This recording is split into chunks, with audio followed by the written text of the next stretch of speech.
You want the restraining orders too? I got report. copies of them too. Of what? I got copies of the restraining orders too if you want to see them. Then I'll ask for it.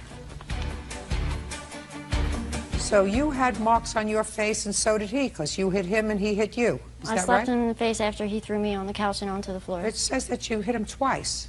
No, I Yes. hit him. It was more than twice, Your Honor. Yeah, but After he- according to the police report, you hit him twice. After he threw my phone down the steps, I hit him on his back, and then he continued to grab me. I assume you're not going to have anything to do with him anymore, is that right? I'm dismissing your counterclaim. Deal with it. You better smarten up, Miss Johnson. You don't look like a stupid girl, but you've done a lot of stupid things. Now, as far as your complaint is concerned, Mr. Rodriguez, I believe that she owes you for the damage that she acknowledges that she did to the truck. Your estimate was for 23. I have an agreement, too. It was for 23-15-09. 2315. Yes, 09. We are holding that judgment in abeyance, which means that you will not be getting paid on that judgment. You will get paid on that judgment when this court receives a canceled check, canceled by her, for the amount you owe her. Do you understand? The full amount? Do you understand? $5,300. Your Honor? $5,300. $5,300. When this court receives, sir, proof by way of a canceled check that you have paid the $5,300 remaining on your debt. Even though we had an agreement signed? $5,300, sir. When we receive proof that you have paid her, money that you acknowledge that you owe her, is that right? Yes. You'll get your check. Do you understand? Yes. Goodbye and good luck. Erin Creatia says her boyfriend's ex, Tanya Cruz, vandalized her car by kicking it. Miss Creatia, the defendant is your current boyfriend, I assume this gentleman over here, your current boyfriend's ex-girlfriend. And they had a relationship, must have been for a while because they have 2 children together.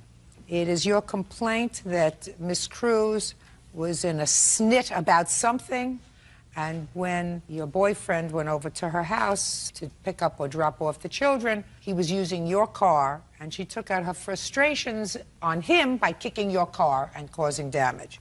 Miss Cruz says she would never do such a thing, right? Right. When did this happen? April 22nd. You weren't there, No. but the boyfriend was there. Yes. And his name is? Ben Mojica. Mr. Mojica, would you stand up, please? Next to her.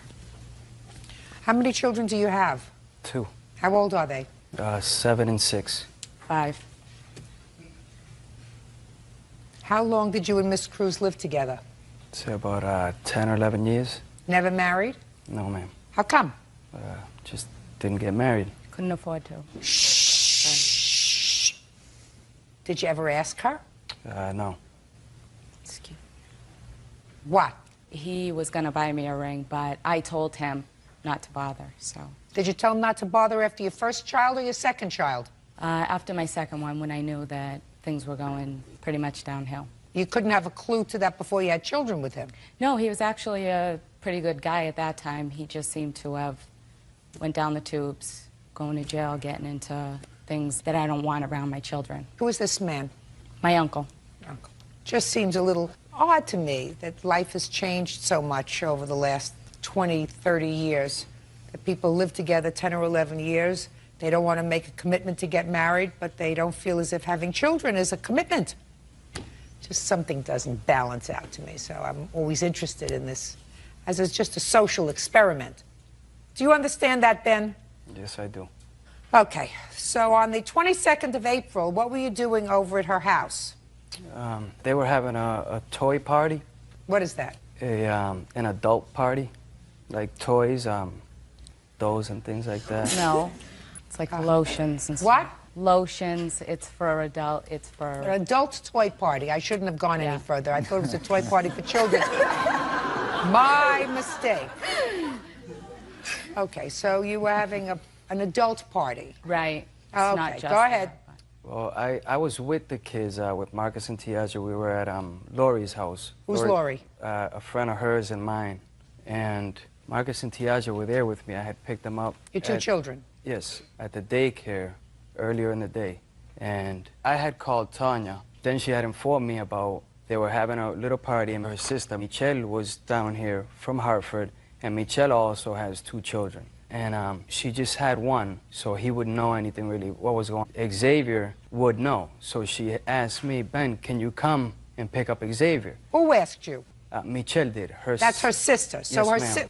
Let's get to the story a little bit faster. All right. Sorry. So So far, her you're doing sister- fine, but we Okay. got to get there because I have other things to Okay, do. I'm sorry. Okay, so her sister said, can you come and pick Yes, up can you come and Xavier, pick up who is how Xavier? old?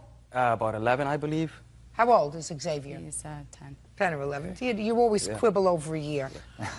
So they wanted you to come pick him up because the party was inappropriate for him. Yes, for him. Okay, so you went to pick him up? So I went to pick him up, and Marcus and Tiaja were with me at Lori's at the time. Marcus was hungry, and I had just ordered Chinese food. And I told Erin, and I told Lori, hey, you know, I'm gonna leave him. He's hungry. He'll just have something to eat. Can you watch him? She said, sure. I took Tiaja with me, which is my daughter. She wasn't hungry.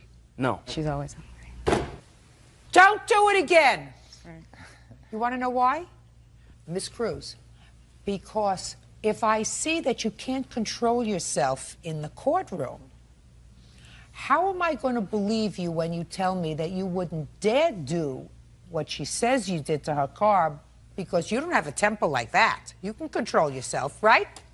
So far, it's been twice that you haven't been able to control yourself, or 3 times. You get me? Yes. Even your uncle gets me, right? Yes, ma'am. All right. Go ahead. So when I pulled up to pick up Xavier, Tanya was outside and Michelle was outside with her baby that she just had. So she came out to show me.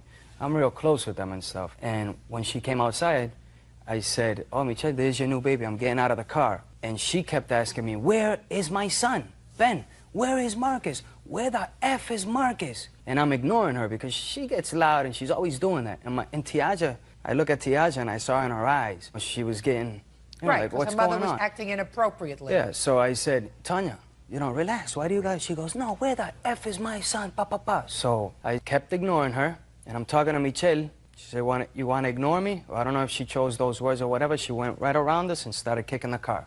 And that's when I got off, obviously. And? There was people around, and I said, you guys saw that, right? You guys saw what she just did, right? Right? And everybody's like, you know, all of a sudden, nobody saw anything except one kid. He saw it. And I have a police report. I'd like to see the police report, please.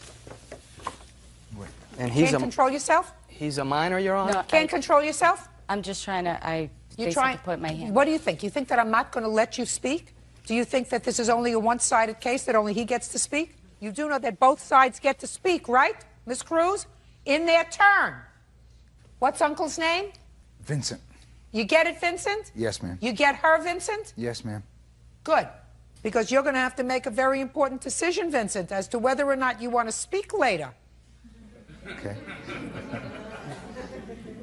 Because you don't look like the kind of guy that wants to be humiliated. All right. Okay, Miss Cruz, now it's your turn. 2005. How many people were at the party? At that point, there was probably about 4. 4 My women? sister, yes. Where was Uncle Vincent? He was not there. So, Uncle Vincent saw nothing. Is that right? Right. But when I went outside, they were outside talking. I noticed that my son wasn't in the car. I asked him, you know, where's my son? He ignored me. Where's my son? In which he had told my brother she looked so good that I couldn't look at her. That was in his words. After he ignored me, I said, Tiaja, get out of the car, go get my son, bring him back. Why did you do that? Because he had just came back from Florida. For 2 years, he hasn't seen his children. So why are you going to leave your kids behind? And my daughter not being hungry, she's hungry all the time, but that's irrelevant. So I told my daughter to come in with me. We went in. He has a very bad temper, so I know not to provoke him. We went inside the house. He started swearing and, you know, saying derogatory comments, in which I shut the door because I had company. I thought that was over with. I sat there, I got a knock on the door. The cops came. They know him very well. They ended up asking him to leave the premises. And 3 months later, I get court papers in the mail. He made the police report that day, and there was a witness in the police report who indicates that they saw you kick the car. I forgot to tell you. He says, I'll pay somebody to say that she kicked the car. Ridiculous. Is there anything that Uncle Vincent is going to tell me? No, he's just here for moral support. Right. Perfect. Pretty much the women that were at my house are single working moms. And, Well, they're single working moms, but you were having a party at your house, the subject matter of which was inappropriate for children. Right. And you had a 10-year-old child there. No, my sister had called, and they get She along. didn't call. Yeah, He called your house. No, she had called him. So she had called him to please come over and pick up her son? Well, she had said, come see my nephew. You know, he's still a baby. Sounds as if She your was gonna family ask doesn't him. dislike him as much as you do. No, we actually, they get along with him. Good. Can I see the estimate, please, on the car? And this was your car. Yes. Miss Cruz, I don't believe you. I believe you have a hot temper, and I believe you went out there and gave the car a good kick because he ignored you. And I believe that you walked outside the house and you said exactly what he said you said. I interrupted a couple times because he takes a long time to tell. Listen us. to me. What I'm telling you is I believe him, and I don't believe you. I believe that you kicked the car because you were frustrated and annoyed that he wouldn't respond to you. I was upset. Oh, I know that. Judgment for the plaintiff in the amount of $894. Thank you. Parties are excused. You may step out. 20-year-old Robert Aiken is suing his ex-fiancée, 22-year-old Cheryl Smith, for unpaid bills and late fees.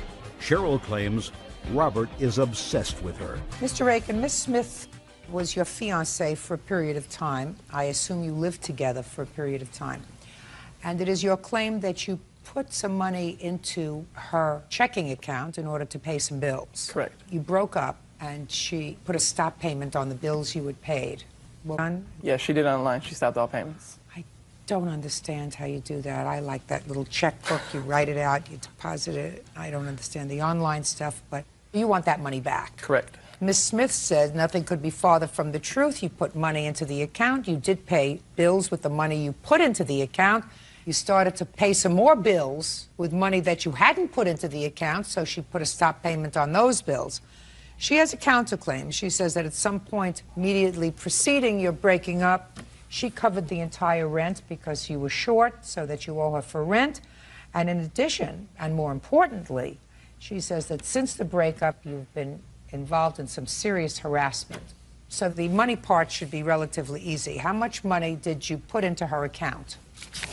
Total, two checks of $420 and $316.84, so $736.84. When? The $420 was put in on August 12th, and the $316.84 was put in August 11th. When had you covered the rent, Ms. Smith? I wrote the check on August 1st. And how much was the rent? $662.70. Was it your responsibility to pay the rent? We both paid the rent. It was joint money. Immediately prior to the 11th of August, when did you make your preceding deposit in her bank account? I would give her cash when I got my check because she was writing all the checks for bills. So I would just cash and stuff of that nature. I have no proof of it. Sorry.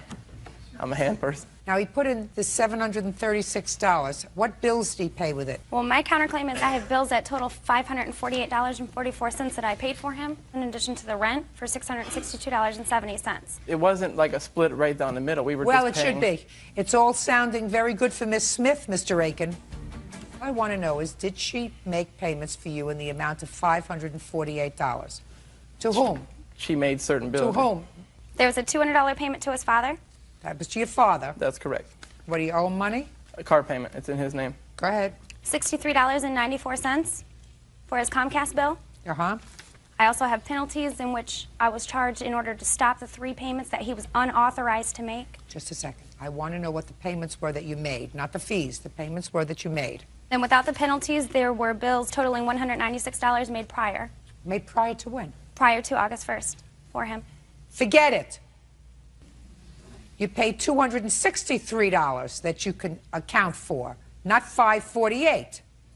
You know, you look like butter with melt in her mouth. You know, you keep turning it around, she becomes a more interesting character. 736 minus 263, $473. That's what's left over. Now, we're going to say that he owes you half for the rent, because that's part of your counterclaim. So we're going to take off $330 from that. $143 you owe him. You got it? Now, what about the payments that she stopped, though? Good, she stopped them. Good, she should stop them. $143. Gets expensive when you play house. Now I want to hear about the harassment, because that troubled me. You say that he called you over 100 times in a short period of time? That is correct. Let me see. Why do you keep calling her, Mr. There Aiken? were different occasions equaling up to it. I was trying to call her in the beginning to try to get some of the money without going to court. And then from time to time, she would be like, okay, well, I'll pay you something. And she'd be like, well, let's meet up here. And we say at 1 o'clock, it'd be like 1:30, 2 o'clock. So I'd call her. She'd be like, yeah, I'm going to be there, I'm going to be there. So it's just different phone calls, basically trying to resolve this money issue. Well, but I'm looking at it. It's just continuous. For instance, I'm looking on the 23rd of August, after another. 1, 2, 3, 4, 5, 6, 7, 8, 9, 10, 18 calls, one right after another.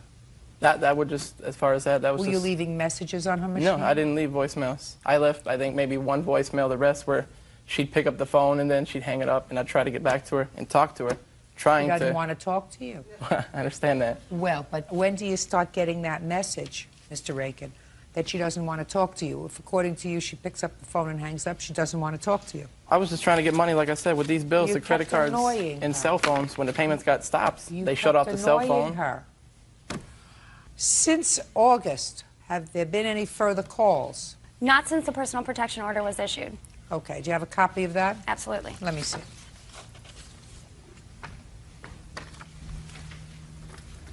Was it a permanent order or a temporary order? It holds for 1 year. So you consented to this, sir? Yeah. Well, if you consented to it, of necessity, the judge had to say to you, you're entitled to a trial, right? Yeah, we showed up and had a hearing. Oh, you had a hearing, so the judge found you guilty of harassing her. Yeah, I told him the story, and I told him the phone calls, and he gave it to her. Okay, but after that, you stopped. Yeah, I have not contacted her since. Anything else you want to tell me about your counterclaim, Ms. Smith? Yes. As far as for the harassment, this has seriously been going on for a long time. Numerous phone calls and numerous times showing up at my place of employment, numerous times threatening my child, numerous times threatening me. He's physically assaulted me. After he physically assaulted you, did you remain in the relationship? No. When, according to you, was the first time that he physically became violent with you? On August 7th. So that was about the time that you were breaking up? That is correct. Okay, so this wasn't a history, as you indicated? No. Fine. And what did he do to you on the 7th? On the 7th, he shoved me into a wall and left me captive in the closet of our apartment until I had talked to him. I don't understand that. Our closet is a small room. I was in there actually packing some clothes, and he stood in the doorway and refused to allow me to leave. So he kept you captive there? Correct. Because he wanted to talk to you? Correct. He's over it. You get over it. He's finished, right? Correct. Going to stay away from her? Going to get you $148? Correct. Leave her alone. Without question. You made a bad choice. Put a period. Move on. Counterclaim is dismissed. That's right. Lucky Feinstein says during a night of drinking, he was assaulted by bar doorman Eric Galan. Eric and his co-worker Justin Murphy claim Lucky was out of control drunk. Mr. Feinstein, it is your complaint that you were assaulted and your car vandalized while you were at the defendant's bar. Yes, Your Honor. And the defendant, although I don't think you were there, is that No, right? I wasn't there. She says through her employees, I'm sure she has witnesses here, are going to tell me that you were very drunk. Yes, ma'am. And, well, I gather you acknowledge that you were very drunk, and any injuries that you sustained were sustained as a result of you flailing around and hurting yourself, and they don't know anything that happened to your car. So, what's the name of your bar, pub? Scotland Yard Pub. Which of your employees was there that evening? Justin and Eric. All right, stand up, please. And you don't know anything about this of your own personal knowledge? No, I wasn't there. You can have a seat. Justin Yes. and Eric, That's correct. what is your given first name? Lucky. That's what your parents named you? Yes, ma'am. Interesting. Are you an only child? No, there's 3 other siblings. Are you the first, second, third, or the fourth? I'm the 4th. You're the last one. Lucky to be here. Got it. This incident happened at the pub. The 22nd of what? First, we got to get the date. Questions get harder, Lucky. 7/22, I believe it was. Had you been to this pub before? Only a couple times before this. Immediately prior to the 22nd of July, when had you been to the pub? Maybe a week before that. So sometime the 15th, 16th. Yeah. Prior to that, when had you been to the club? Maybe a month previous to that one. Never had any trouble there? Never, no. You have a drinking problem? No, not necessarily. Yeah, drink. I like to drink, but I don't consider myself having a problem with it, no. Well, according to you, Lucky, on the 22nd of July of 2005, you were drunk. Yes, ma'am. If I had to place a wager, I would say you have at least a minor problem with alcohol. I would agree with that, yes. Who do you live with? I live with my parents. They still think they're lucky?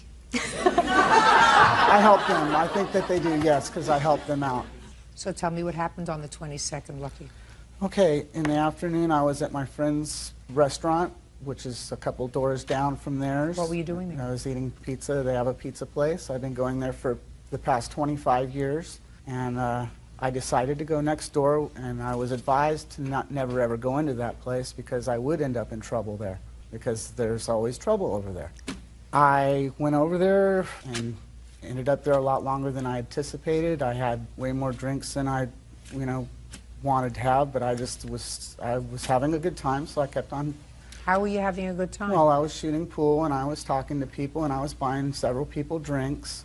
Then approximately 10 o'clock, 10:30 at night, I made the mistake. What time did you arrive there? Oh, maybe 3 o'clock in the afternoon, and I had maybe 12 beers there or something like that. I was out of control, I admit that, but I didn't cause any problems. I wasn't obnoxious. When you say you were out of control, Lucky, well, drinking-wise. Tell me what you mean. Drinking-wise, I overdid it drinking-wise, and I knew that I was drunk and I wasn't about to drive out of there, to leave, I was going to call a taxi, and I went into the bathroom. That was the mistake I made because the bouncer was in there. No words were exchanged. I looked at him, and the next thing I know, I was out unconscious. And then I found myself in the parking lot, left for dead. When I came to, first thing I saw was him again. Which one? This guy here in the black shirt. That would be Eric. I asked him for help, realizing that my wallet was missing, and if I could go back in the bathroom to see if my wallet was in there. He said, "No, you're drunk. Get out of here." And then he said the police are coming too. So I said, well, okay, well, I would like to wait for the police and talk to them. The police came, and they just told me that I need to go home too. Call a taxi, do whatever, go home. You have a police report? Yes, I do. Yes, I'd ma'am. like to see it. Go ahead. I went over to my truck, my tailgate, and sat there. A couple women came over and were sitting next to me, assuring me everything's going to be okay. A couple minutes go by, and the police come back again, which I was not causing any more problems, that's for sure. Well, somebody called them. They were called again. But they weren't called by you. No, ma'am. So they were called by somebody about your behavior. But I wasn't doing anything. That's not my question. I said they were called by somebody about your behavior. They were called a second time. Oh, okay. Well, this isn't the police report about their call. This is a police report that you made that said that somebody punched you in the mouth and took your property. There has to be a police report of when they responded to their calls. You did call the police, didn't you? I called the first time. Who called the second time? One of the customers that was out in the parking lot. You have a copy of that police report? No, we do not. Okay. So go ahead. Okay, so then the police came for the second time, and they said, we're going to take you home. We're going to give you a taxi ride home. And they're very embarrassing to me to be put in handcuffs like I'm being arrested. At that point, I realized that I needed to go to the hospital. My face was puffing up, my back of my head, I was dizzy. So they said, would you like an ambulance? I said, yes, I would very much like an ambulance. I went to the hospital, they sewed my lip up, and then I walked back towards my vehicle, which is several miles away from there. And it was about 2:30 in the morning at that time. I realized that my truck was vandalized. My windshield was busted, my car was keyed around the sides of my car. My tailpipes were kicked down to the ground, and at that point, I realized that I better not say anything to them, and so there was a taxi out in the parking lot, and I was taken home. The very next morning, I went back there, and I talked to the owner, Patrick Sirely, and asked him if he would mind paying my hospital bill because I was beaten up in his establishment. But you don't know who beat you up. I'm not clear on that, but all I know is I saw him, and then I was out cold, and then I found myself in the parking lot coming to, and then I saw him again at my feet, basically. Or I was at his feet. So who's going to start? I'll start. Okay, take your hands out of your pockets and start. When I got to work that night at 7, he came up to order another beer about a half hour into my shift, and I noticed that he was intoxicated, so I refused to serve him, and he went haywire and slammed his fist down on the bar. Put your hand down, sir. Called me a name that I don't think I can say. He started ripping up $100 bills in front of everyone from his wallet. Nobody laid a finger on him inside the bar. I didn't want to get into a physical altercation with him, so I waited till our doorman got on at 9. Finally, when he was put outside of the bar, he kept charging Eric, trying to bust his way back in. I went out to see what was going on. He threatened to get a gun from his truck and kill me and Eric and everybody else in the parking lot, began kicking his own truck, pounding his head into his own truck, and punching into his own truck and other people's cars in the parking lot. At one point, you know, he like knelt down in front of Eric, took off his shirt, and said, just kill me right now, just kill me right now. And that's what it seemed like it was going to get to a point where I needed to call the police, because people were very angry that he was... Is that when you called the police the first time? Yes. Okay, Eric. You got on about 9 o'clock? Yeah, about 9 o'clock, and it wasn't too long until Justin called me over. And I tell Lucky that he was done for the evening, he needed to go someplace else. He asked why. He said, I told him that, you know, you were giving a problem to our bartender. Come back some other night, I'll buy you a beer, and, you know, that'll be the end of it. He got upset and irate, said that he had a gun in his truck, and he was going to start shooting the place up. One of the customers that was sitting outside got upset by that. They started having a yelling match. I got involved. I separated the two. And he continued to threaten people that were around. He said, I was going to come back and get you, shoot you, shoot you. And that's when he tried to bully his way through me. And as soon as he touched me, I just put him to the ground and held him down. When you say you put him to the ground, how did you put him to the ground, Eric? Tripped his leg and put him on his back, one hand on his chest, one hand holding his arm. I said he needed to calm down. As soon as I let go of his arm, he swung on me. And I just knocked it out of the way and held him down again. And Justin was outside and said, do I need to call the cops? I said, yes, please call the police officers. I got off of Lucky, went inside to make sure the cops were coming. Came back outside like after a minute or two, and Lucky was already laid up against the wall at the pizzeria. Now, I didn't talk to Lucky at all in the bathroom. I don't know where that came from. So after he was laid out, he woke up like a couple minutes later, and he asked me who knocked him out. I had no idea who did it. And then he started accusing me that I stole his wallet. Did you find his wallet in the No. pub? Did you find your wallet No, subsequently? no, Your Honor, I didn't. You know, the police officers came. They spoke with him. They spoke with me. They said they needed to take another call, but he was going to leave the area. He was walking down the alley, and as soon as the cops were out of sight, he came back and continued to talk to some other person who wasn't even there that night. Where were you when you observed this? Standing at the door. You remember any of that, sir? No, ma'am. I never left that parking lot. I was waiting for the police to come because I wanted The police to talk. came already, sir. They came and they left. Right, and then they came back a second time. Right. My question is, why did they have to come back a second time? Why didn't you just leave? Because I was very drunk, I wasn't about to go anywhere, and I was sitting on my tailgate wondering, what am I going to do now? Listen to me very carefully, sir.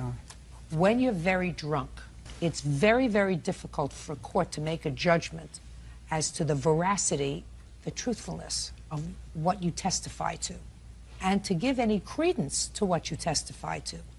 You are asking me to believe you above two people who were working that evening, sober that evening, have a clear recollection, at least according to them, of what transpired that evening, as opposed to believing you, who was so drunk they didn't know on which pole they were at. Ma'am, I'm saying that they're lying about this whole thing, that he's saying that he didn't give me any more drinks after 7 o'clock at night. I was in there drinking heavily. I was having beer after beer, and they gave me way, way too many beers, in my opinion. I don't think that How that's old are right. you? I'm 41. So is this what your complaint is, sir, that the bar overserved you? Yes, ma'am, one thing. But I don't think that that should Eric, happen. we started this case by my saying to you, do you have a drinking problem? And you said to me, I don't think so. Maybe a little. That's like being a little bit pregnant. You never have a little bit of a drinking problem, Lucky. Now, if you were 18 years old, I would say, I'm going to nail them, because a bar should know that a kid comes in and you don't serve a kid more alcohol than they can consume. When you're 41 years old, you're supposed to know how much alcohol you can consume and still have your wits about you. And according to you, you were warned, don't go in there. There's always trouble in that bar. But when you were at this place twice before, according to you, you had no trouble. So they clearly, for any reason, I believe that they do have it in for me.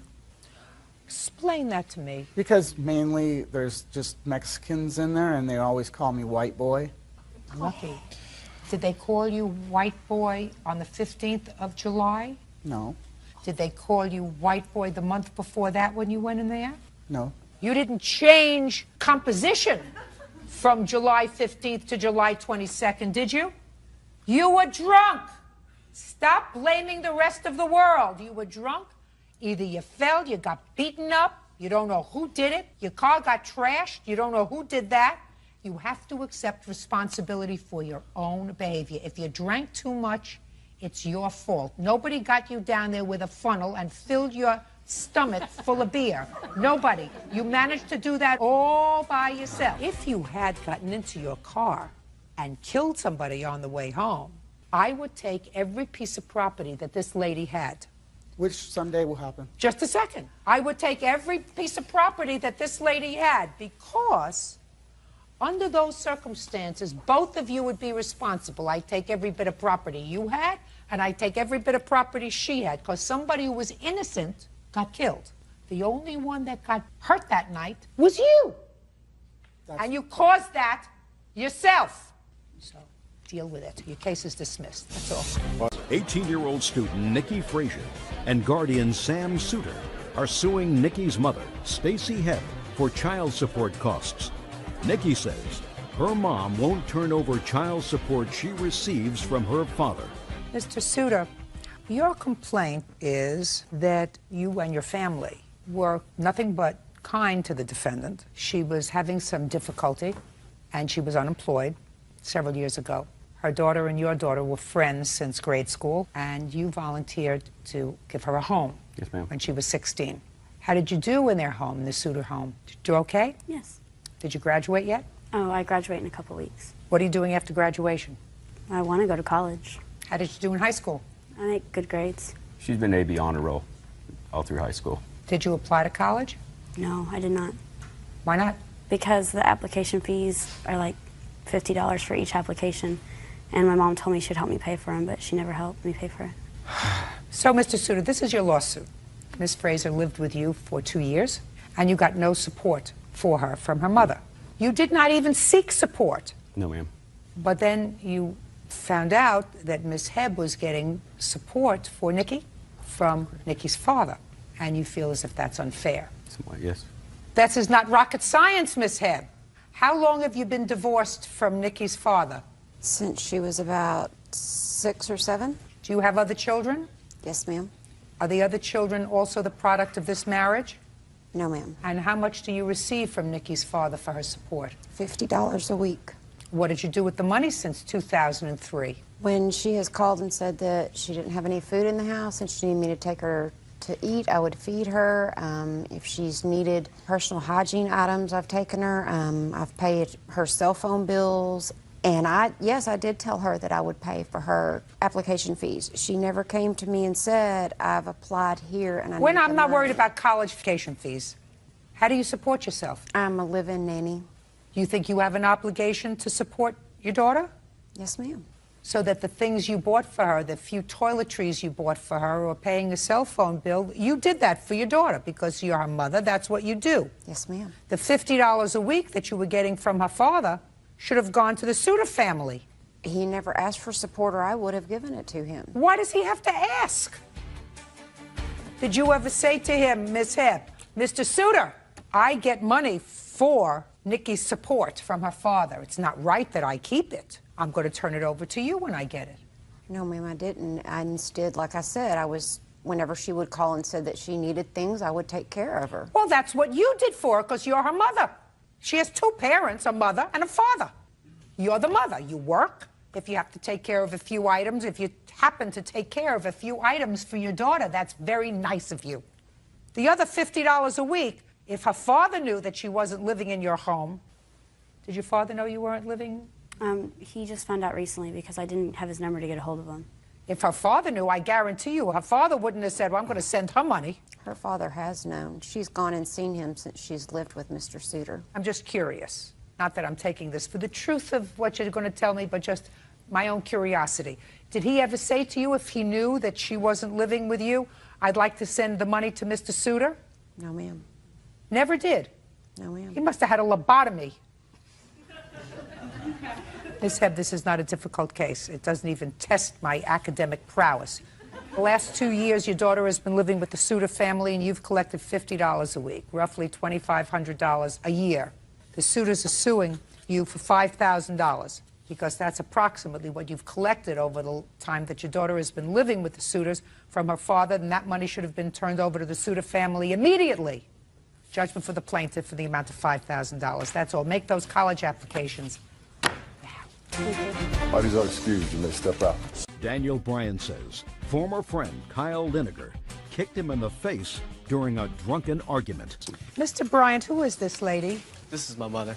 You can sit down. Thank you. I gather your mother was the only one who wasn't drunk on the night of July 16th. Yes, and she insisted on being here, so. Good.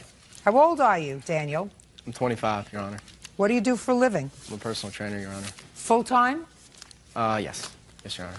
It's considered part-time, but yes, I work full-time. How many days a week do you work? I work whenever I have clients. It could be weekends, nights, anytime. What do you do the rest of the time, Daniel? Oh, yeah, I'm also a full-time student. He forgot that. Who's paying for his school? Raise your hand. He forgot. Now, how old are you? 21. How do you manage to keep yourself busy during the day? I sell real estate. For whom? My father. Are you married or single? Not married. And you? I'm single, Your Honor. And who is this young lady? That's my girlfriend. Well, if it's your girlfriend, then you're single. Got it? Now, was your girlfriend at this party on July 16th? Yes, ma'am. She drunk too? Not drunk, no. Had she been drinking? Yes. And who was this person over here? That's my friend Joey. Was Joey drunk? Yes, ma'am. And you were drunk? Yes, ma'am. And you were drunk? Alcohol was involved, Your Honor. Daniel. Yes. Your complaint seems to say you acknowledge being so drunk. Alcohol was involved, yes, but I wouldn't say we were so drunk, Your Honor. I'm not talking about them. They acknowledged they were drunk. Okay. I'm talking about you. Yes. Were you drunk or sober? I was drunk. How come it took me 3 minutes to get there? 1 second would have been enough. I'm sorry. It is your complaint that this young man, Joey, didn't want you to drive home from the party because you were all drunk. Correct.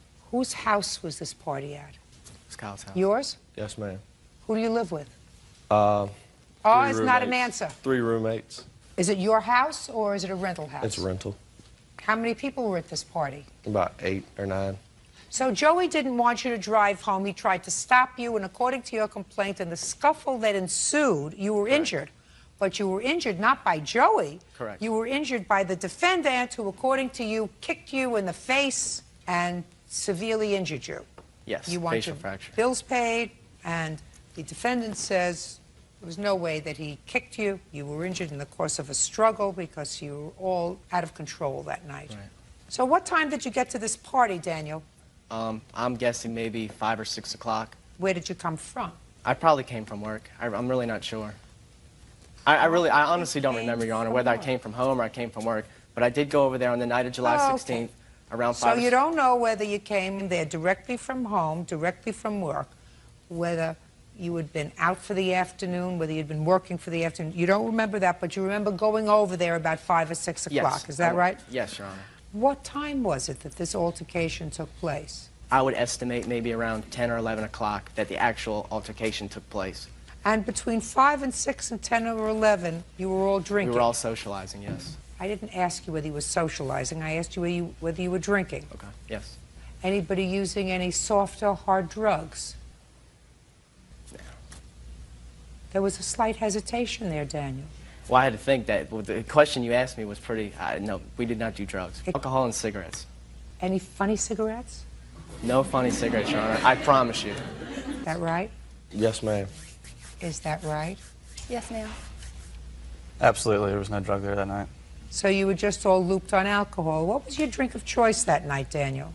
We had mostly consumed... No, not we. I said you. I mostly consumed beer, Your Honor, with a little bit of liquor, probably. What kind of a little bit of liquor? Probably vodka, Your Honor. Did you make the vodka with the beer, or were you drinking it sort of separately? Probably separately, Your Honor. But there came a time when you didn't remember anymore whether you were drinking it separately or together. Is that what you're telling me? I'm sorry, Your Honor. Well, I asked you whether you were drinking the vodka and the beer together, sort of mixed together, and you said probably separately. Now, as someone who is reasonably conversant in English, probably separately means it could have been mixed together. Correct, Your Honor. Now tell me what you remember as Okay. having happened between 10 and 11 after 5 to 6 hours of drinking with a mix of vodka and beer. Yes, Your Honor. Tell me what happened. Even though alcohol was involved. No, just tell Okay. me what happened. Joey and I started to get into it because he would not allow. That's Joey. Joey. That's Joey Lewis on the end. Joey. He would not allow me to drive home, which is commendable.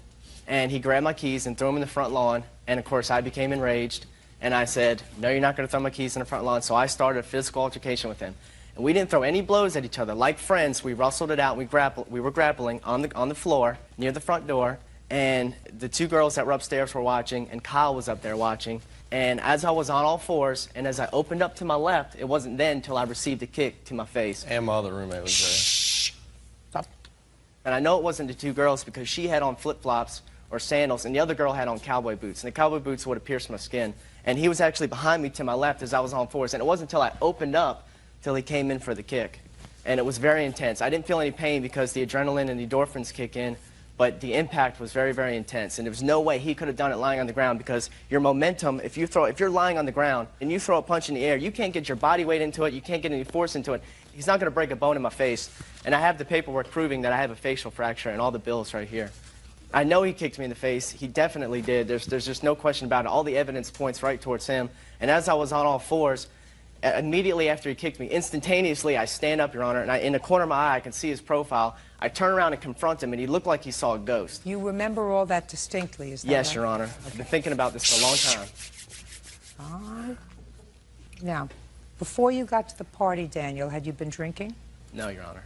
So, Daniel, I just want to understand this. Yes. Before you got to the party, you had not been drinking, and you don't remember where you were coming from. Take your hands out of your pockets. You do remember, only that you got there at about 5 or 6 o'clock. Yes, Your Honor. Now, then you spent 5 to 6 hours drinking an assortment of concoctions that rendered you inebriated. So inebriated that your best friend wouldn't let you drive home.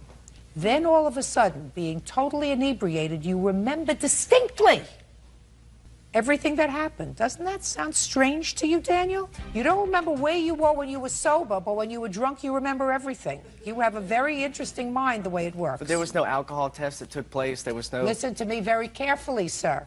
Yes. What I said is exactly what you told me a moment ago. When you were sober, at 5 o'clock, you don't remember whether you were afoot or horseback, whether you came there from work, whether you came there from play. Then you drank for 6 hours, and then you have an acute memory of everything that happened, including a punch and a kick. Is that what you're saying? Your Honor, I assure you I'm not lying to you. I don't... No, I didn't ask you why I assure you're not lying. I asked you, is that what you're telling me? Yes, Your Honor, that's what I told you. Now let's move on to you.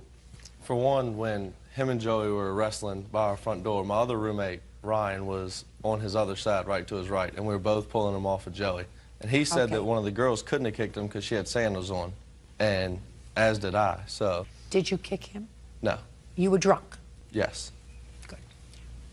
Were you drunk? Yes. Now tell me what happened when you took his keys and threw them away. Became enraged, and we got into like a wrestling fight on the floor. When you say it became enraged, do you remember what he said to you? No, not exactly. I can't remember. It's still blurry for me. I do remember the wrestling part. I remember us wrestling around, and we fell to the ground. And I threw in a punch, but I didn't hit him in the face. I'm pretty sure I hit him in the back of the head during that. And then like 3 people tried to pull him off, and that's when we locked him outside of the house. Nobody was angry with him. No. They were trying to protect him. Exactly. Daniel, nobody was angry with you that day, is that right? Nobody was angry with me that day, no. But, Your Honor, I know he kicked me in the face. And all the evidence points towards him, and I didn't kick myself in the face, and it was intentional and it was malicious, and it had nothing to do with what me and Joey were doing. That's what happens when if you Joey get had, drunk, Daniel. Your That's Honor, what kicking happens someone when in you. the face is That's wrong. what happens when. He could have killed me, Your Honor. People have died for much less. And any lower, I'd have lost all my teeth. Any higher, I probably would have lost an eyeball. Daniel. Yes, Your Honor. Very possible. It's very possible that he And you kicked can still Listen, see the discolor. Daniel, Yes, don't drink if you can't hold your liquor. you're right. I'm sorry. There is absolutely no way to determine with a reasonable degree of certainty that you need in a court which of these people who were involved in this altercation caused your injury. The fact that you're giving me Einstein's theory of relativity and saying that when you're on the ground you can't punch somebody with enough force in order to get their body weight into it, so therefore it couldn't have been him that caused your injury, and therefore I must exclude him, is not evidence. Sir, listen to me carefully. Yes, I had a phone conversation with him where he said, I admit I did not cause that injury. But I just... No, sir. You You're can not ask me following me. You don't know who caused the injury. You don't have sufficient clarity of memory in your drunken state to convince me that you can say that it was this young man that caused your injury. And if you want to make sure that you're not in that position again, I suggest that you're 25 years old and that you find something to do on a full-time basis or go to school on a full-time basis, because it's time for you to grow up. I agree. It was an irresponsible thing for me to do. Right. Then don't come to court and ask the court to waste its valuable time when you've behaved irresponsibly. You were all drunk. You shouldn't have been drunk, and I'm not satisfied. May have been him, but may have been him is not proof here sufficient for me to find that he's guilty. What if he admits that he did it, though? What if he admits that he did it? To who did he admit that he did it? I was hoping you'd break him down and the evidence would be strong enough against him that maybe he would come clean. Daniel, Yes. my job is not to break him down. My job... Would you like to see the paperwork? I don't want to see the paperwork unless the paperwork has a confession. Does it have a confession? No, Your Honor. It's just proof from the doctor that I sustained his facial I fracture. believe that you sustained serious injury. You know what kind of serious injury you would have sustained if he would have let you drive home? A lot of things could have happened that night. Right. This time, you got drunk and you were injured. Fortunately, you didn't hurt anybody else. The answer is, don't get drunk. Getting drunk is stupid. I agree, Your Honor. Good. That's all. Darla Sailors is suing 25-year-old Sally Coffey and her father, Paul Wick, for a refund on a 1996 Saturn. Darla claims she was sold a lemon. Miss Sailors, how old are you? 32 years old. How many cars have you had? 3. New or used? Used. When you bought a used car prior to this one, were they always running? Were you able to drive them from where you purchased them home? Yes, ma'am. Because when you buy a car, what you want is a car that takes you from one place to another. If you wanted a geranium potter, you would buy something that just sat in your backyard and where you could pot geraniums, right? That's right. So this is what your lawsuit is about. You purchased a used car from the defendants for $400. Yes, ma'am. And the car, at the time you purchased it, was not running. So you had to tow it to your house or tow it to someplace. That's correct. And then you found out that the car was a real piece of junk. So you had to tow to their house and you want your money back. They say you bought that car as is. It was a piece of junk when they sold it to you. That's why they sold it for $400. That's not what they say, but that's what I figure. And when you towed it back to their house, you damaged their garage door. So they are counterclaiming for $500. Correct? Correct. Correct. Let me see the bill of sale. Thank you. I also have a letter that she mailed me the day I dropped the car off at her house. There's no mention of any damage, as well as I have pictures of the drop-off of the vehicle, Your Honor. Well, that's about the counterclaim. Let's see about this. Okay. All right, Miss Sailors, I'm going to read this to you because I have a lot of cases to do today. This is a bill of sale. It's a very clear bill of sale. It says the seller warrants, this is what they warrant to you, that they have good title to the property, to the car, and they have full authority to sell the car. Do you? Yes. And that the property is sold free and clear of all liens, right? True. Correct. Encumbrances, liabilities, and adverse claims of any nature. And then in big, bold letters, bigger than anything else on this bill of sale, it says that said assets, which is the car, are otherwise sold in as-is condition and where presently located. Yes, ma'am. They signed it and swore to it. You signed it. With this sign agreeing to what is on the sign as it was sold. This sign says the engine runs great, that there's only 2 minor repairs. I have pictures of it on the car. That is where my grief comes in. She told me that my car would be worth $3,000 had I put a serpentine belt on it, and that's it, and a cooling system. She guarantees the engine running great. No, she doesn't. It's in the sign she put on the car. No, she doesn't. She guarantees. Listen to me. That is what you call puffing. Engine runs great. A 32-year-old person who has owned 3 cars before knows that if you have to tow the car off their property, the engine doesn't run great. Because if the only thing that had to be fixed on this car was a belt, and then you could sell it for $3,000, these people don't look like idiots. Put on a belt on the car and sell it for $3,000. This is what you purchased, an as-is car for $400. Now, let me get to your counterclaim. It says, on August 3rd, you abandoned your vehicle on my property. I attempted to contact you and request that you remove the vehicle. My telephone calls were not returned. Consequently, I had no choice but to have your vehicle towed. It is now located at Rancho Del Rio Towing. Their telephone number is, the tow truck informed me you have 3 days to claim it. Subsequent to that, it will be sold at a lien sale. How come you don't talk about the garage door? It wasn't something I intended on pursuing. Good, perfect, so that you don't have to bother me with it now. The car was subsequently sold? I have never inquired into Did you ever go to the towing company to try to get your car back? Well, I didn't have the money to go get the car out. She had it towed, and they wanted a tow bill, and that's all she sent. And she sent me the bill of sale the same day she sent me that. That bill of sale I got. You shouldn't have. I know. You I shouldn't. was stupid. Listen, well, so what do you want from me? But I'm not I here to want make you the- smart, madam.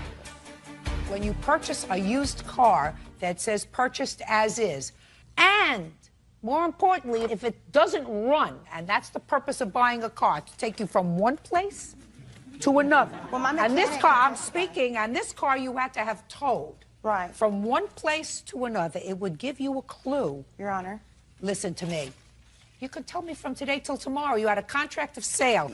Contract of sale is you do not go outside the 4 corners of this contract. This is the only contract that exists. Not what was in the window, not what was in the window, not what was in your mind, not what was in their mind.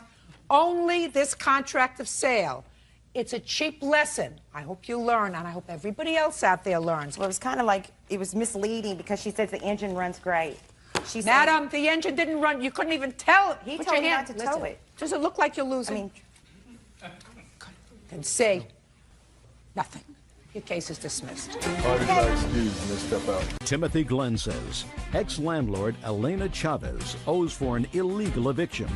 Elena is countersuing for a security deposit, the return of property, and sexual battery. Is this your son? Yes, ma'am. Would you ask the young man to wait outside until we're ready for him? Sure. If ever. Come on. This way. You're welcome. Thanks. You're welcome. Mr. Glenn, according to your complaint, you rented a room from Mrs. Chavez with your son. Yes, ma'am. And you claim that she unlawfully locked you out of the apartment. Yes, ma'am. You suffered damages as a result of this unlawful eviction. You want returned your rent, a deposit, your moving expenses, and punitive damages. Yes, ma'am. Ms. Chavez says that she never locked you out of the apartment. You left, and she is counterclaiming for a variety of things: stolen property, damage to the apartment, and sexual battery, which she will explain to me. When did you rent this room, and why were you looking for a room? My son and I were living in an environment that I felt was unacceptable for him. My work hours are late, and I wanted somewhere where I could consider him home at 12 years old. So I responded to an ad for a room for rent in a beautiful home, and I quote to you, cable, DSL, nice neighborhood. And I met Elena with my wife, and I told Were her you that... and your wife living together? No, at the time, no. I went through 17 months of self-employment, and financial problems prerequisited her to move in with her parents, and myself and my 12-year-old son to move into a smaller residence. We had a condo. Your son is not the product of this marriage? No, no, ma'am. So you were separated from your wife at the time? Yes. And we left and had a good conversation with Elena the first time I met her. And, When was that? That was, I think, late May of this year. When did you move into the room? June... About June 28th. June 28th or something to that effect. She may have documents too. Is that right? When did he move in? He moved in July 2nd. Do you have a lease? Yes, ma'am. I can see it, please. This is for the first room, and this is for the second room. How many rooms were there? There were two. The first one, the 28th, the second, I mean, it's 4 days difference. When I had the conversation with Lena and my wife concerning the potential rental, and my wife and I spoke about it, we thought it was a good idea, but I didn't have the capital. She wanted a month's rent and a month's rent for deposit. So I approached her again some days later and asked her if she'd be willing to rent to me with just the rent up front, and then we can make payments or something for the deposit. She hesitated not 1 second, absolutely. So my son and I, we moved into a small room that was very small, but it accommodated us. Nice house. We went into the other room after the fact. It was a much larger master bedroom. So. Okay, how much was the rent on the second room? $800 per month. Is that right? Yes, it is. So you were in the second room, $800 per month, on or about the beginning of July, and you paid her how much? She probably has receipts for that effect also. 7 something and. Mr. Glenn, you knew you were coming to court today. Right. My stuff is all over the place in storage and everywhere because of this. Mr. Glenn, that's not my problem. That's your problem. You I know you're understand. coming to court. If your stuff is all over and you're talking about a couple of months ago, you get it. You get it together so that you have it. I apologize. Ms. Chavez, how much did he pay you when he moved in the beginning of July? When he moved in the beginning of July, he gave me $600. The last payment he gave me to complete that was $200, supposedly $200, but he only gave me $150 of it, lacking $50. Oh, $750 you received from him the entire month of July, and what was owing on that room was $800 for the rent. Is that right? The security deposit, how much did you receive for security deposit? He never paid that, Your Honor. Is that correct, sir? Not during the month of July. That's what I'm asking you. So the month of July, you never paid for the security deposit, No, ma'am. and you were $50 short on rent. Yes, Now ma'am. let's get to August. Okay. How much did he pay you for the entire month of August? $770. So for the entire month of August, you were $30 short in rent, correct, sir? Mm-hmm.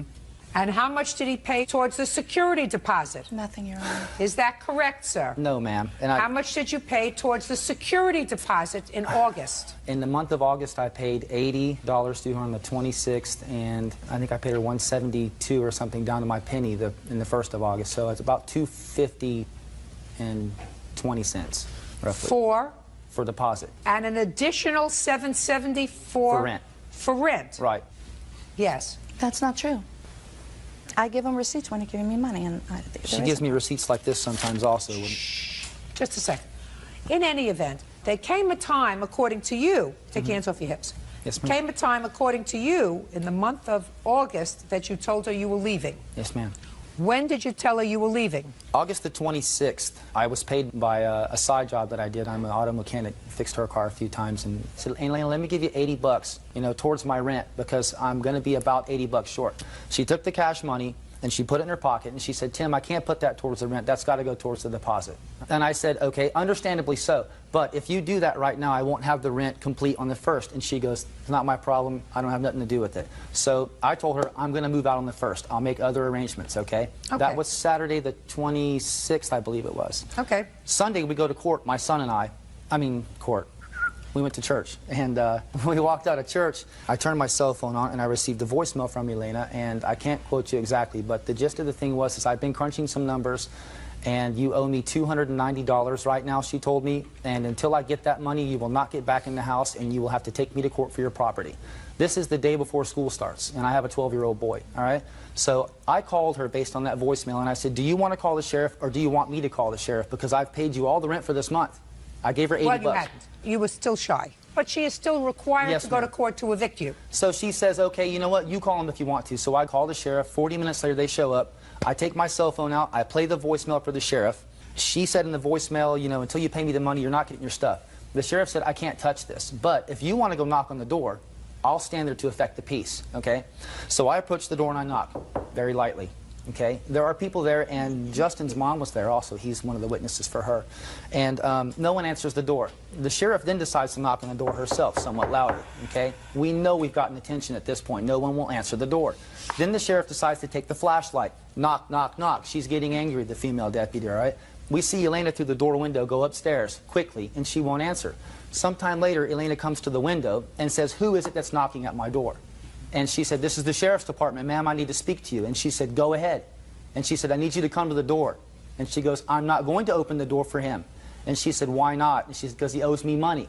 And the sheriff's department said, do you have an eviction papers? Do you have anything like that you can show me? And she goes, no, but he owes me money and I'm not letting him in until he pays.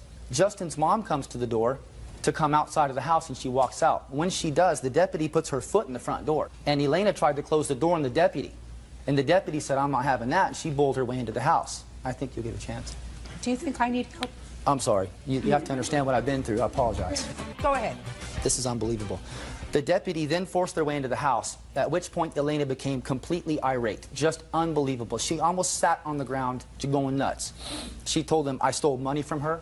She told them that I broke her gate and that I exposed myself to her and her 2 children, all right? At this point, I thought about it for a moment and I said, I don't even want back in this house because I can't leave my boy here. Who knows what she's going to do? Do you have a police report? They did not make a police report. The answer is you don't. No, they didn't. Here's the case number if you want to call them and verify. Do you have a police report? I'd like to see it, please. Okay. You see what they both have. So the watch commander looked at me and he goes, do you want to be here? And I said, no, but I want my stuff. And he goes, well, go get your stuff. So I went upstairs and started to get my stuff. And the whole time I've got my cell phone on, my wife is listening to it on speakerphone the whole time. And the watch commander said, can you prove this to me, what you just said? And she goes, yes, I can. She goes, Justin, Alex, and that's these 2 guys here. And they come downstairs with their hands in their pockets looking at the ground. And he goes, this woman says that he exposed himself to her and her kids. Can you testify to that? And Justin and Alex both looked at him and went, nope. And he said, ma'am, I don't want to hear anything else from you. I want you to sit down and let him get his stuff. And I left. And did you get your stuff? I got all of it, yes, ma'am. Okay. And as I left, I gave Justin, in the presence of Kareem, everything that belonged to Elena, the wireless modem, the stereo pieces, the leather jacket I still owed money on, even some chairs that belonged to another renter. What leather jacket that you still? A leather jacket I was buying from her. I gave her $10 out of 50, and I had forgotten it in my closet, but as I was moving, I saw it. In his presence, I gave everything that belonged to her to him. And if I still have anything else, it's because I forgot it. I'm not taking nothing from her. Put your hands down. Put your hands down. This is just unbelievable. So I have a few direct questions to ask you, Ms. Chavez. Did you leave a message on Mr. Glenn's cell phone on or about the 26th of August? No, it was on the 28th, Sunday 28th. And what did you say in the message on his cell phone? That he needed to pay at least the $290 and that I wasn't going to open the door. He doesn't have keys because he lost them. And I told him, I'm tired of being your door person. He's broken my gate trying to get over the gate to get into back to get in the house. Listen, I asked you what you said that he on needed the to pay that to get in the house and that I wasn't going to open the door if he wanted to come in. Listen to me. You cannot do that. You cannot lock him out. You cannot prevent him from entering. That's an illegal eviction. You cannot do that. I wasn't doing that. Yes, you were. Ms. Chavez, you absolutely were. I didn't change the locks. I don't care whether you changed the locks. anything. Listen to me. I read the police. If he went and got his keys, he could have come in. I'm speaking. You were home when the police came to your door. Yes, I was. You refused initially to open the door for the police. For him. The police had to open Ms. Chavez! You refused to open the door for the police. You cannot do that. Now, when the police finally were able to gain entrance to your house and speak to you, what was the first thing that you said to them? I said I would let her in, but not him. And she said, fine, I just want to come in. So she came in, and we started talking. And she asked me what was going on, and I explained it to her. The first thing that you told the police officer as to why you weren't letting him in your house. Because he owed money, and I was trying to make an attempt to get him to pay some of it. Okay. Now we're going to get to your counterclaim. Take your hands out of your pockets. Yes, ma'am, I'm sorry. Your counterclaim is that A, he owes you for rent. B, he stole property from your house. You were unclear in your answer as to what property he stole. Do you want to tell me now? Yes, he took with him 2 towels, a rug, a VCR that I had loaned him. He never returned it. The cable transformers and the modem key that was given to him by Charter. He never returned those things. Okay. Do you have any of those things? Everything I thought was hers I gave to Justin, but I'm willing to look in my stores and see if I have the VCR still. I mean, you can buy a brand new 4-head stereo VCR for $20 at Walmart, right? I got it. I got it. Okay, so that's a lot of baloney. It sounded like a lot of baloney to me because it wasn't even listed in your answer. But what you want the most for is you claim a sexual battery. Yes. You want to tell me about that, Ms. Chavez? Timothy Glenn claims he was illegally evicted by former landlord Elena Chavez. Elena claims Timothy committed lewd acts. Now, You claimed a sexual battery. Yes. Go ahead. The first time it happened was about the 3rd week of July. We were in the kitchen, my roommates, Alex, Justin, and we were proceeding to have lunch. Everybody fixes their own thing. And he came in, and he's very, happy, smiley guy. And he started talking about how easy it is for him to get women. And he proceeded to move his hips left to right with such force that his genitalia made slapping sounds, and he laughed about it. Oh, my. And I was like, totally grossed out, and I told him that it wasn't funny because he was laughing. He thinks it's funny. What else, Ms. Chavez? And other occasions he's done it before. He's Ms. Chavez, you know you're full of baloney. Yeah. I'm not. Hey, quiet. You want to go to the theater? Go to a movie. It's a court. He did this, okay? Listen to me. If he did it, and if you were so offended by it that you wanted to terminate his lease, I'm speaking.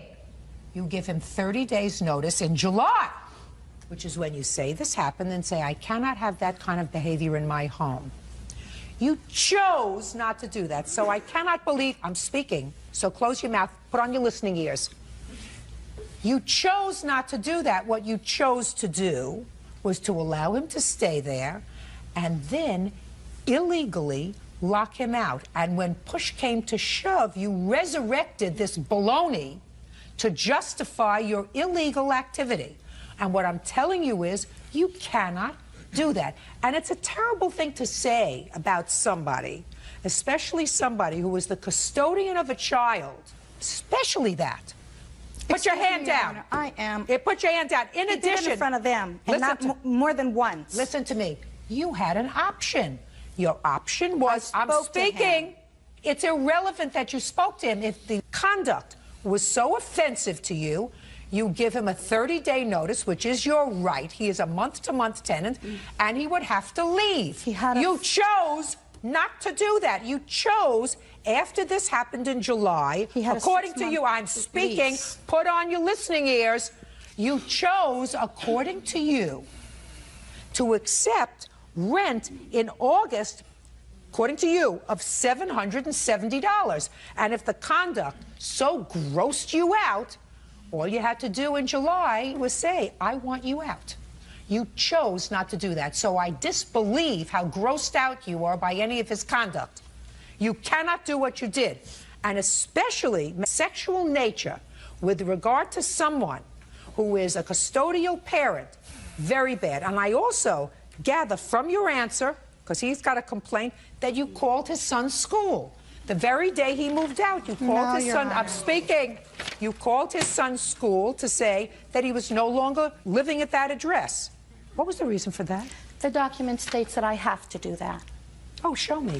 Show me the document that states that you have to call the day after he moves out. I called 3 days. Show me. Well, unfortunately, Mr. Glenn, this form that she has indicates that she has to advise the school within 3 days if you've changed your residence. Okay, well, that's not all she told the principal. Well, I don't know what she told the principal unless you have the principal here. No, he wouldn't come. Well, your allegation is that vindictively, and I guarantee you vindictively she made this call, but she is required to do it, and therefore I cannot in good conscience rule in your favor with regard to that part of your complaint. I think Ms. Chavez acted wrongly. I think she made an excuse for her behavior after the police told her that she couldn't evict you. I agree. She couldn't lock you out, and she said, well, you were a threat to her because you sexually battered her. You may have been guilty of poor judgment or poor taste in your storytelling, Mr. Glenn, but there is no evidence whatsoever of sexual battery. Is there?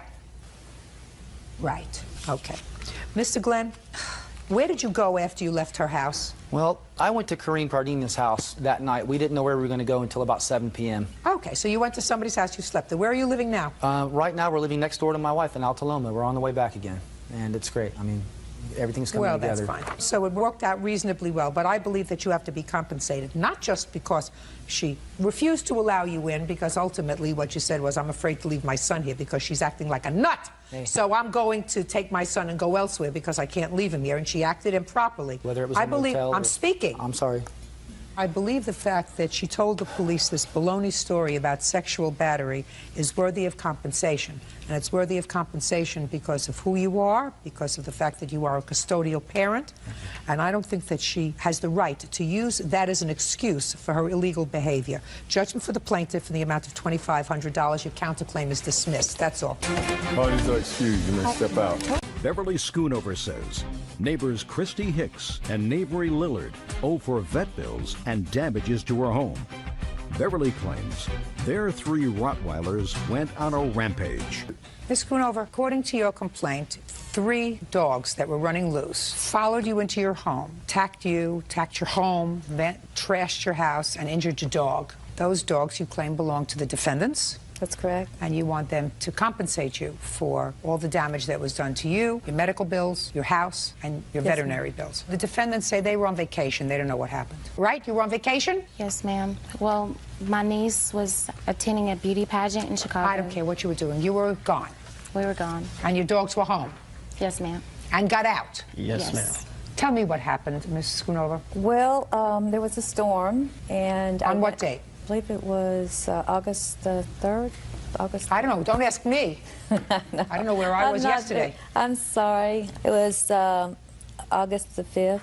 Go ahead. Okay, there was a storm. I went outside. At the end of my driveway were electrical wires. So the officials had arrived, and they were telling me to stay away from the wires, stay away from the wires. All of a sudden, someone yells, "Smoke, fire, call the fire department." So all the people went running up, and our neighbor's house, just not a tenth of a mile on the other side of the road, lightning had struck their attic. And everyone went, and I couldn't go. I couldn't go because there's the pasture fence and there's the electrical wires. So finally the smoke got so bad, I just had to go inside. I went inside, and when the smoke cleared, I came back out. Well, in order for me to see that house, I had to go all the way to the driveway, down to the end of the fence. And I'm standing by the fence, and I look at the wires, and I think, they tell me to stay away. So I turned around, and when I turned around, there were 3 Rottweilers. One on each. You have 3 Rottweilers? Yes, ma'am. Go ahead. One on each side of me, and one in front of me. The 2 on each side were females. The one in front of me, I didn't want to deal with him at all. I looked up this way, there was no one to yell for, and I would not scream that loud with those dogs that close. I thought about the wires, but I would have to turn to get through them, and I wouldn't turn my back on 3 large black dogs. No way. They were up to here. No. So I couldn't stand there pinned against the fence. So I started walking toward my home. I had about 100 yards to go. I just decided I've had enough of these dogs. I've had to drive through them all the way, all through the winter. They would be laying in the road. These same 3 dogs? These same 3 dogs with 2 little dogs would be laying in the road. I mean, many times I've had to stop. They wouldn't get out of the way. So you'd seen these dogs before? I had seen them before. Do you know where they lived? No, ma'am. How far from your house had you seen them? 2/10 of a mile.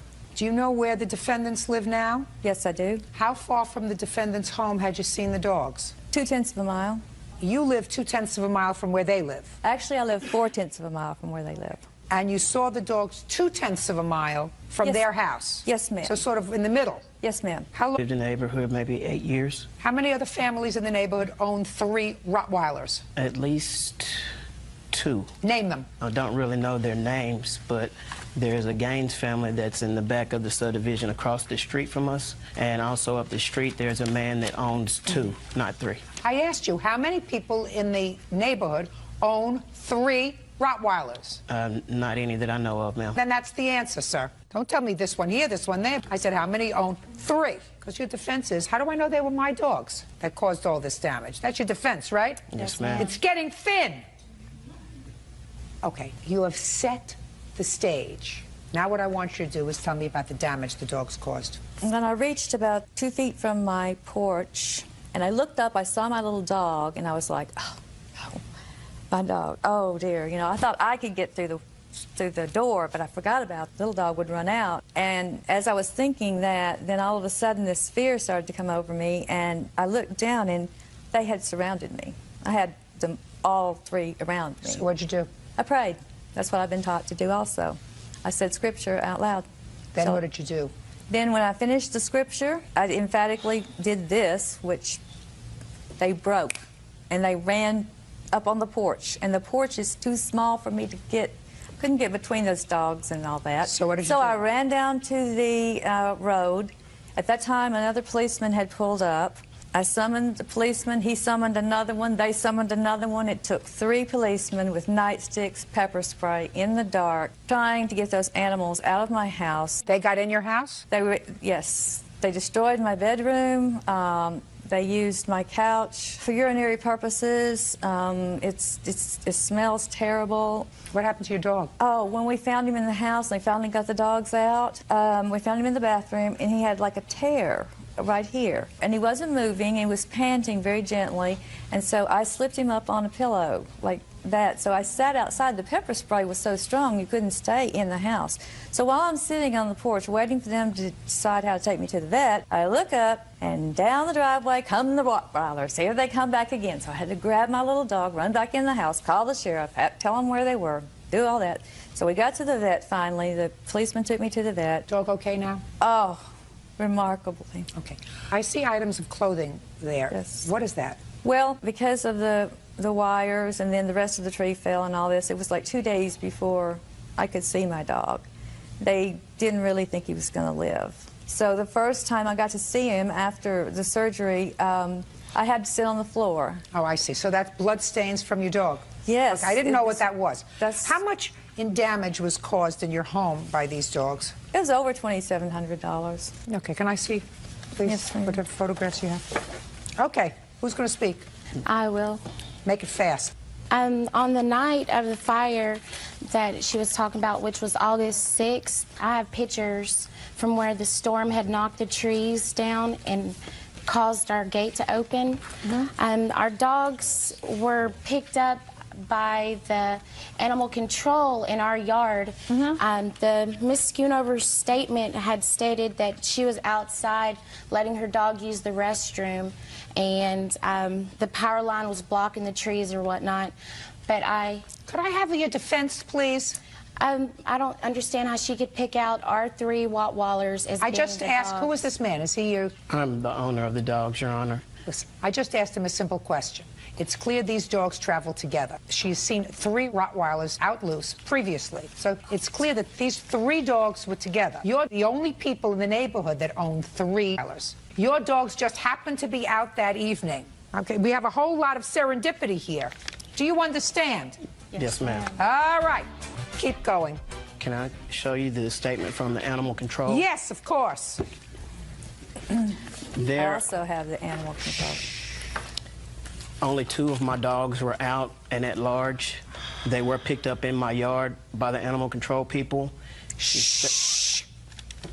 Your dogs had gotten out before. No, ma'am, that was one occasion when I was out in the yard with them. And Listen to me, I'm just reading this report that you gave me. They identified your dogs because they had to bring your dogs home before. Put your hand down. That's the report you just gave me. The purpose of that report was to show you that there were 3 dogs loose in the yard that they bypassed in the street. Listen to me very that were German carefully, Shepherds. sir. She was shown the German Shepherd. She said that they were not the dogs that attacked her dog. Correct. But she also stated that the dogs... She was shown 3 German Shepherds. If she was going to make a mistake, why wouldn't she make a mistake and say, these are the 3 dogs? There are 3 dogs. She knows a Rottweiler from a German Shepherd. They were with her for a long time. Listen to me carefully. You can't give me a report and say to me the report is only for one purpose, to show you that there were 3 German Shepherds out. They have brought back your dogs who were out unaccompanied before. That's outrageous. Not she. Your dogs. No, Miss Beverly Schoonover had stated that it was so smoky outside from the fire. The house was right in front of her house that caught on fire. I have the paper, the Daily News Journal that I want you to listen to my statement. I'm listening, Your Honor. Put on your listening ears. I said this report indicates that your Rottweilers were found outside by animal control before. Yes or no? Not by animal control. They were police officer. Strike No, ma'am. animal control. No, Say There was never a police report even filed on this. We tried to get a police These statement. people, There listen was to me. no Listen statement. to me. The only thing that saddens me is one of these dogs was put down after this evening. Is that right? Yes, ma'am. Because they didn't pick it up. They said they would be back for it. It's unfortunate that they have dogs. It's unfortunate that we don't have to have people tested before they have animals. Animals are not supposed to be left outside when you're on vacation, when you're at a beauty pageant, when you're with your daughter, when you're upstairs, downstairs, anywhere else. When you're not home, you have to make adequate provisions for animals to be cared for, not leave them outside. Sometimes bad things happen. Sometimes there's a storm, sometimes there's a hurricane, sometimes there's a flood. And when two idiots can't take care of animals, they shouldn't have them. Judgment for the plaintiff in the amount of $2,700. That's all.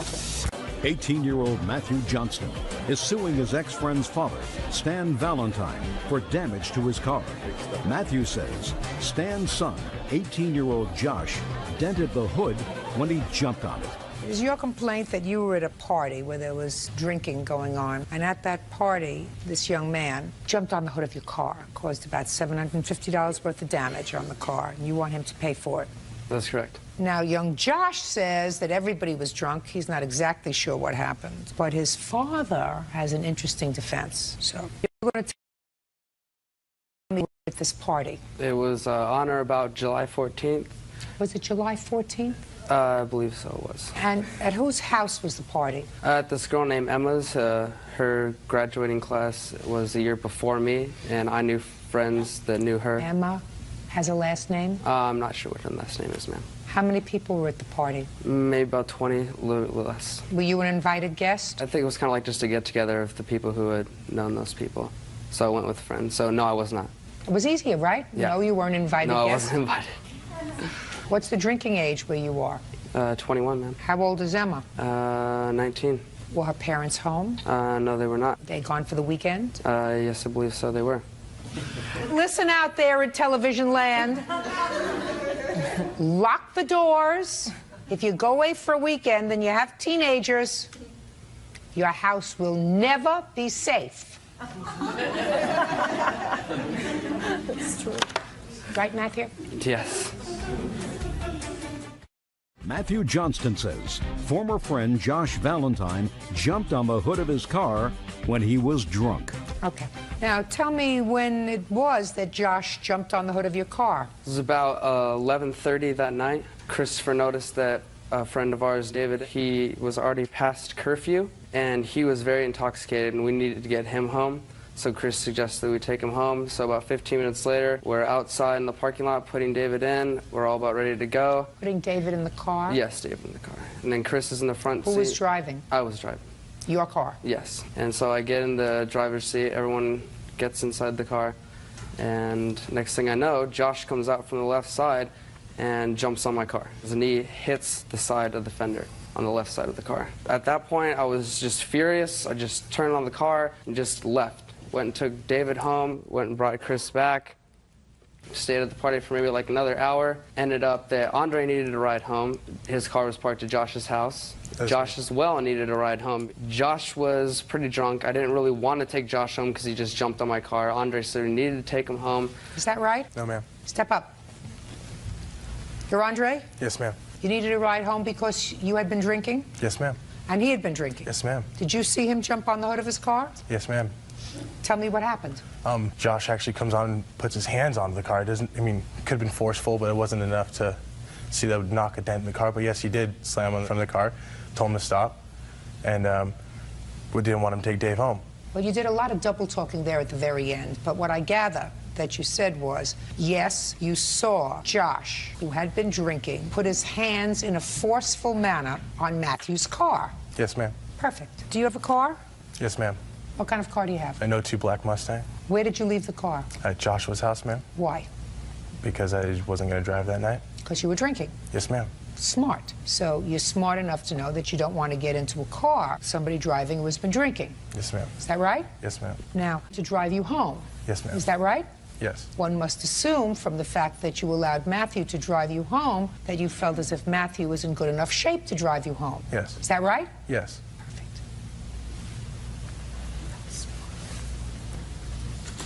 Okay, Mr. Valentine, now I'll hear you, sir. I feel that based on the circumstances, Matthew was in fact drinking quite heavily You don't know that. That's not according to your witness. Not according to your witness. Your witness just testified, sir, unequivocally, that he felt sufficiently comfortable with Matthew driving him home, and he would not have gotten into a car with somebody who had been intoxicated, so that he left his car home because he wasn't going to drink and drive, but he allowed Matthew to drive him home because Matthew was sober enough to drive home. So let's get over that.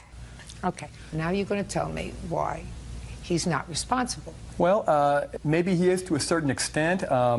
I would say that he has some partial responsibility, possibly, if anything. There are some inconsistencies in Matt's story. First of all, he didn't contact Josh the next day.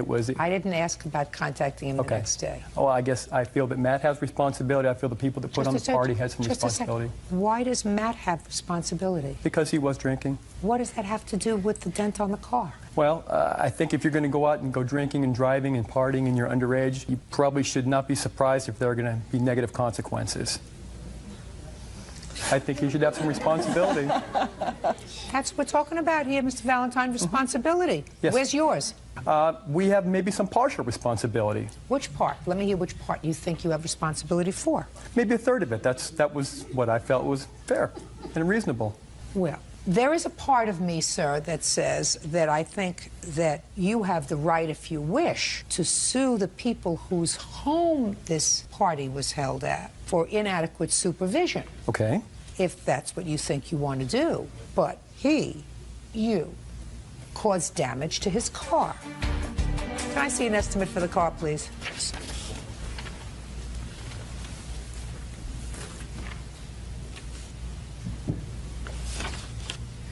$649.07 to pull out the dent. Is that right? That is correct. That's what you owe him. That seems You go a to bit school? steep. You go to school? I do not. I work. Really? Terrific. What kind of job do you have? I work at BAE Container Solutions making... How old are you? Missiles. I'm 18 right now. You work full-time? No. What do you do at the other part of the time? Not work. What do you do? Stay at my house. I don't know. Is that productive? No, it's not. I can't have a full-time job yet. How about going to school? I choose not to. Well, do you mow the lawn, clean the house, build a garage? What do you do? I live in my own apartment with Andre and my other friend Justin. Who pays the bills? Me, Andre, and Justin. With a part-time job? Yeah, it's really cheap out there. Great. Okay, judgment for the plaintiff in the amount of $649.07. That's all. Thank you. Parties are excused. You may step out. Denise Wyatt says her estranged daughter-in-law, Nancy Christensen, owes for the return of her appliances. Nancy is countersuing for defamation of character and harassment. Miss Wyatt, Miss Christensen is your soon-to-be former daughter-in-law. That's She's correct. married to your son. How many sons do you have? 2. I assume only one of them is incarcerated. Is that right? One was old enough to be incarcerated, correct. Where's the other one? He's only 8. Well, still got time.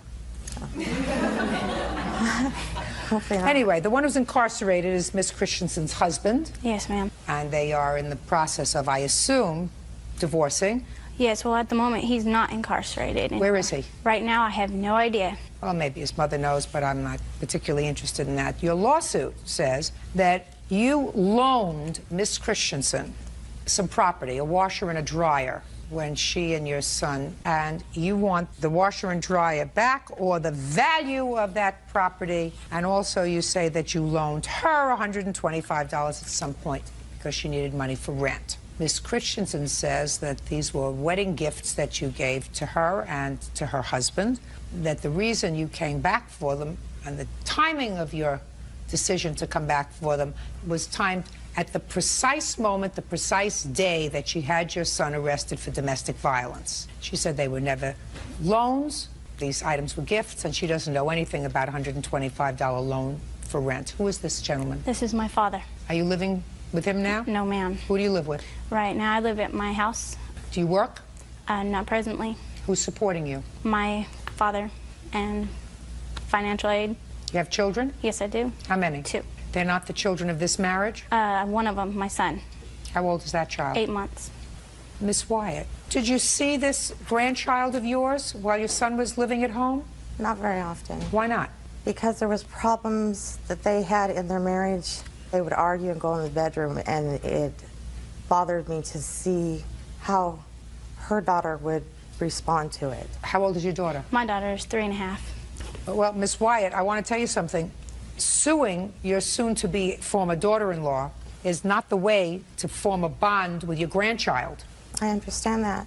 What month and year did you loan them this old washer and dryer? My son had moved out in March when he turned 18. The day he turned 18, he decided not to come home. 2 days later, he moved in with Nancy and her father. In May, they had gotten an apartment. They did not have a refrigerator, washer, dryer. I felt very bad because I had mine in storage and said you could use them, but I want them back because I also have other children, and when I get them back, I want to be able to have my belongings so that I can take care of my kids. I don't know if that makes sense to you or not. Not this much. How old were the washer, dryer, and refrigerator that were in storage that you gave to the defendant? I have pictures. How old? I purchased them when my daughter, which is now 11, was 2. So they're about 9 years old. Correct. And what you wanted to do was, according to you, I'm just trying to get this straight, you wanted these things back to you as a legacy for your younger children. Now, aside from your son who turned 18, how old is the next oldest child? 11. 11. So by the time, just a second, so by the time the 11-year-old would be an adult, so that you could give the 11-year-old the washer and the dryer and the refrigerator, the washer and dryer and refrigerator would be 18 years old. Are you following what I'm saying to you? Yes, I do. Now, on what day did you find out that your son was incarcerated? On Friday, September 2nd. And there came a time when you went to the defendant's home with the police? Correct. On what date? September 5th. Why? I had given them notice when he had left her prior to him getting arrested. When was that? When he moved in with my sister. And I had told them back in August that I wanted my things back. I have health issues, very serious ones. I don't want to be dragged in this. I just want my property back. So when I get my children home, I will have What children? I have 4 other children. Where are they? They live with my ex-mother-in-law. She was granted guardian health. You have mental problems or physical problems? Physical problems. Okay, I'll hear you. We moved out in April 2004. We got married in May, which I have my certificate, which was when she told us, you guys can have our refrigerator, my refrigerator, washer, and dryer. I'm not using it. I have no need for it. She lives in a studio apartment, which already furnishes all these items, which these items are right here. I don't know if you see pictures of them. I see them, please. Then everything was fine. She would come to my house. She would stay. We watched over her for 2 weeks after plenty of her surgeries. As for the gas money and the rent money, she would only give me gas money. I think she only gave me $20 one time, and that was to take her to her surgeries and then take her home. And that's as far as the money goes. Now, my husband was arrested on the 2nd. This is his police report of what happened. She called me on the 4th asking about where her son was, and I said, well, he's in jail for spousal abuse. And that's when she called the cops to have them meet. And there's paper right here saying she came out on the 4th to meet her out there at my house so that she could take away the fridge and washer and dryer. Now, when she did that, the first things out of her mouth were, are you ready to take your stuff out of my fridge? I go, I don't have anything of yours. You gave that to us, and that's exactly what I told the cop. That's when the cop sent her away and told her this is, you know, something you need to deal with in court. Well, she didn't go to the courthouse that day to file. She waited until September 6th. That was his visiting day. Now, I had been sitting in there waiting to visit my husband for an hour. Why? Well, because I wanted to see where his head was at, if we could work this out through marriage counseling, because this is like the first time this ever happened, you know, and I was willing for my children, for my marriage, to give it another shot, you know, try it out. You broke your arm. He fractured it, yeah. I know. Fracture is a break. Yeah, I know. It's stupid of me. Go ahead. I had waited to visit him for an hour. Well, his visiting was at 9 o'clock, and at 8:45, Denise walked in the jail. and she walked up to the window and asked the lady if she could visit. Well, he's only allowed one visitor or two shared people, you know, one visit a day. And she looked at me, she said, "Are you going to let me see my son?" And I shook my head no, because I felt he's my husband. I had more of a right to find out what's going on with him. Anyway, at that moment, she turned around and she said, "That's fine. I know where you're at and I know where your car's parked." And she walked out of the jail. So I went to the police station right after, and I went to make a police report on her. Well, they told me they weren't going to do that because they didn't think it was serious. Okay. Because I had asked for a restraining order. So as I was walking outside, she comes walking down the street. She says, "Nice try, Nancy. I know where your car is at. I know where you live. I'm getting your power turned off. I'm going to get everything turned off, and you're going to have to just deal with nothing." And she did this in front of I have the report right here. She did this in front of one of the police department supervisors. And she walked back in with me and told the police officer at the desk, "Look, this lady is crazy. She's got problems." And it states that in there too. Well, you made these threats to her, Miss Wyatt, in front of a police officer. I've never been contacted about that. I didn't ask you whether you had been contacted by them, madam. I'm telling you that I'm reading the police report, and you made these threats to your daughter-in-law in front of a police officer. When I went to see my son, I went to the counter and I said I was... I'm not talking about that. I'm talking about outside the police station.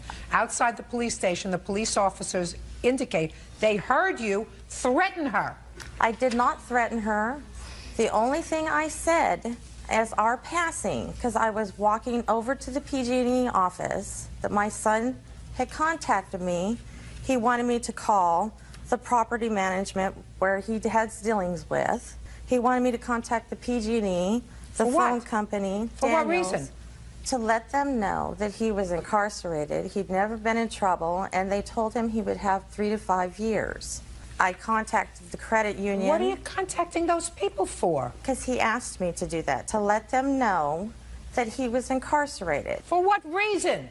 You must have asked the reason. Why do you want to let the gas company and the power company and the rent know that I'm incarcerated? For what reason? So that she would go bail him out. Because he had already had her in there all those days, and she had taken his paycheck. All he wanted to do was take his car and leave to cool down. You want to say something? I just wanted to... Stand up. I just wanted to point out that when the actual washer, dryer, and refrigerator was put into Nancy's possession... They weren't put into Nancy's possession. It was a loan Listen to me. her. They weren't put into Nancy's possession, right? Yes. She would not have given Nancy anything. She would not have given her a dust maggot. She gave those things to them as a couple because they were getting married, and she wanted her son to have those things. She wouldn't have given Nancy anything. When it very first started, though, they were not on odds with each other. They don't got have to be along at odds just with fine. each other. Your sister wouldn't have given this lady, who was a stranger to her, anything. She gave them to the family because they were married. I did not know that they were getting married until the day of the marriage. And I There must have been a reason for that, Miss Wyatt. He didn't even call his sisters or brothers or anybody. Must have been a reason for that, too. Denise Wyatt says her estranged daughter-in-law, Nancy Christensen, owes for the return of her appliances. Nancy is countersuing for defamation of character and harassment. Now, I find very strange, Miss Wyatt, that one day after the incident at the jail and 2.5 days after you ascertained that your son was incarcerated for domestic violence, it was at that point that you demanded back with police assistance this property. Are you still living in the same house that you were living at when you went to get this property? The studio apartment, yes, I am. So what inspired you to go and get this property the day after the incident at the jail? Because I've been spending more time with my children, and I have chances of getting my own children back so that I will need my things when I What are you get going to them. do with them when you get them? If I get them to you now, what are you going to do with them? They're going to sit in my storage until I can get my children. Hi, Miss Wyatt. I think you need a lot of help. Your case is dismissed. I find that these items are gifts to your son and your daughter-in-law, and just because they are no longer together doesn't mean that you get them back. What it means, Miss Wyatt, is that your son and your daughter-in-law will have to argue over whatever is marital property when they ultimately get a divorce. It may be that he gets them, it may be that she gets them. You have a counterclaim for harassment. Yes, ma'am. Leave her alone. Do you understand? Yes, I understand. Good. Don't call any of her creditors. Don't call her apartment. Don't call her manager. Don't call the gas company. Don't call the cable company. Do I make myself crystal clear? Yes, you do. That's all. 21-year-old Shoshana McKinney is suing her former friend, 26-year-old Deshae Thomas, for smashing her car's windshield. All right, I have a complaint and a counterclaim. Each one of you alleges that the other vandalized their car. I gather you ladies knew each other. For some time you were friendly with each other. So why don't you tell me, Miss McKinney, when you allege Miss Thomas vandalized your car and what proof you have that she did so? This happened on July 15th. She came to the club that I was at. She wanted to pull me out and fight me, but the doorman wouldn't let her get very far because you have to pay to get in. So when she saw that I wasn't going to come out and fight her, the witnesses say that... Don't tell me what a witness says. Okay. She smashed in my car windows. Did you see her do that? No, I did not. Who's here that did see her do that? No one. Good. Did she ever admit to you that she did that? No, she did not. If there's no proof, Miss McKinney, there is no case. Do you understand? Yes. Now, let's get to your counterclaim. When It was on 8/16, right in front of my home. you have any witnesses to your car being vandalized? I saw them. Well, tell me what you observed. It was like 10 o'clock in the morning, and I had happened to glance outside my window, and I saw a female first with like a white rag and like a big white T-shirt and some shorts and like looking like a homeless person, just like hanging around. And so I didn't think much of it. And then a couple hours went by, and I still saw that person hanging around. And then I saw that person go to a white car. And then I looked closer, and I was like, that's Shoshana in the car, and that's her. That must be her mom, because her mom has glasses and she looks like her. So I blinked my alarm, like, you know, get away from my car, and then they ran away. So I went out there, and I saw the big scratch on my car, and I said, this lady done scratched my car. That's what she was doing when she was leaning on my vehicle. So a couple hours later, they came to my door. I opened the door, and I noticed that I recognized them face to face at that point in time. Mind you, we had already had a disagreement. Shoshana had felt threatened by me because we had got into an argument, and Shoshana did a lot of things to other people besides myself. She only stole property of mine, like jewelry and clothes and stuff like that. But I just, I asked you about my stuff, Shoshana, and you lied. We're going to keep this real simple. Is what you're telling me that on the 16th of August, you looked outside and you saw somebody hanging around your car for a long time? Leaning on my car. For how long were they leaning on your car? At least an hour, and then... 1 hour. And after that hour, when she got back in a car, you went outside and looked at the car and you saw a scratch on your car. Right. How big was this scratch? I'll show you pictures, Your Honor. I have pictures. I would love to see a picture. Please do.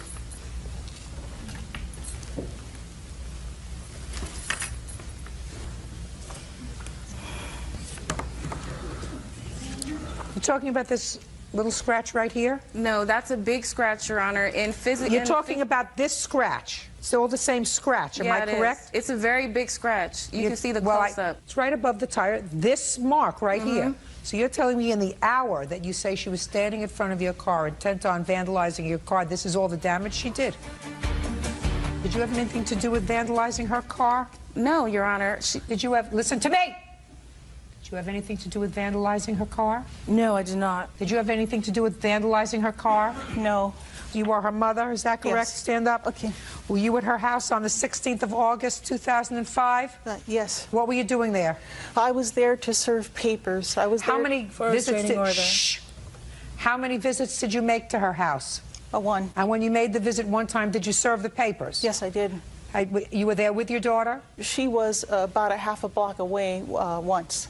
Listen, stop fighting with each other. I don't know what you're mad at each other about, but vandalizing each other's cars is not a very smart thing to do. If that's what you did, there's insufficient proof that that was done. Your case is dismissed. Your counterclaim is dismissed. Goodbye. Have a happy life. Parties are excused. You may step out. James White, fiancee Karen Rundell, owes for a loan to retain a lawyer. Karen says she gave her paycheck to James the entire time they lived together. Mr. White, you and the defendant lived together, according to the complaint that I've read, for a period of time. And it is your claim that during that time you made a loan to her in the amount of $5,000 as a retainer for an attorney because she was having some legal problems. The defendant says that while she acknowledges that you wired the money into a joint bank account that you had for the attorney, that money was paid back because all that money that was in the joint bank account was put in by both of you subsequently. So the money was repaid. In my opinion, yes, it was. When did you start living together, Mr. White? We started living together in April of '04. How long had you known each other before you moved in together?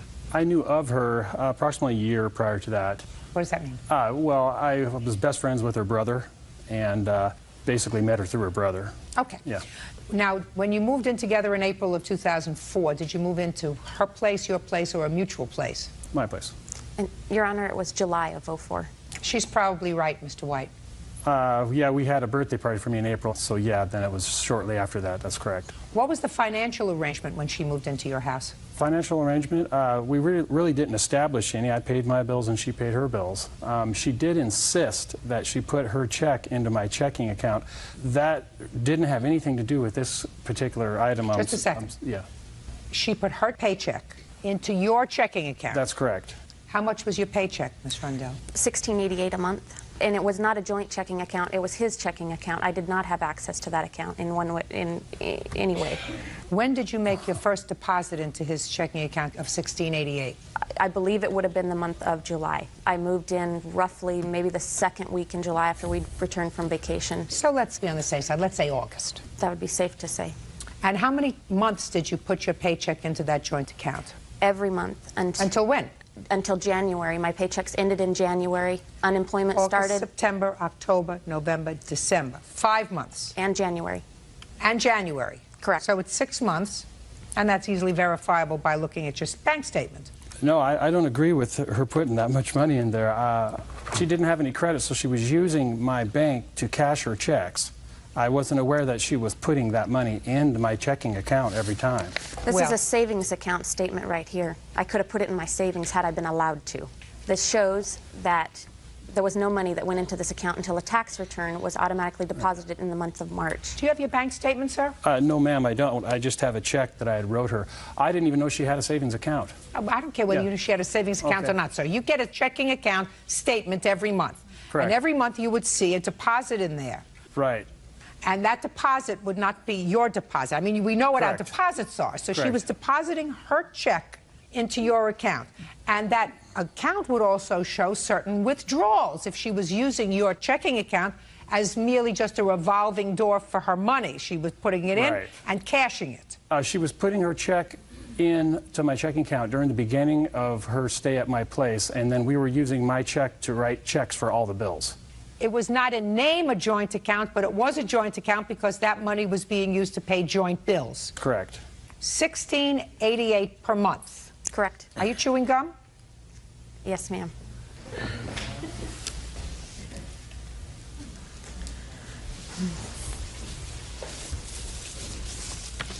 Okay, so let us assume everything that you say is correct, that for 6 months you put in months. Yes.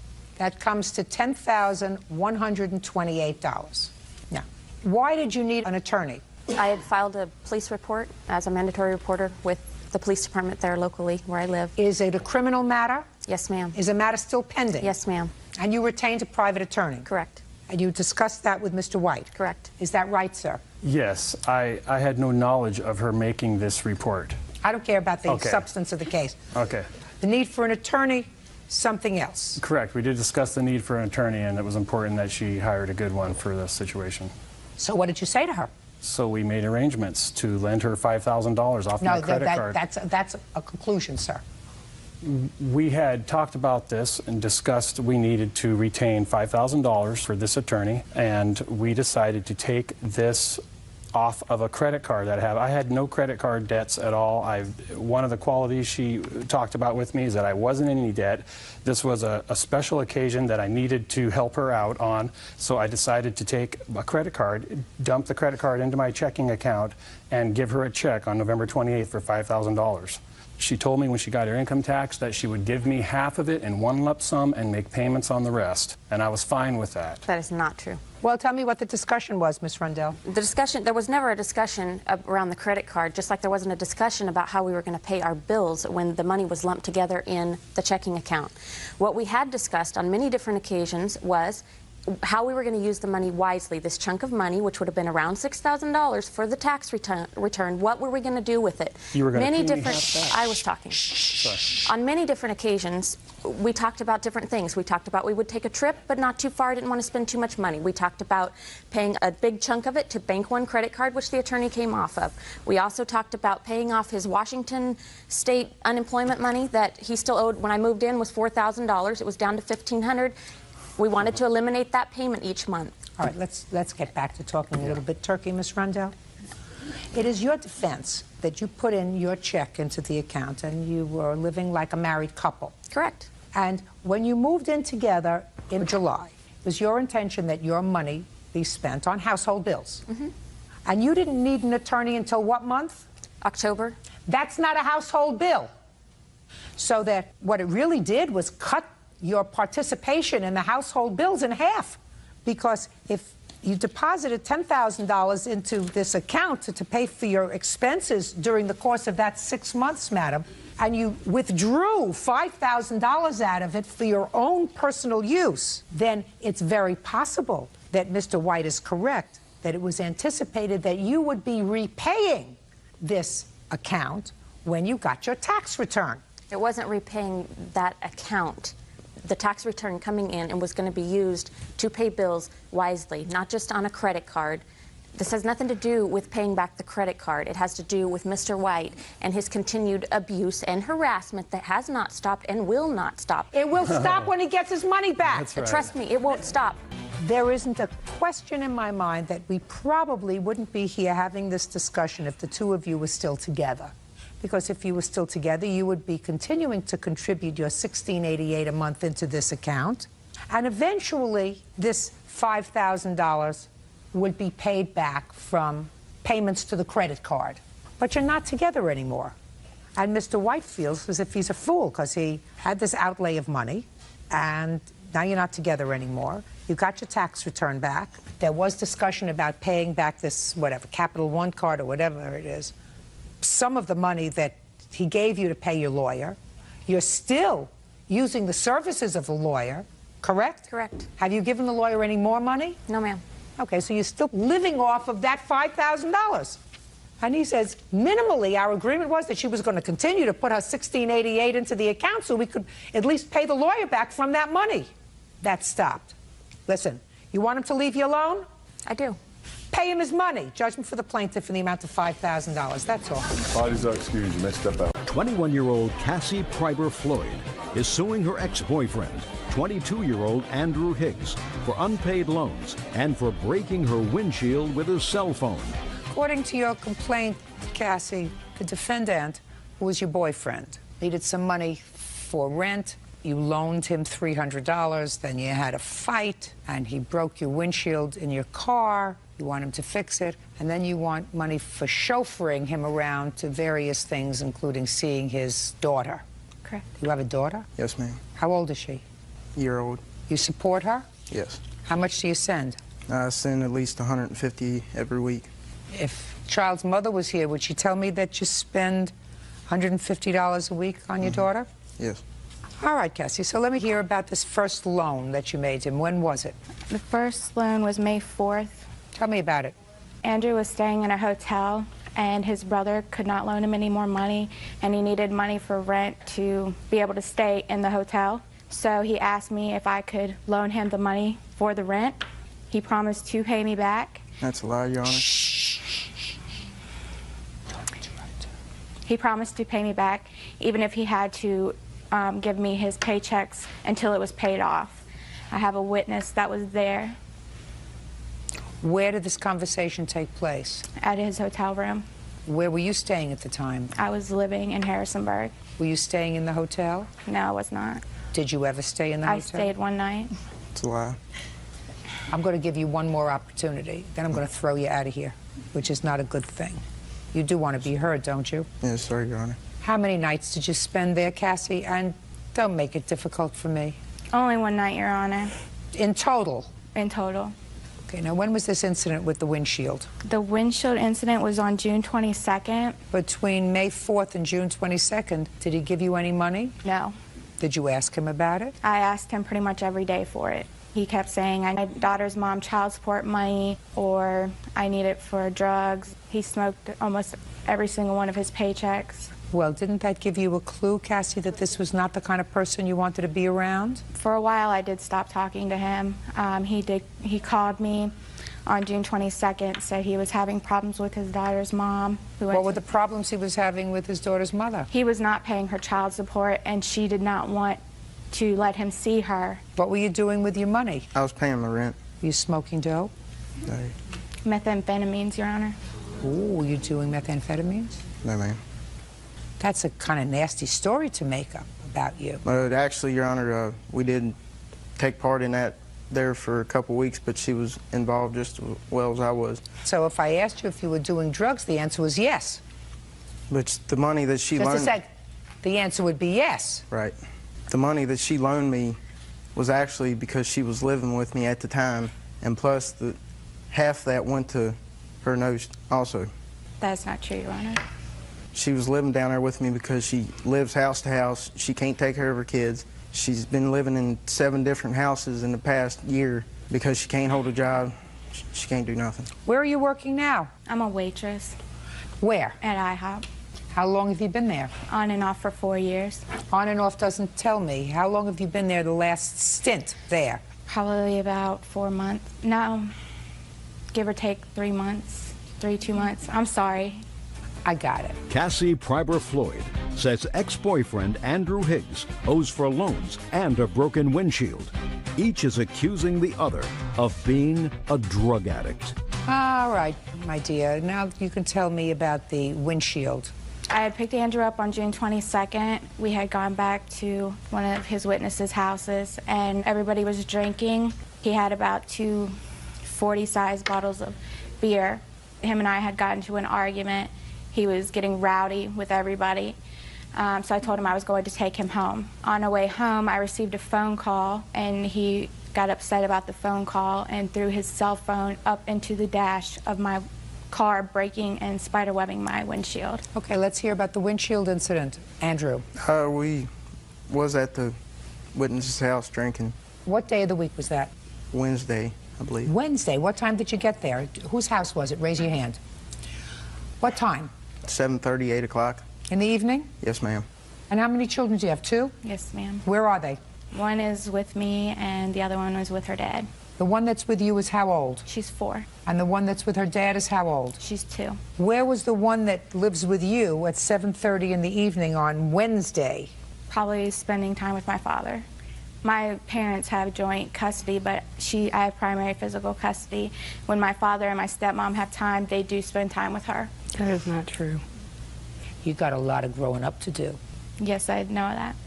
You know, her father takes care of her daughter. She gets her maybe once a month. I got it. I have her every day, Your Honor. Listen to me, Cassie. When a court has to get involved and give grandparents legal custody of a child. That's not what happened, Your Honor. No? Her father ended up in jail, and yes, I did not want him to have to fight me for custody because he was in jail. My dad and my stepmom do have joint custody of Cassie! for that. That is a lot of baloney. Do you want me to tell you why? Why? I was a family court judge for many, many years. People in prison do not sue for custody. And the only reason grandparents get custody of children is because a parent is unable, physically or emotionally, of them. That's why a court gives grandparents custody of children. So I'm telling you, you better grow up, you two. doing drugs jointly or independently not only is wasteful, since you work at IHOP, and you work where, sir? I'm a truck driver. Well, a truck driver who does methamphetamines is not a truck driver that I would like to have driving my truck or on the road. Your Honor, I don't... Do we understand each other, sir? Yes, Your Honor. Now tell me what happened in the car when her windshield got smashed. She got a phone call from a witness here saying that it was another guy waiting at her house for her. And me and her got in an argument. Instead of losing my cool, I tossed her. Oh, don't interrupt. Sure, it's true. I just threw my phone up against the window. And then next day, well, she went back to my witness's house and was laughing, saying that she hit me and everything. And she hit you. And next day, she realized that her windshield was broken. She called me up. She's like, yeah, when you threw my phone, you broke my windshield. And she's like, well, I'm not really worried about it because 2 days later, we got back together. All right. And then you want money for driving him around to see his daughter. Is that right? That's the last part of your lawsuit? Yes, ma'am. Forget it. I don't even want to hear anymore. Listen, I'm going to make short work of the two of you. So far, between the two of you, you have managed to ruin your young lives yourselves and bring 3 offspring into this world, none of whom you are caring for. You have done enough damage. Grow up. The time you came here to file a case, to come here, you should have better spent doing something productive. Do we understand each other? Yes, ma'am. Your Honor, I have... Quiet. There isn't a question in my mind, sir, that if I were to ask the mother of your child whether each and every week she gets $150 from you, I would not get an affirmative response. Yes, you would. Maybe once in a while you send it. Put your hand down. Either one of you two ladies the mother? No, but I don't care. I just ask a question. Either one of you the mother of this child? Good. Then shut up. You get me? You made 3 babies. You tortured enough people. Grow up. Especially you. That's all. Out. Parties are excused. You may step out. 16-year-old Camden McClure says his mother, Gay McClure, owes for the value of car parts and for closing his savings account. Why don't you sit down, young man?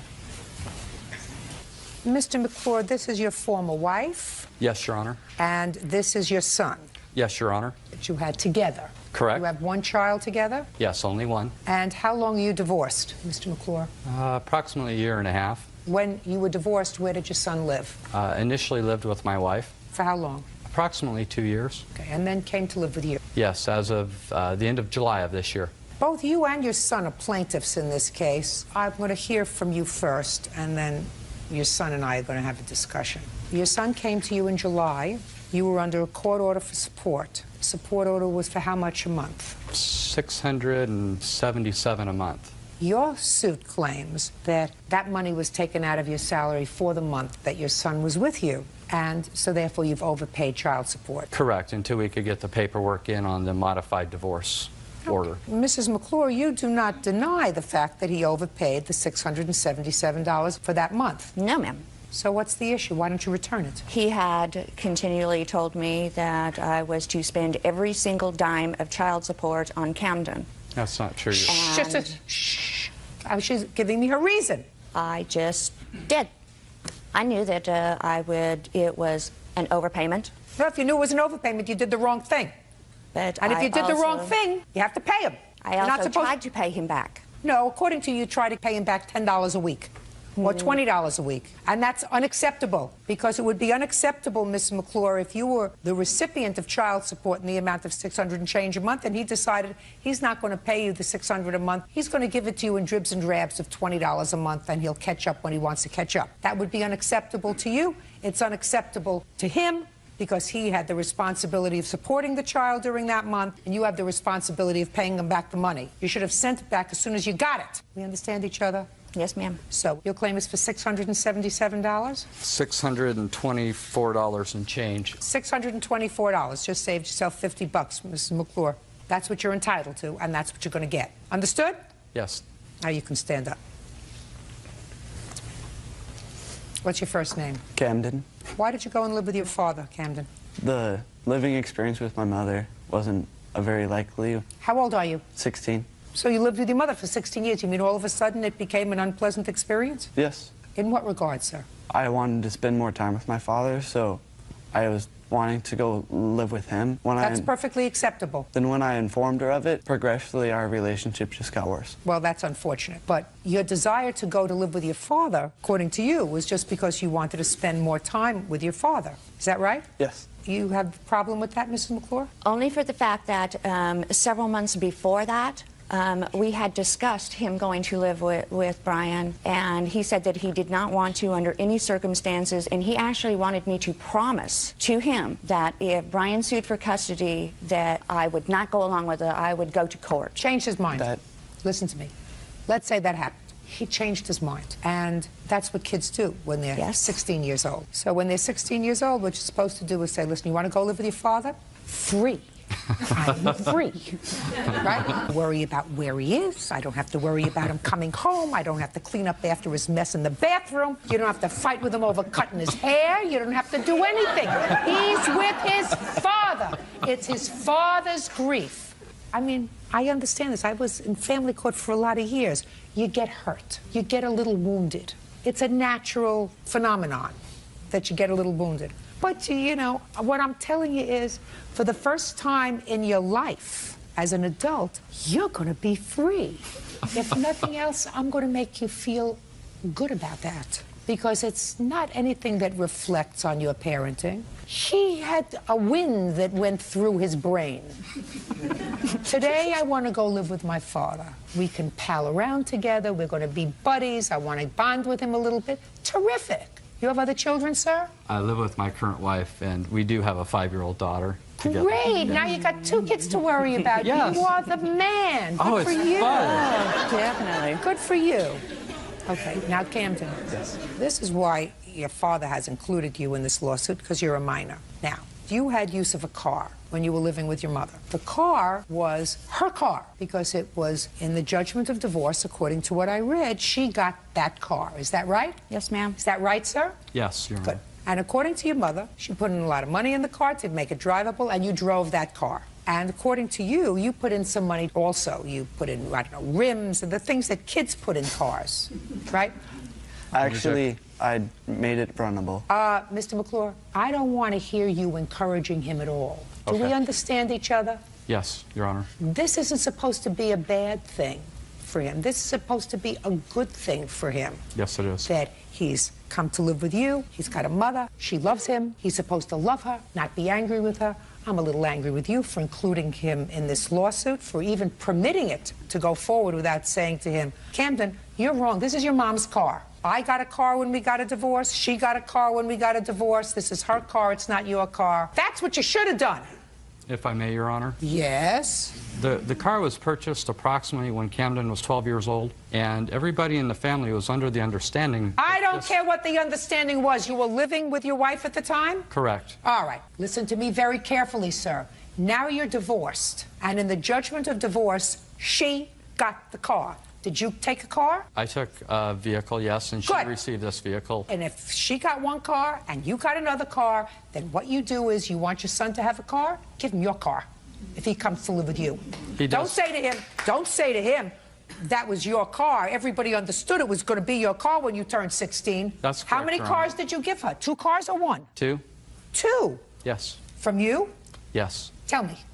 87 Buick Riviera and the 86 Pontiac Trans Am. And what did you get? An 86 Trans Am and my 93 Chevy pickup. So you did a little bit better I by about 5-6 years. Yeah, the only vehicle that I had payments on was the pickup.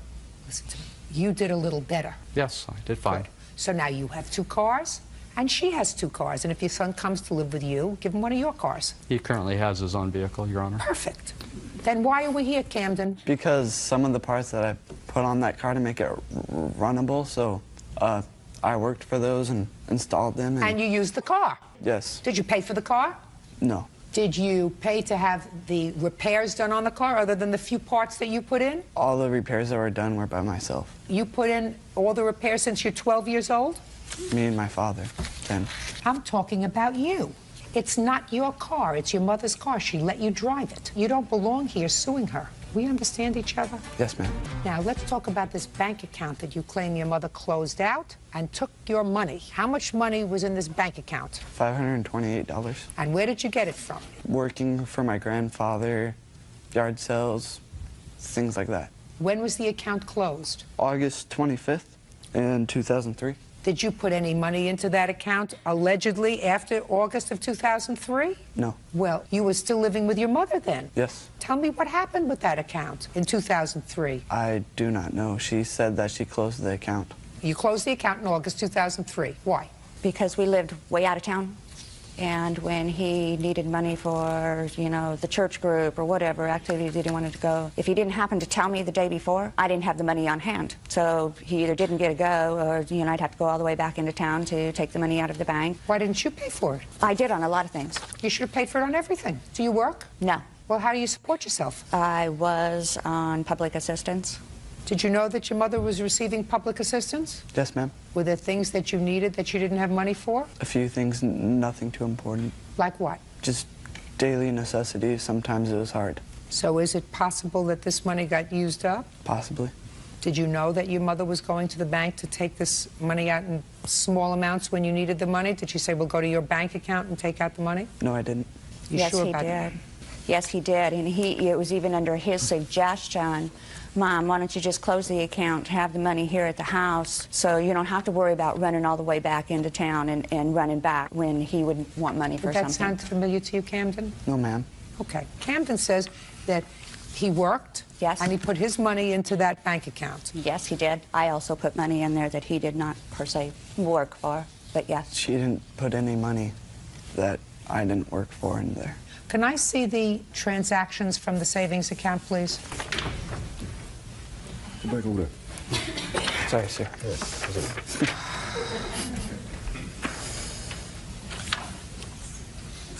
Okay. This money was originally opened with $300. The only money that was put in was $227 after your mother put it in. So, Camden, my question to you is it possible, sir, that that's the extent of the money that you put in this account, $227? That bank was opened here in Boise, and most of the money I made was when we still lived in Twin Falls. So that's why there's a $300 deposit. Well, that's the beginning balance. Yes. Okay. All right, Miss McClure, let me tell you this. There's no question that this car is your car. I'm dismissing that part of your son's lawsuit that deals with that car. I do, however, think that he has a legitimate complaint with regard to the savings account that was in his name where he put his money. This is his money. You are the custodian for his money, and you can't take it out and spend it unless you're prepared to show me exactly what you spent it on. I didn't necessarily spend it. Camden did. Lawsuit, sir, I am awarding you the $528.85 for the money that's in the account. I hope that that satisfies you. I want you to be a smart boy. Thank you. Just because you decided to live with your father doesn't mean that you don't have a mother anymore.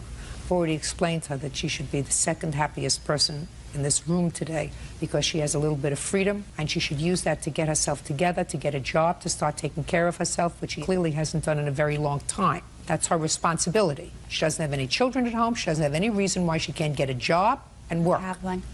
Well, it's been a long time coming. It is time now for you to take care of yourself, for nobody else to take care of you. You owe your former husband $624 and your son $528. Thank you. That's all. Tricia Thomas and her fiancé Wesley McMillan are suing former friend Billy Chrisley for causing them to be ticketed for the possession of marijuana. According to what I read, you were traveling in two cars, leaving Texas on your way to Arkansas because of Hurricane Rita. Yes, ma'am. You were traveling behind Miss Thomas. Yes, ma'am. In the car that you were traveling in was Mr. McMillan, one of Miss Thomas's children.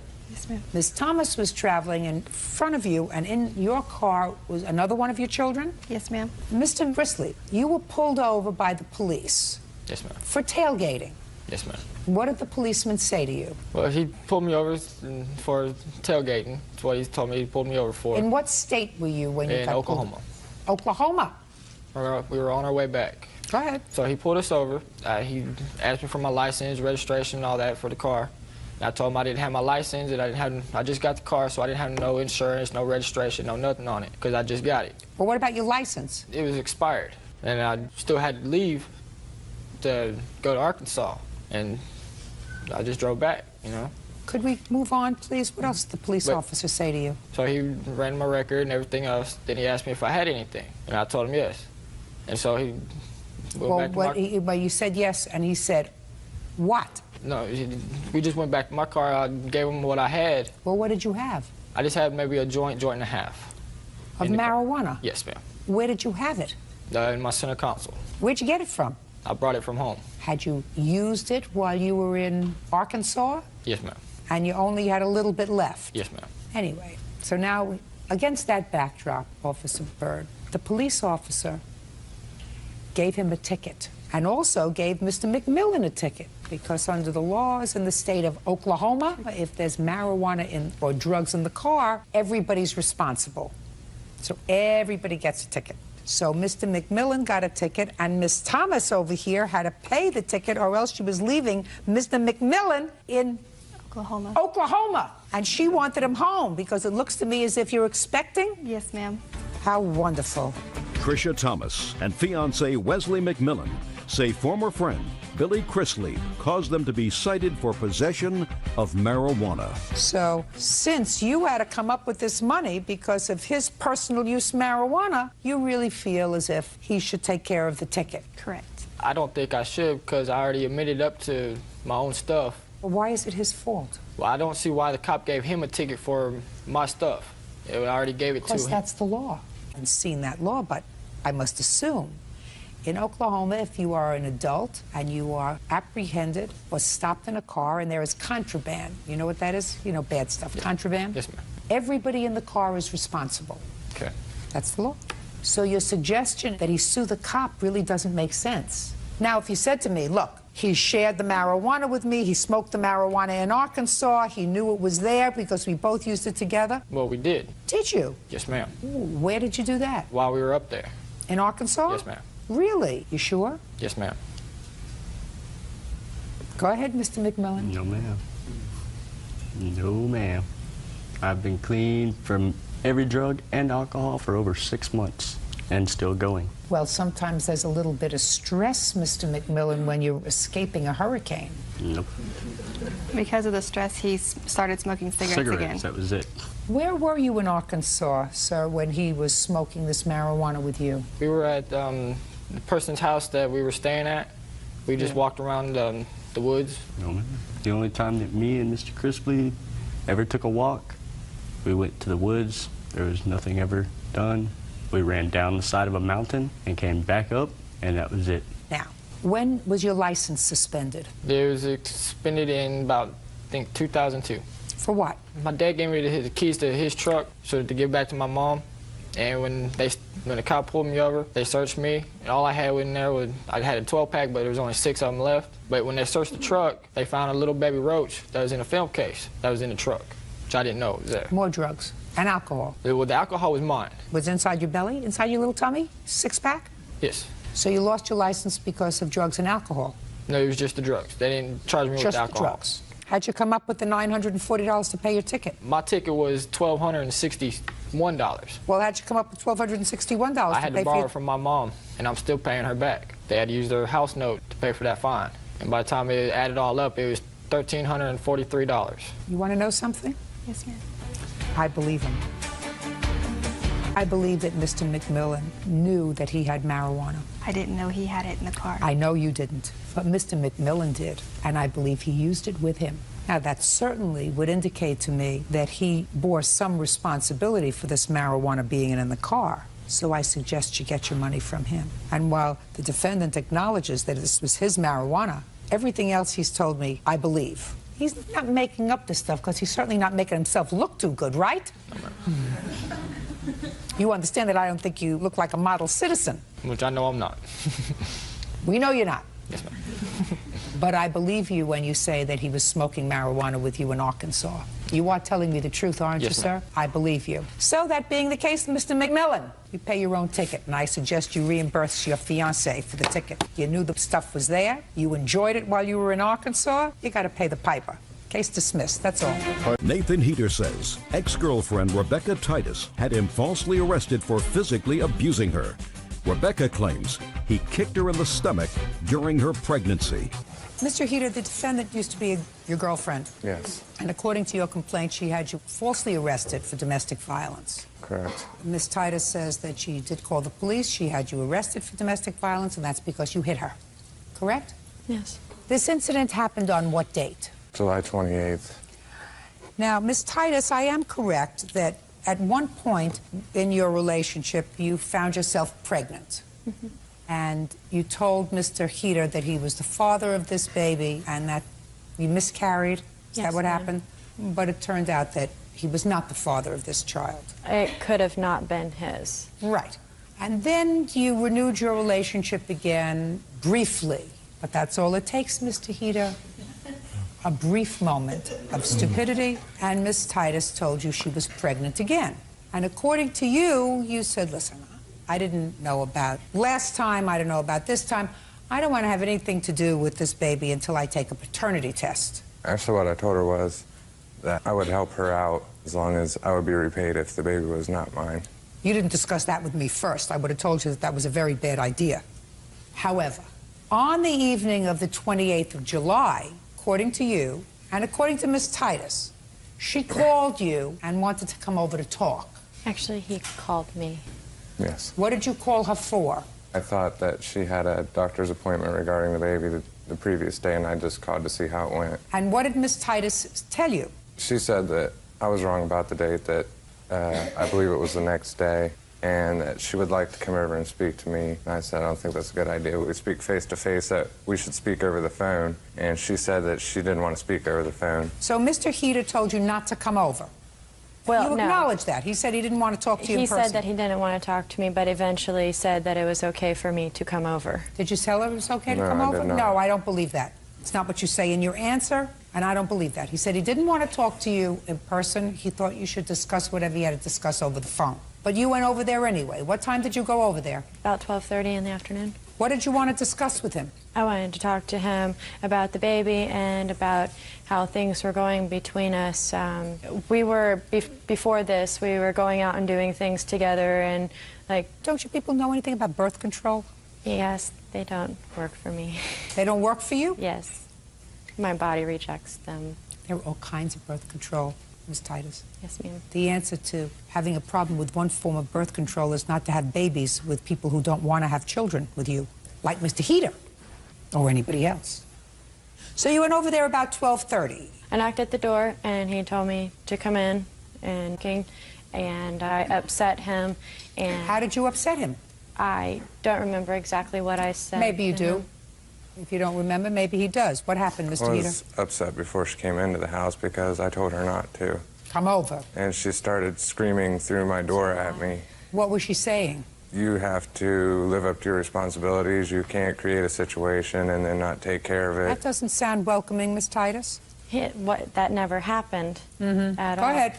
So, to save myself from embarrassment from my neighbors, and I did open the door for her to try to...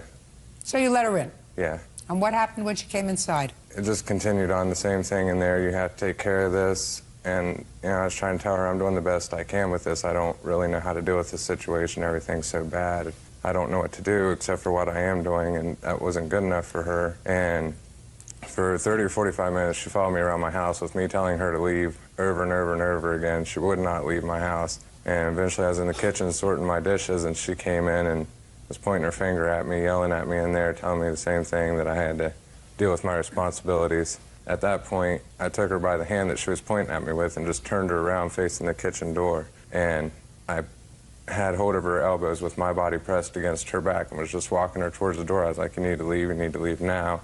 And she grabbed onto the kitchen doorway and started pressing back against me. And when I finally backed off of her and she let go of the door, she turned around and grabbed my hand like this, and then she smacked me in the face and said I had no right to touch her.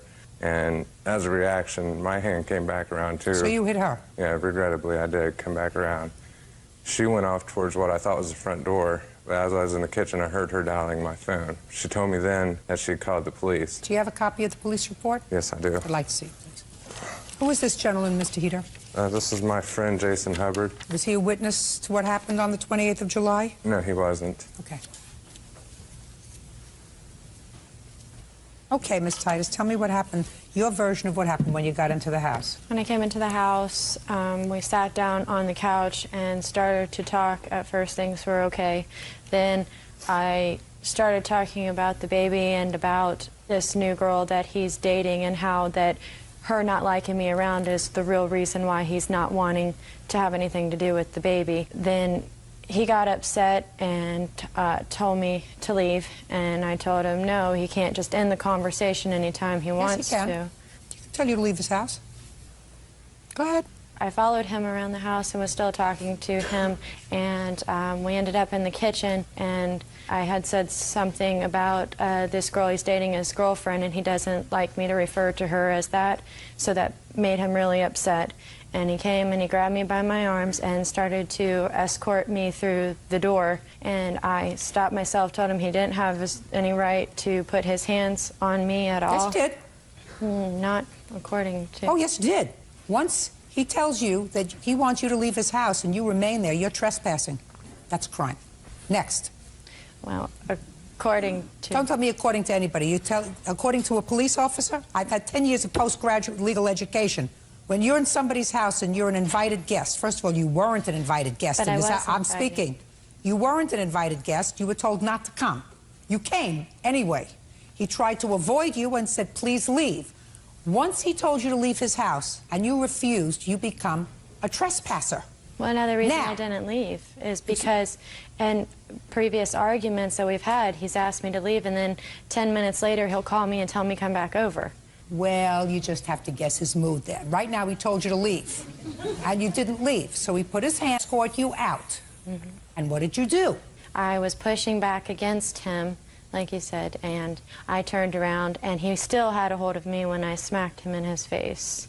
Right, so you smacked him in his face first. Yes, ma'am. And then he slapped you. Twice. Twice. You slapped him the first time, he slapped you twice. It's amazing to me that the police arrested you, sir. Absolutely amazing. Tried to get you out of the house. He's holding on to your arms. You're resisting him. Ultimately, you turn around. He's still pushing you, correct? And you slapped him. He slapped you then twice. Where did he slap you? In the face? In the face. And then he let go of you when you called the police. And you are there because you are pregnant. Yes. And you're concerned about the welfare of your baby. Yes. And that is the primary thing that you're concerned about, the welfare of your baby. Yes. So let me tell you what you told the police. Titus said that the defendant grabbed her by the arms and began to drag her out of his house, physically trying to remove her from the residence. She advised that she is pregnant with his child and that he pushed on her stomach. Was that meant to get the police really angry at him? Pregnant, he pushed on your stomach? You're full of baloney. And you had no right to have him arrested. And I'm amazed that they arrested him. He has a right to escort you out of his house if you refuse to leave. You hit him first. Did you hire a lawyer? No, I had a public defender. One of the things that I have to comment on is you're not too swift. If you're dating this girl and she tells you she's pregnant and it turns out it could have been you or somebody else, I wouldn't have had a wind through my head and then had intimate relations with her again, unprotected. Do we understand each other? Completely. Ms. Titus, you have to learn that domestic violence is a very serious crime. Just because you're a woman doesn't mean that you have a right to hit somebody and not expect to be hit back. And you have no right to lie to the police, because it was a lie what you told the police that he pushed you in your stomach while you were pregnant. That's not what he did at all, because that's not what you told me happened. Judgment for the plaintiff in the amount of $1,500. That's all. Parties are excused. You may step out. 23-year-old Nick Foster is suing his ex-girlfriend's current boyfriend, 25-year-old Derek Green, for smashing his car windows with a pipe. Derek claims Nick tried to run him over. Where's the girlfriend? She didn't want to come. She couldn't make it because of work. Didn't want to come sounds did not like a wanna come. better answer. Probably. Mr. Foster, the defendant is your ex-girlfriend's current boyfriend? At the time, yeah. And according to your complaint, one evening, he was drunk and disorderly and damaged your car. Mr. Green says that he might have damaged your car, but that was because you tried to run him over. So why don't you tell me this story of intrigue? Basically, my ex-girlfriend, who I've been together with on and off for 5 years now, she called me over about 4 o'clock in the morning. Sure. Had you been sleeping when she called? Trying to, no. What were you doing? I was getting home from a night out. Was this a Saturday night? It was a Thursday night. So you were just coming in at 4 o'clock in the morning? No, I was home probably about 2 o'clock, but she called me at 4 o'clock. And you figured this is too good to pass up? I'm going over. Yep. Had you been drinking? Earlier that night, yes. And what happened when you got to her house? I stayed over there for about hour and a half, and decided to leave. Who does she live with? She lives with her mother and her father. How did she get you into the house? The front door. What happened when you left? Her father was awake, so I decided to go out the back door. That's where I saw the defendant passed out in the backyard. What were you doing in the backyard passed out, Mr. Green? I was passed out there because my girlfriend had left with my buddy's girlfriend to go to the store to get cigarettes. I passed out. I wake up. He's chasing my girlfriend around. You're getting ahead of yourself, sir. I'm asking the questions. Where were you earlier in the evening of the 8th of September? We were at the bar drinking, me and Jacqueline. Jackie's the girlfriend? Yes. How did you get to her house? Her car. Who drove? I did. You drove the car drunk? Yes. And when you got there, she told you you couldn't come in? No, I was outside smoking a cigarette. I was not allowed to smoke in the house. And you just fell asleep? Yes. Passed out? Mm-hmm. You were awakened at about what time? Around 4 o'clock in the morning. And tell me what you sort of remember. So I remember seeing him chasing my girlfriend around the back patio. He ran out the back door and through the back gate. So he went out the back door? Yeah, after he had went in the back door. He went out. No, you didn't see him go in. I seen him No, run and chasing my you don't listen girlfriend. to me. All right. Mr. Green, Mm-hmm. let's get it together, sir. All right, I'm getting it together. You didn't see him go in, correct? Yeah. But you saw him come out. Yes. You don't know what time he went in. I don't really know what went on, to tell you the When truth. you were in the house with your ex-girlfriend and the father woke up, was he angry? He was upstairs. What caused your girlfriend to leave the house? I decided that I needed to leave. So she said, go out the back door. We could hear him walking upstairs. Upon doing that, that's when I noticed that he was outside. I asked her, what is he doing here? Why are you calling me at 4 o'clock in the morning if he's here? So I guess he heard us talking outside, came downside and told us all to leave. You mean the father? Yes. When he said he told you all to leave, what did he say to you? He said, everyone leave. That was nice. I would have probably phrased it differently. So what did you do, Mr. Green? I left. Well, how did you come in contact with Mr. Foster's car? After I had walked up the street, he come following me up the street. Me and him got into a fight. How did you get into a fight? Explain He that. got out of his car. He started running his mouth. Me and him got into a fight, started walking across the street. Then he got back into his car, come across the street, tried to run me over. I had to jump out of the way, and I threw a rock at his back window and busted his window out. Why did you throw a rock at his back window? It's an ongoing thing with him. It's, you know, he's been stalking us. I'm asking you, what did the rock have to do with this altercation that you had? He tried to run me over. He tried to kill me. Go ahead, Mr. Foster. What he said was correct to a point. Yes, we did get into car to run my mouth because he kicked us out of my car. His friends came over and separated us. Where were your friends? What are all these people doing at 5 o'clock in the morning? He woke him They're not up. my friends. We woke him up arguing, and they were right across the street. How old are you? I'm 23. I'm 25. It's not even the youth of America. Yes, go ahead. So, Well, when you're standing in the middle of the street as I'm trying to leave, yes, I guess you could say I tried to hit him. with your car? Well, yeah, if I'm driving in the middle of the street, he's in the middle of the street, then yes, I guess you could say I tried to hit him. Yeah, go ahead. He came after me as I pulled over. He came with a pipe of some sort, smashed the side of my car in the driver's door, then the back door, then smashed out the back window. Does that sound right, Mr. Green? No. Well, how did all the windows get broken on his car? I don't know how all the windows got broken. I know I busted the back window out. I didn't bust any of the other windows out. Can I see pictures of the car, please? The other windows were not busted out. It's the side, or the top of my car, on the side of my car, that was damaged with a pipe. What kind of car do you have? Grand Prix. Ooh, no, that's a pipe. Mr. Green. That's not a rock, sir. That's pipe. What kind of work do you do? I'm roofing supervisor. A what? Roofing supervisor. If I were spend my days up on the top of a roof, I don't think I would get as sauced as you do, sir. I take off when I want. That's responsible. I pick my days. Can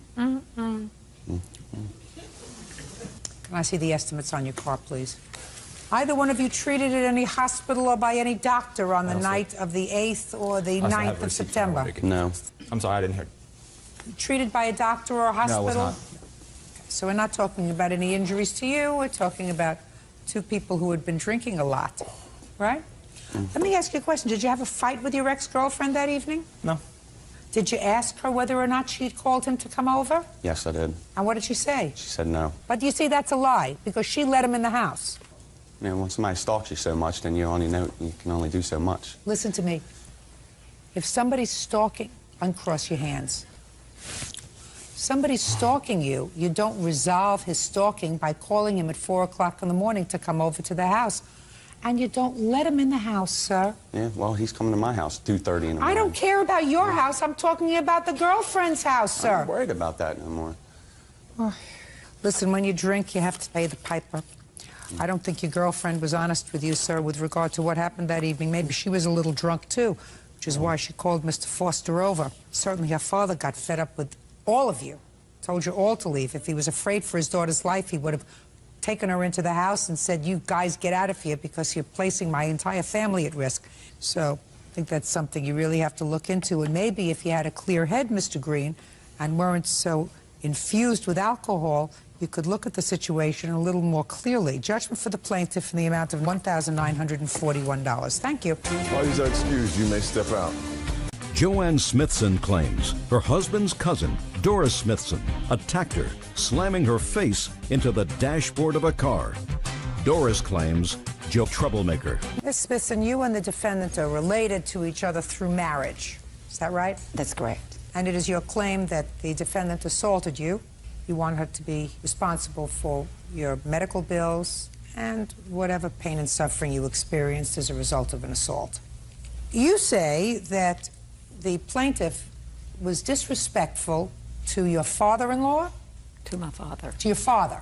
And that what ensued as a result of her being disrespectful was really no more than a scuffle, and the plaintiff was not injured. That's Correct. your defense. You both live in the same town? Yes, ma'am. Yes, ma'am. And what town is this? Bethesda, Paytonsville, Maryland? Tennessee. And how long have you been a Smithson? 27 years. And you? All my life. It's my maiden name. Are there rich Smithsons and poor Smithsons? Yes, ma'am. That's what I gather from these papers. Yes, ma'am. Are you one of the rich Smithsons or Yes, one of the ma'am. poor Smithsons? I'm one of the richer Smithsons. And you? The poor Smithsons. No, I got it. But I gather that the rich Smithsons and the poor Smithsons don't get along too well. So I want you to tell me your first name. Doris Darnell Smithson. And your first name? Joanne. I'm going to ask if you would allow me to be a little less formal because, first of all, Smithson is a tongue twister. And second of all, I want to be able to differentiate between the two of you. So would you mind if I were a little less formal? Is that all right? All right, Doris, tell me what precipitated this problem. I want you to explain to me. Well, at the time, I really didn't know there was a problem. You know, there's always been harassment in the family ever since she's been in it, actually. But we've always got along with her because of my father's 92-year-old brother. Okay. Now, your father's brother Lives is with her her. father-in-law. Yes, ma'am. And it actually was me and her husband that actually had the argument. Okay. Just tell me what precipitated the argument. Okay, There was a sale of property. Yes, An estate sale. Estate sale. And it was the estate sale of your father-in-law who was selling off personal property. Yes, ma'am. Is that so far right? Yes, ma'am. Go ahead. Well, you know, I go up there in good nature. We talk good. I talked with Joanne. I talked with Sam Jr. about stuff that they still had to sell. And I asked them if they had any more of Mamie's stuff, you know, my grandmother's. And they said no. Then they were talking about a lamp that my father wanted. I have no idea about this oil lamp she's talking about. And I said, well, what kind of oil lamp is it he's wanting? And maybe I can get him one. And then Sam Jr. starts coming out discussing. Sam Jr. is her husband? Her husband. Okay. See, so this was really mine and Sam Jr.'s argument. Okay. You and her husband got into an argument. Me and her over husband this, got in an argument. Over this missing oil lamp. Yeah. Keep going. Okay. So he starts just fussing and just really getting mad, and I'm just calm. I'm like, well, okay, that's fine. You know, you've always been the greedy one in the family, and he always has. He's always been different from all of us. What day was this, Doris? Our fight was April the 16th, so it was the Saturday before that. It was the 10th. 10th of April. That was a week before this altercation Yes, that you ma'am. had with Joanne. Yes, ma'am. Go You know, ahead. so I left, and when I get home, he had called and said that my father had went to their cell and left his lounge chairs. Him and my mother left their lounge chairs there. Did they purchase these chairs? No, it was their chairs that they gave took them to sit in at the auction. So the next day, my father goes up there to get these chairs, and she clobbers him, just literally clobbers him. Okay. Would you step up, please, sir?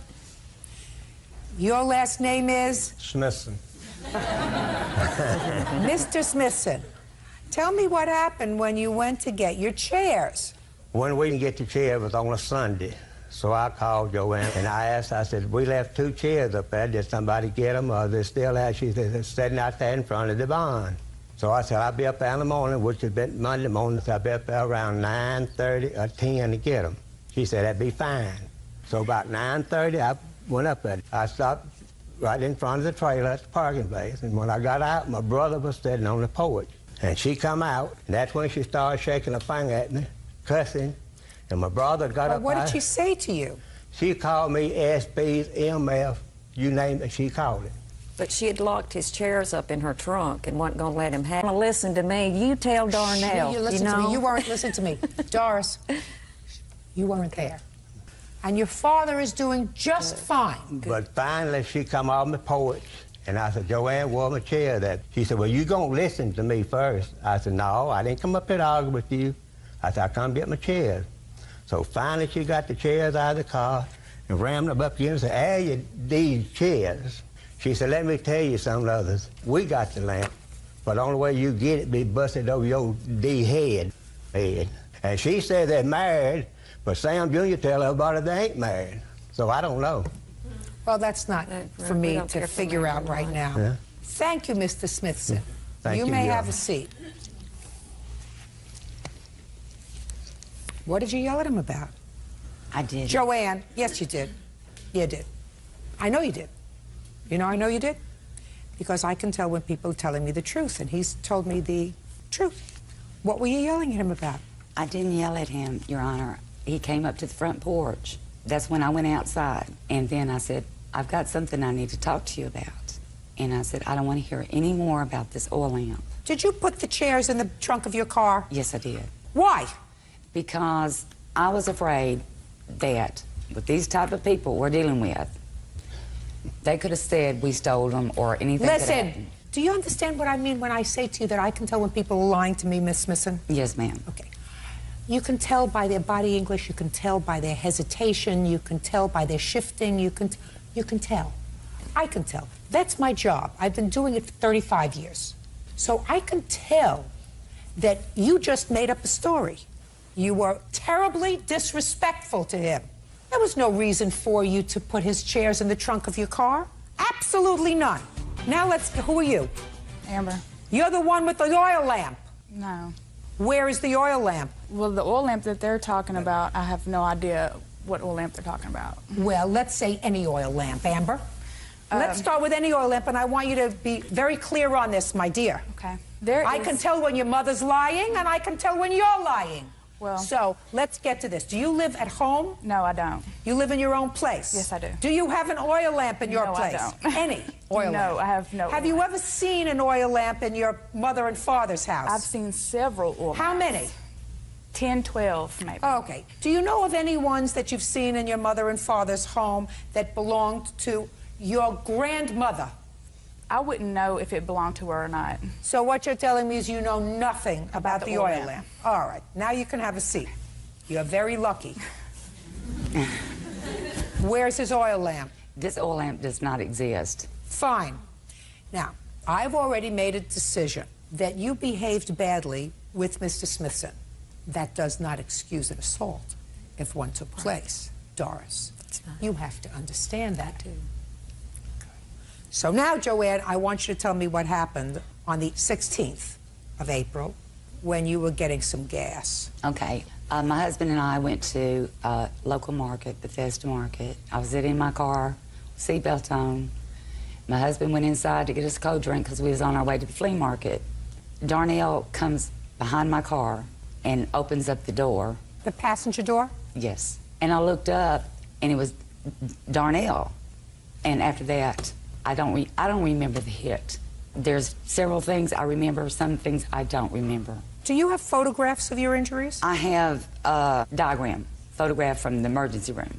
The answer is you do not have photographs. No. You have medical records. Right. Good, I'll see the medical records.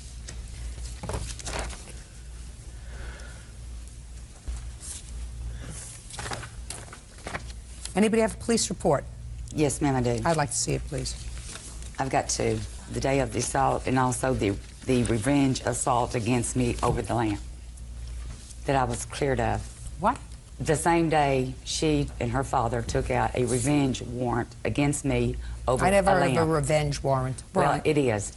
No, Okay. there's no not such thing as a revenge warrant. Then what is They it? filed a complaint against you. Okay. The same day the assault happened.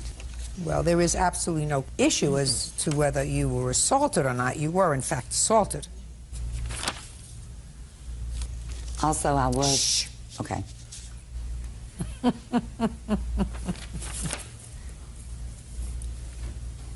Mr. Smithson. Yes, ma'am. Step up here, sir. You filed a complaint with the police. I did not. Well, your daughter did. And the most important thing is that when the police officer questioned you, you told the police as follows, because this is in the police officer's own language.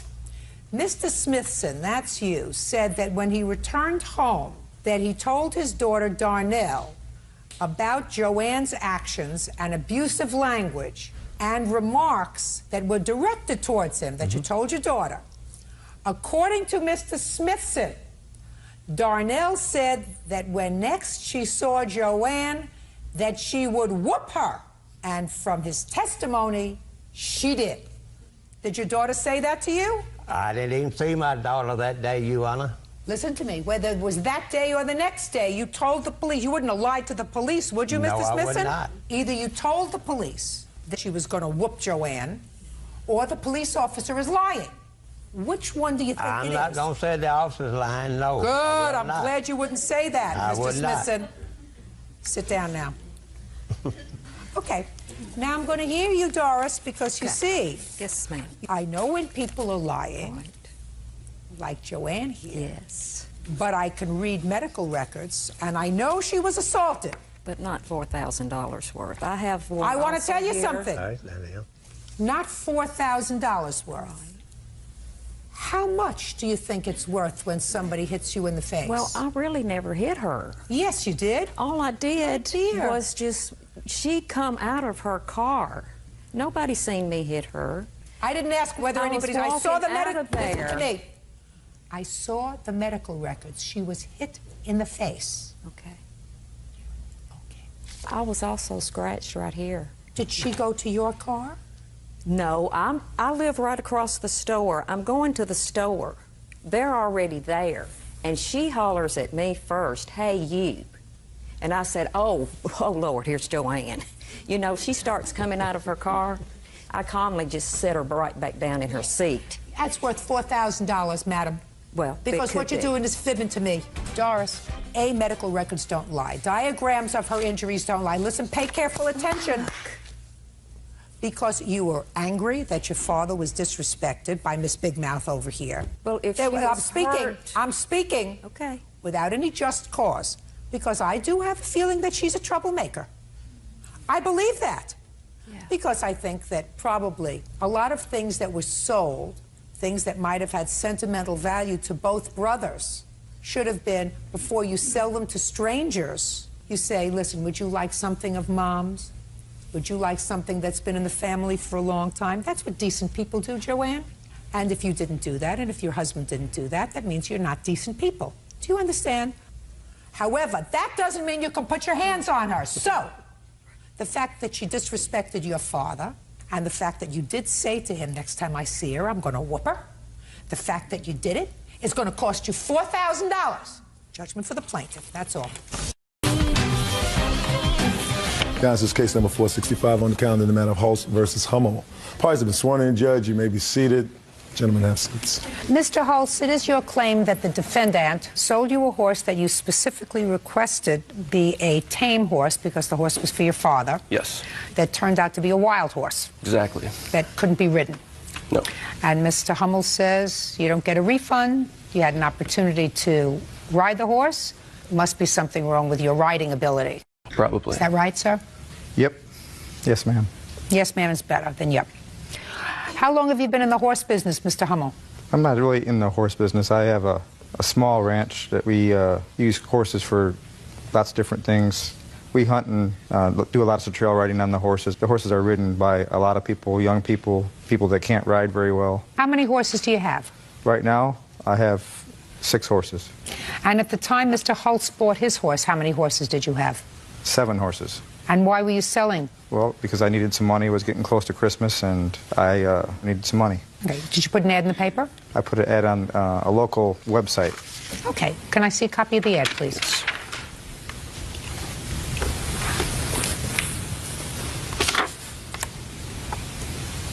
The title says Well Broke Horses. For sale, well broke horses. Prices vary.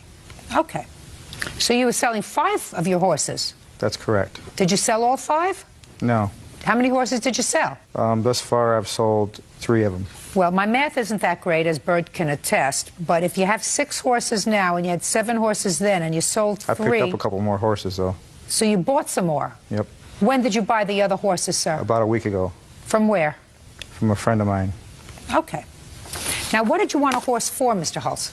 Some of my friends and I have gone in on some horses. My dad was looking to join our little group and buy another horse to ride. He's totally inexperienced. How old is your father? 55. A baby.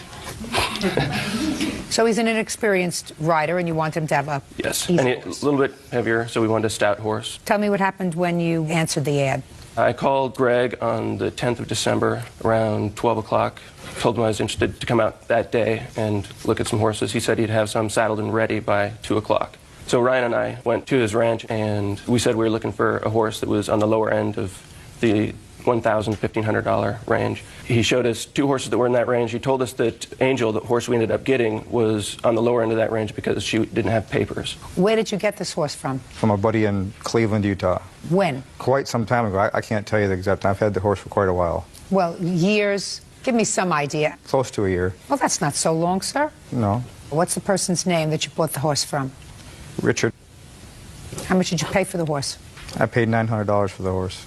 Now, the other horse that you showed the plaintiff, where did you get that horse from? Same person. When? Same time. So you bought the 2 horses together? That's correct. How much did you pay for the second horse? The same.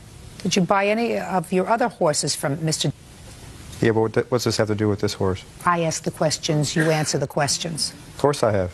Are any of the other 6 horses that are now in your possession horses that you bought from Mr. Yes, ma'am.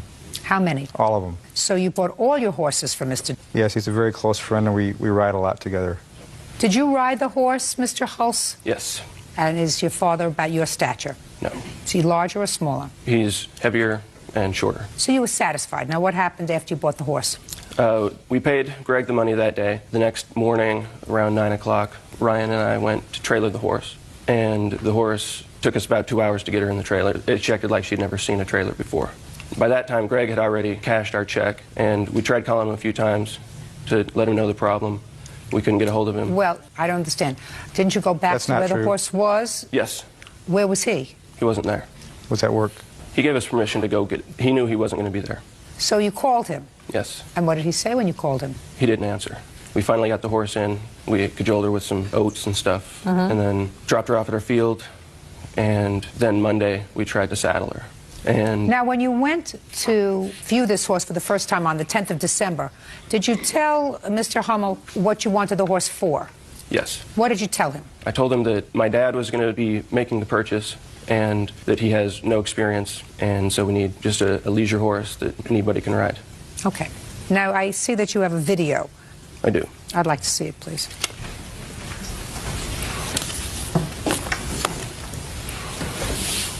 Your Honor, may I make a comment on this video? Yeah, tell me who you are. My name's Adam Marriott. I'm one of the writers in the video. Just like to say a few things as we watch it. Are you a friend of his? Is that what you... I am, yeah.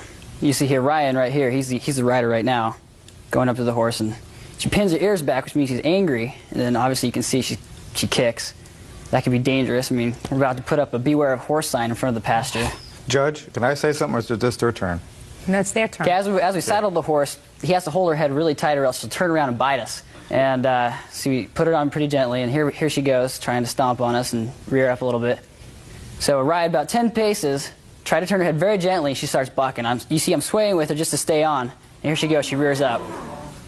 Okay, and that was you riding the horse? That was me riding. Are you an experienced rider, sir? I am. Okay, now it's your turn. Okay, when they came over to my ranch, we saddled up 2 horses. I had an inexperienced employee of mine get on the horse first, rode the horse around. They got on the horse, him and those 2, and rode off my property away from the herd. If a horse is going to act up, it's going to be during that time period when you pull it away from a herd. How do you account, sir, for that kind of behavior? Okay, let me finish. They rode the horse off my property for quite some time. They came back and said, we want this horse. I understand that that's what you're saying, sir. I understand. I can get a horse to do that. It looks like they're inexperienced people. And maybe, I don't know what they've done to the horse. It's an animal. It's a living thing. It's not a machine. The horse never acted like that prior. I've had little kids on the horse and experienced people on the horse, and they rode the horse. When did you first contact Mr. Hummel and tell him that you were having difficulty with the horse? 3 days. I have my phone log right here showing the cell phone that matches the ad. It's highlighted. 3 days after we purchased the horse. He told us the horse was in heat, that it was away from the herd, it needed to calm down. He kept referring to the horse as a sweetheart. But, I mean, she just progressively got worse. And we gave him a week. I just believed him for a week. Good to be continued.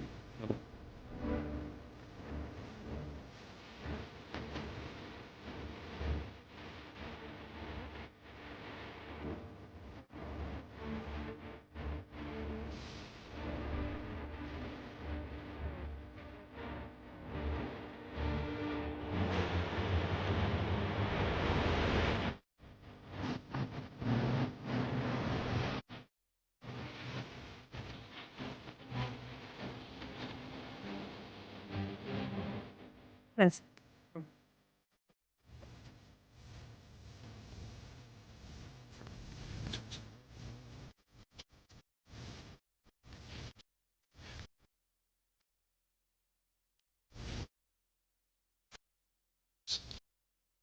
Bring the horse back. Yeah, for roads.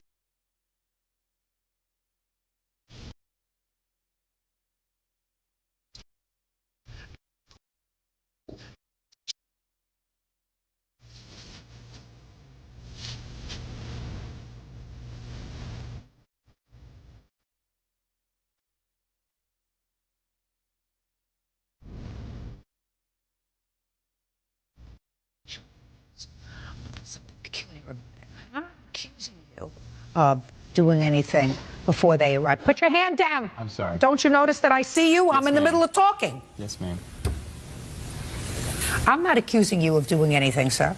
He may accuse you of maybe giving this horse a little something to calm it down while he was there. I didn't say that at all.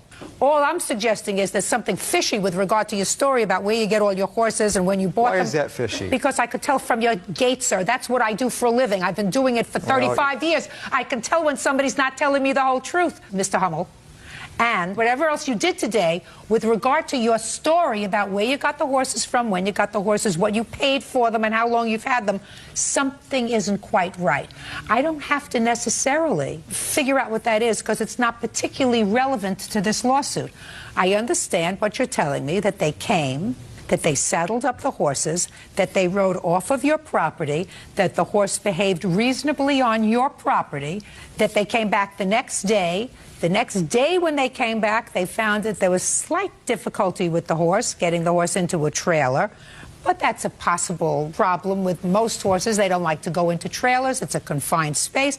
They finally got it in. Practically immediately, they called and said to you, listen, we answered an ad for a well-broken horse. I am an experienced rider of horses, and I can't ride them. And certainly, my father can't ride them. So, since you were aware, Mr. Hummel, that this horse was being purchased for a particular purpose, you have two choices. Either you say, listen, let the buyer beware. You buy a horse, you take it as you find it, and you're stuck with it. Or a horse must have a warranty, in this case, that it could be ridden, and it could be ridden by someone who is inexperienced and not a good rider. And clearly, based upon what I saw, that's not a possibility. So you're getting your horse back, Mr. Hummel. Judgment for the plaintiff in the amount of $1,100, which is what you paid. Is that right? Yes. Bring him back his horse. That's all. Thank you. Parties are excused. You may step out. They rode the horse off my property. Obviously, the guy, maybe his wife said he couldn't have the horse. He wasn't man enough to deal with the horse and our problems in the first place. I'm an experienced horseman. I've been through a fire science program. It's crazy. We have 5 other horses, and they're a dream. And now the next case. All parties in the matter of Stewart versus Marshall. Step forward, please. Electrician Terry Stewart is suing her daughter, 28-year-old nurse's assistant Amy Marshall, for a loan to pay off a bingo hall fine. Miss Stewart, this is your daughter? Yes. You look very much alike. Do you know that? Yep. One day you're going to wake up, 10 years from now, you're going to look in the mirror and you're going to say, when did I become my mother? You say your daughter owes you some money for a loan. Yes. A loan that you made a couple of years ago. Yes. Your daughter says that it was not a loan, it was a Christmas gift. You made a Christmas gift to one of your other children, and you take care of one of your other children, so she doesn't understand why you're suing her. Right? Right. When did you make this loan, and what was it for, Miss Stewart? I took out a loan for my daughter when she had called me and asked me because she had... Give me the date. The date was 2002. Do you remember what month in 2002? December. Tell me, to the best of your recollection, what the telephone conversation was. She called me and asked me for a loan. For the reason is because she owed a lawyer some money. What did she owe a lawyer money for? She had bounced a check for $40. Somehow it just got out of hand, and a lawyer got a hold of the check because it was a bingo hall, and a bingo hall won't hold on to it too long. So they took her to court, and they said that it was supposed to owe them $800. And so she goes, Mom, I'm going to have to go to jail if I don't pay the $800. So she gave somebody a bad check? Yes. Is that what happened? Long story short, it ended up being a bad check, yes. I like to cut to the chase because I have other things to do today. So your daughter was arrested for bounced check? I was never arrested. But you were threatened with arrest unless you made good on this check? Right. So you called your mother? Yes. And what did you say to your mother when you called her? I told her I was going to end up going to court for the check, but the lawyer was willing to settle, so I needed the money right away to pay the lawyer. And how much did you tell her you needed? I don't remember offhand. She asked for $1,500 because she needed $800 to pay for the lawyer, and she wanted $700 to help her with the children for Christmas. And what did you say? And I said I would co-sign because this started out to be a co-sign thing, but then I couldn't co-sign. I had to take the loan out in my own name. And I had asked her, if I do this, please don't renege on the loan. So you took out a loan? Yes, I did. Okay. The thing of it is, she helps my sister out every single day. She takes care of her kids. She gives her money. She goes to see her. She was going every week for the first couple years to see her. She drives right by my house. Your sister's in jail? Yes. What is she incarcerated for? I don't know exactly. I do. My daughter was involved in a murder, a robbery? Yes, a mass armed robbery. And there was 3 involved in the crime. She was a driver of a getaway car, so she got 18 years. Who takes care of her children? I do. How old are her children? 8, 7, and Trinity will be 5. I've had Trinity since she was a day old. Because my sister didn't want her. Yep. I know. How old are you? 28. You have children? Yes, I do. How many? 3. Are you married? Yes, I am. To the father of my 2 younger children. How long have you been married? Almost 6 years. So what are you so mad at your mother about? Because she takes care of your sister's 3 children and she goes to visit your sister? And she goes right by my house to go see her. She doesn't stop. She actually works with my husband. And I've seen her at my husband's work. She never knows so much as a hi. She walks right by me. Why? I don't know. What do you think she's angry about? This is anger way before this loan. I hadn't seen her for almost 6 years. She wasn't around for any of my kids' births. She wasn't around for my wedding. Wasn't around for my graduation. Nothing. Where were you? Where was I? I was told I wasn't allowed to see her by her father. I wasn't allowed to talk to them. She knows this. Were you raised by your father? Yes, my father and his wife. But I moved out when I was 20. Finally, after 7 years, her husband told her that she should look me up, and she did. And she called me, and we started talking. Okay. Miss Marshall, I read your answer. And what your answer says was these were gifts. Well, clearly you've acknowledged today, even though you may not recognize it, that this was a loan.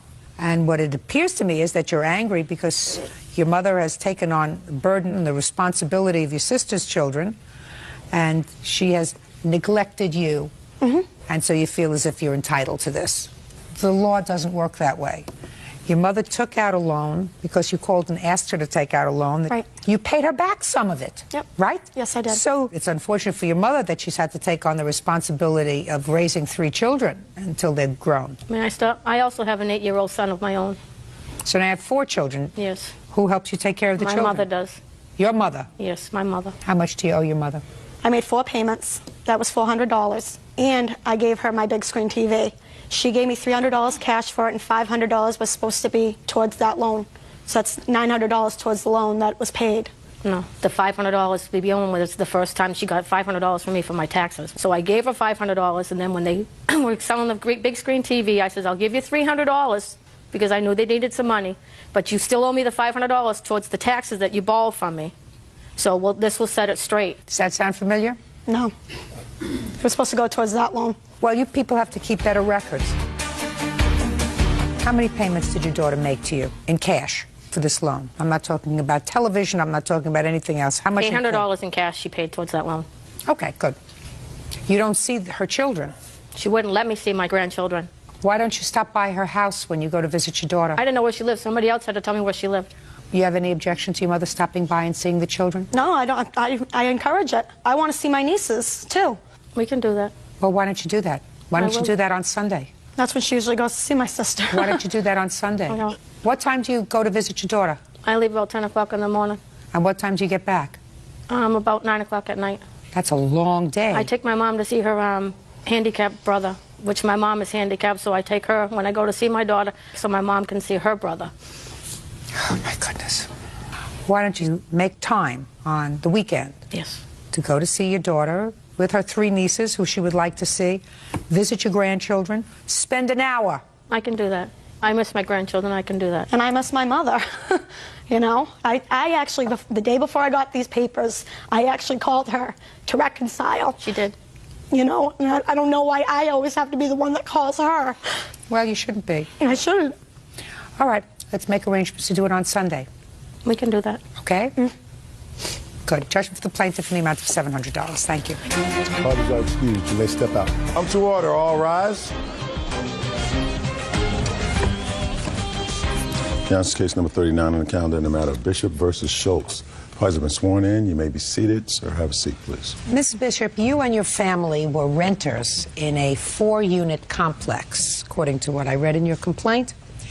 The other 3 apartments or condos were occupied by owners. Correct. And it is your claim that the defendants did several things. First, they told untruths to the cooperative association and therefore your landlord. Yes.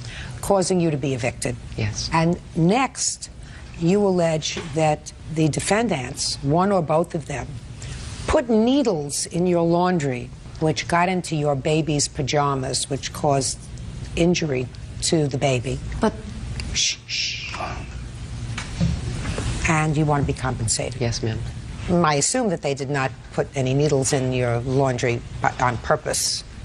If needles got into the laundry because Mrs. Schultz is a diabetic, yes, does use needles. No. Doesn't use needles. No. Okay. Interesting. And in addition, that whatever statements they made to the landlord, your landlord, were true, and if you were evicted, it was because of your own conduct. That's their defense. I just want to check something.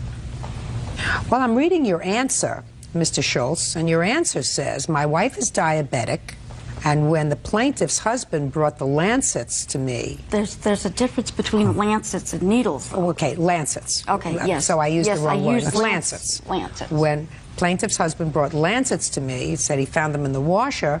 My wife is diabetic, but they did not look like the lancets my wife used. So we're using a different term. Right, Needles, right. Well, there is lancets. a difference between lancets and needles. Okay. When did you move in, Mrs. Bishop, with your family? August of '03. And how many members were there in your family? 3, myself, my husband, and my baby. How old is your baby? 1 year and 4 months. Did you have trouble with Mr. and Mrs. Schultz or any of the other neighbors when you moved in? Just the Schultz. No, the other neighbors were very kind and friendly, normal neighbors. What happened with Mr. and Mrs. Schultz? I think the first month or two was fine. We were friends. Well, actually, it was... I didn't ask you anything yet. Mr. Schultz was very kind and helpful, showing us where the things were, telling us how things ran around there, like he was the That was the landlord. first month or two? First month or two. I understood from the neighbor in number 2, Tammy. Don't tell me anything that a neighbor told you. Okay, I understood she needed a kidney.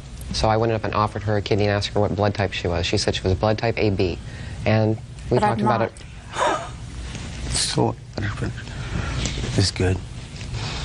To my best recollection. Anyway. Go ahead. So, just things started happening where the laundry park problems. They parked in a, his truck is very big, it's a Bronco, and it's blocked our space. When we moved in, we asked him several times to please move it. We can't get our car in the garage. Here's a violation that was written on my car because his car was parked in my space, so I had to scoot my car over the line. So I was ticketed because they called on me after we asked them to move the car and complained to the landlord.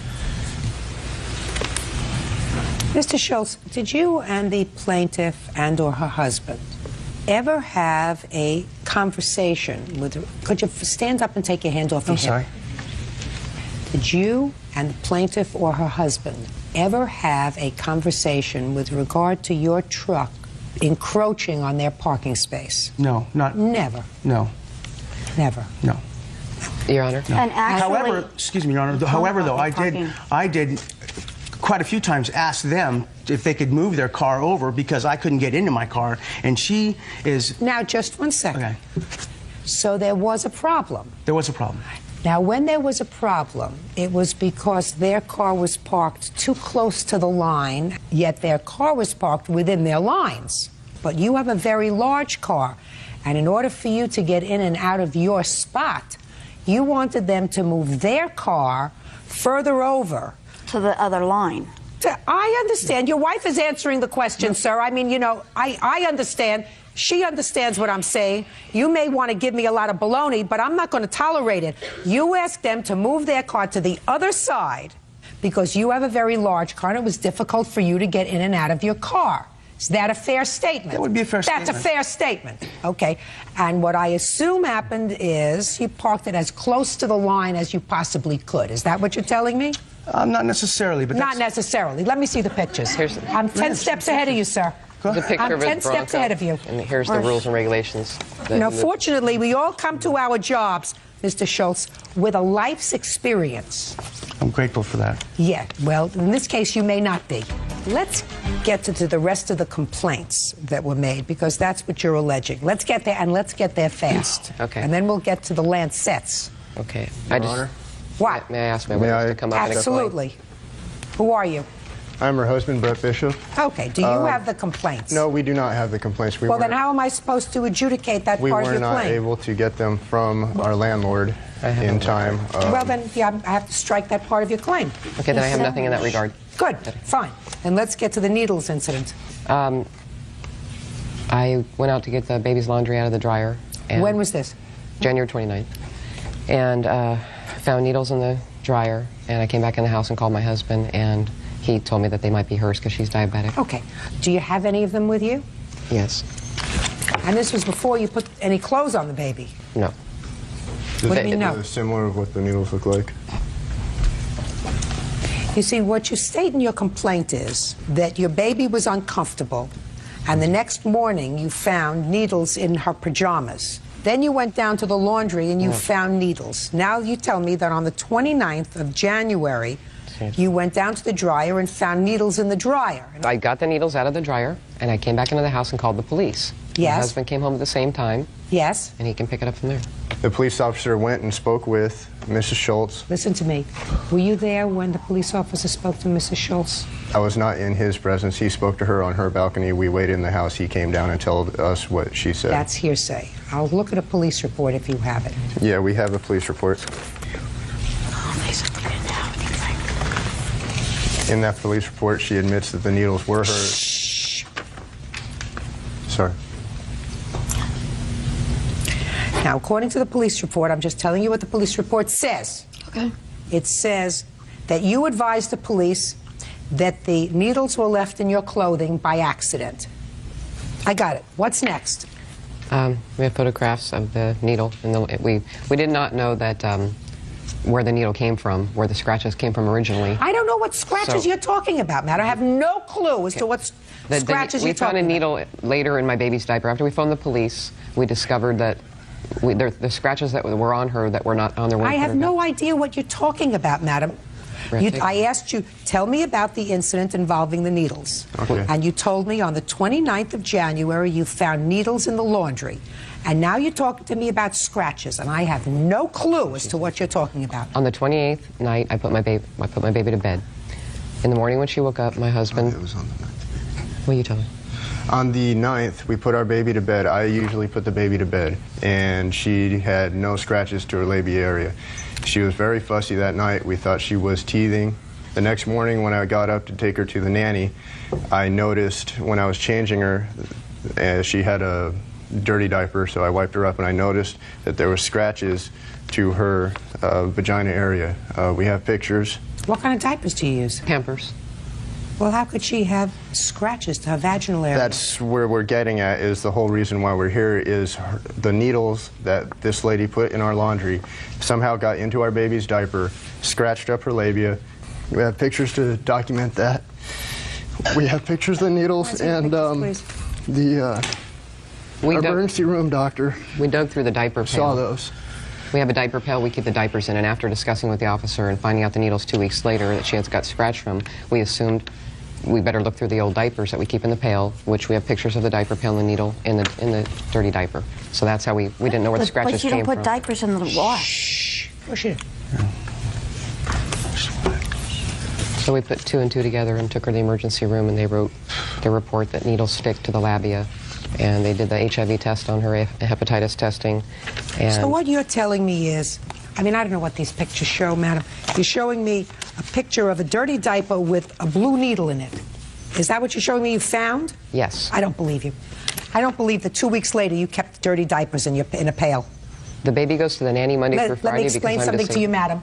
I do not believe that you kept dirty diapers in a pail from January 9th to January 30th. I don't believe it. It doesn't make sense. And if it doesn't make sense, it ain't true. Judge Judy continues in a moment. And later today, I assume that you have a busy life. I want to know why you're suing him over swimsuit and shoes. I'm just curious. You took time out to file a lawsuit about your swimsuit and shoes. real people, real people. Renee Bishop says her former condo neighbors, Michelle and Perry Schultz, put needles into a laundry dryer, causing injury to her baby. Renee also claims the Schultzes lied to the landlord and got her evicted. I believe that you probably found a couple of her needles in the dryer. That's a possibility. And maybe you figured you could parlay that into something else, but I do not believe. And I'm not crazy about their attitude, especially his. I'm not sure about hers yet, but especially his. But if you think you're going to parlay that into a monetary award, you are wrong, because I do not believe this evidence, which is a 2-week-old diaper that you kept in a pail in her room and happened to open it up and found within the diaper that your husband said he changed on the 9th of January, a blue needle that he overlooked. I don't buy it. It was My problem is that 3 weeks later, or 2.5 weeks later, when you found this, you took your child to the emergency room? Mm-hmm. What date did you take the child to the emergency room? The 29th. 29th.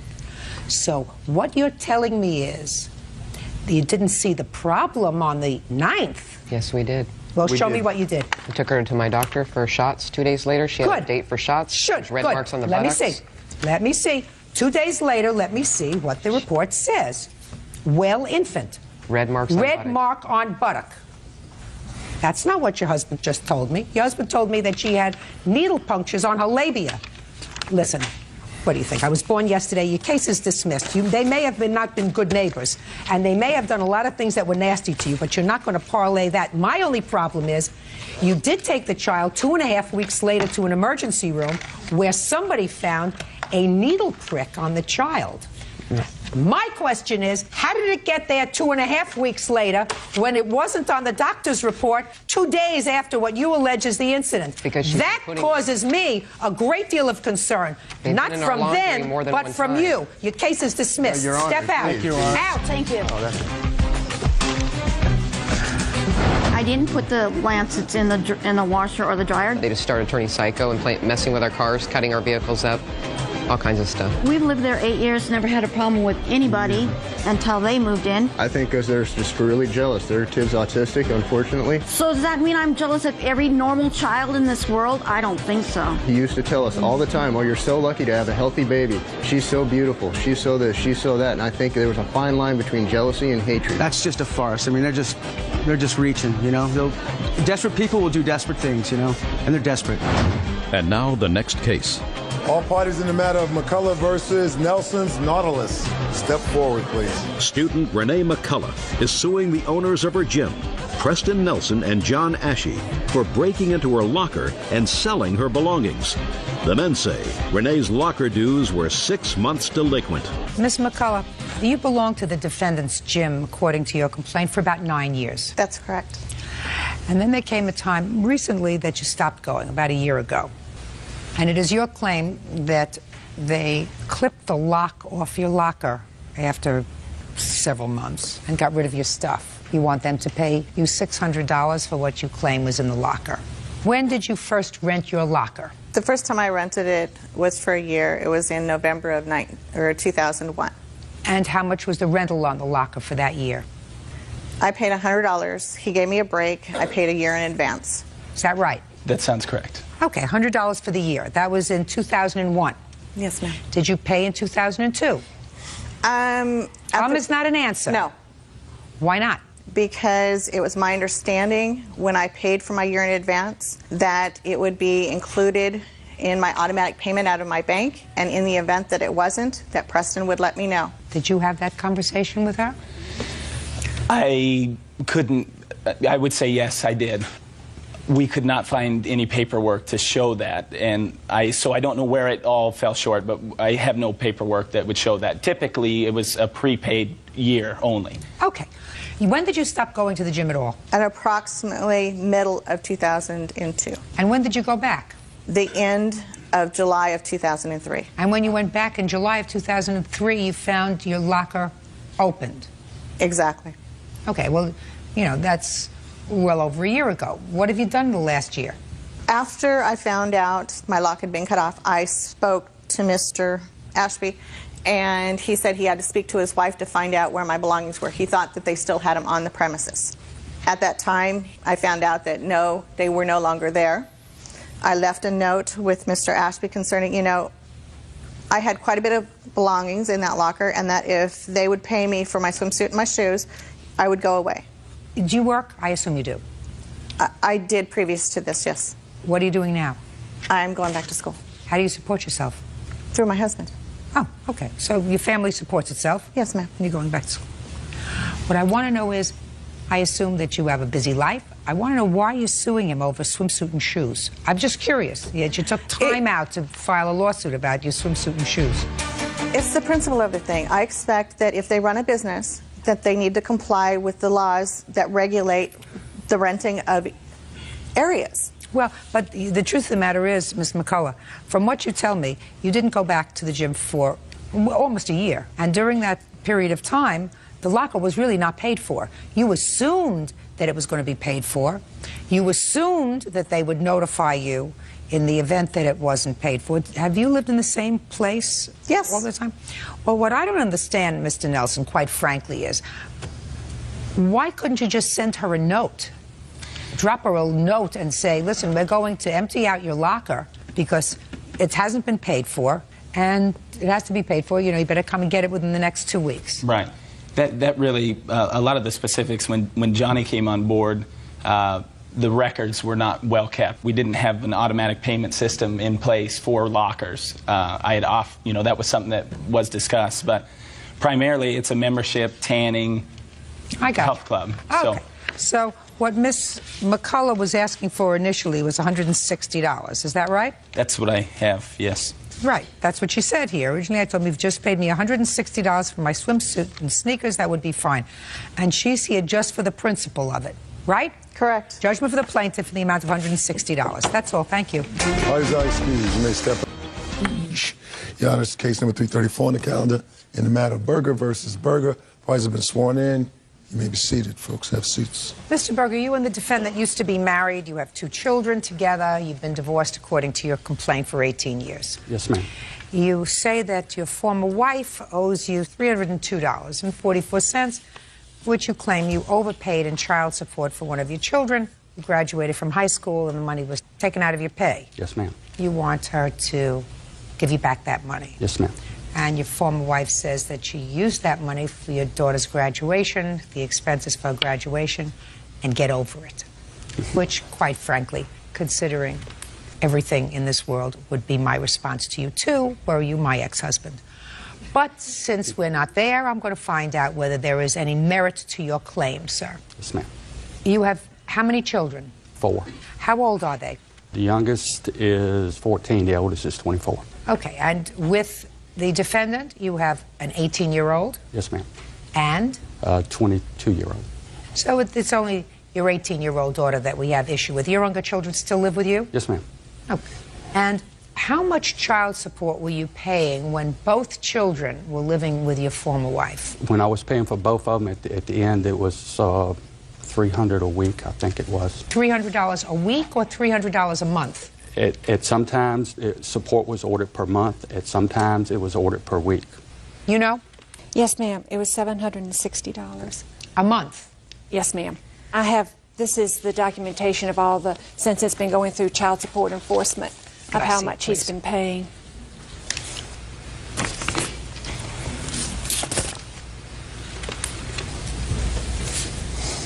Did you ever pay, sir, $1,500 a month for support? $1,500 a month? No, Yeah. ma'am. So when you told me $300, that you were talking about $300 per month, not per week. Yes, ma'am. Per month. It's been, sometimes the support Now, was listen ordered per to me. week. I understand that, Yes, but ma'am. when it was ordered per week, it was never $300 a week. No, ma'am. Well, then you made a mistake. If I said that, then yes, I did. Yes, you made a mistake. It was never $300 a week. Maybe it was $300 a month. Okay. That's all I wanted to find out. Yes, I ma'am. just wanted to find out whether you've been an overindulgent parent. I've always paid what the court ordered me to pay. I understand that you've always paid what the court ordered you to pay, sir. I also understand that you've had 2 more children and you've been able to at least contribute to their support also, and you have another family, which is really my question. Your daughter graduated from high school. They took out a payment after she graduated from high school of $300, and you want the money back. Yes, ma'am. Explain it to me.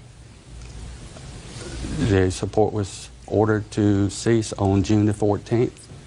They took out the full month of June, and I'm just asking for the other 2 weeks that shouldn't have been taken out. Did you ask your former wife about it? Yes, ma'am. I sent And her. what did she say to you? She said no.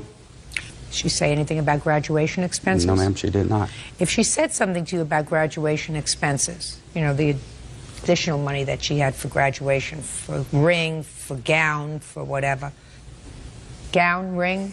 Shoes, everything. Would you have said, sure, it's a one-shot deal? We could have discussed it, yes, ma'am. So why didn't you tell her? I didn't tell him because every time I've tried to explain him, all I get back are nasty letters, and I really just didn't think he would do anything. I mean, he hadn't laid eyes on her in 2 years. So I didn't think he would do anything else. Judge, Yes. I've done extra. I bought both of their children a car. That's doing something extra. That's true. Yes, ma'am. That's right, but that wasn't within the last 2 years, and I said 2 years he hasn't laid eyes Well, on what me. happened 2 years ago, Mr. Berger? I got tired. I mean, I never received phone calls from him. You know, she's changed her phone number. I have tried to call, but the phone number has been changed. I don't know when. Might have been recently. I don't know. I just basically give up. That's too bad. Yes, ma'am. Did your father buy you a car? He did. Okay. Tell me your name. Stacy Stack. Stacy. When did he buy you a car? 2.5 years ago. Did you thank him? I did. You still using the car? No, ma'am. What happened to it? We went to go get it inspected, and the family friend that inspected it said that it wasn't good. It was rusted underneath and that it could break down at any time. So we bought a new car. How long did you use it for? I used it for about 6 months. Okay. So before 2 years ago, you had contact with your dad? Not a lot. I called him, the last time that I've talked to him or seen him was I called him so I can go up there and see him, and then he said okay, and then the day of, or the day before, he came by and said, no, we have to go somewhere else. And they left, and I haven't talked to him or seen him since then. That sound familiar? I think something came up at that time. Yes, ma'am. Can't come up. Ma'am. Nothing can come up. Nothing. Judge Judy continues in a moment. Mr. Berger, you're going to get your $302 back. Yes, ma'am. You might want to buy something nice for your daughter. Yes, ma'am. Remember, you have 4 children. Yes, ma'am, I do. And later today, I was told by the 6-year-old that the boyfriend had picked him up by his ears and dropped him to the floor. And so I called DHS because if he'd do this, he might do something worse. real cases, real people. Judge Judy. Hayward Berger claims ex-wife Cynthia Berger owes for the return of child support. Hayward says he overpaid by $300. All very sad. There really is no defense to it. Money was supposed to stop, correct? According to the papers, yes. When we went to court, before we go in, child support enforcement speaks to me, and they told me that it would continue to the end of the month. He was still obligated to the end of the month. I said, are you sure? Yes, he's obligated to the end of the month. I said, okay. We went in, and the judge said he would stop because he wanted it stopped on her graduation day.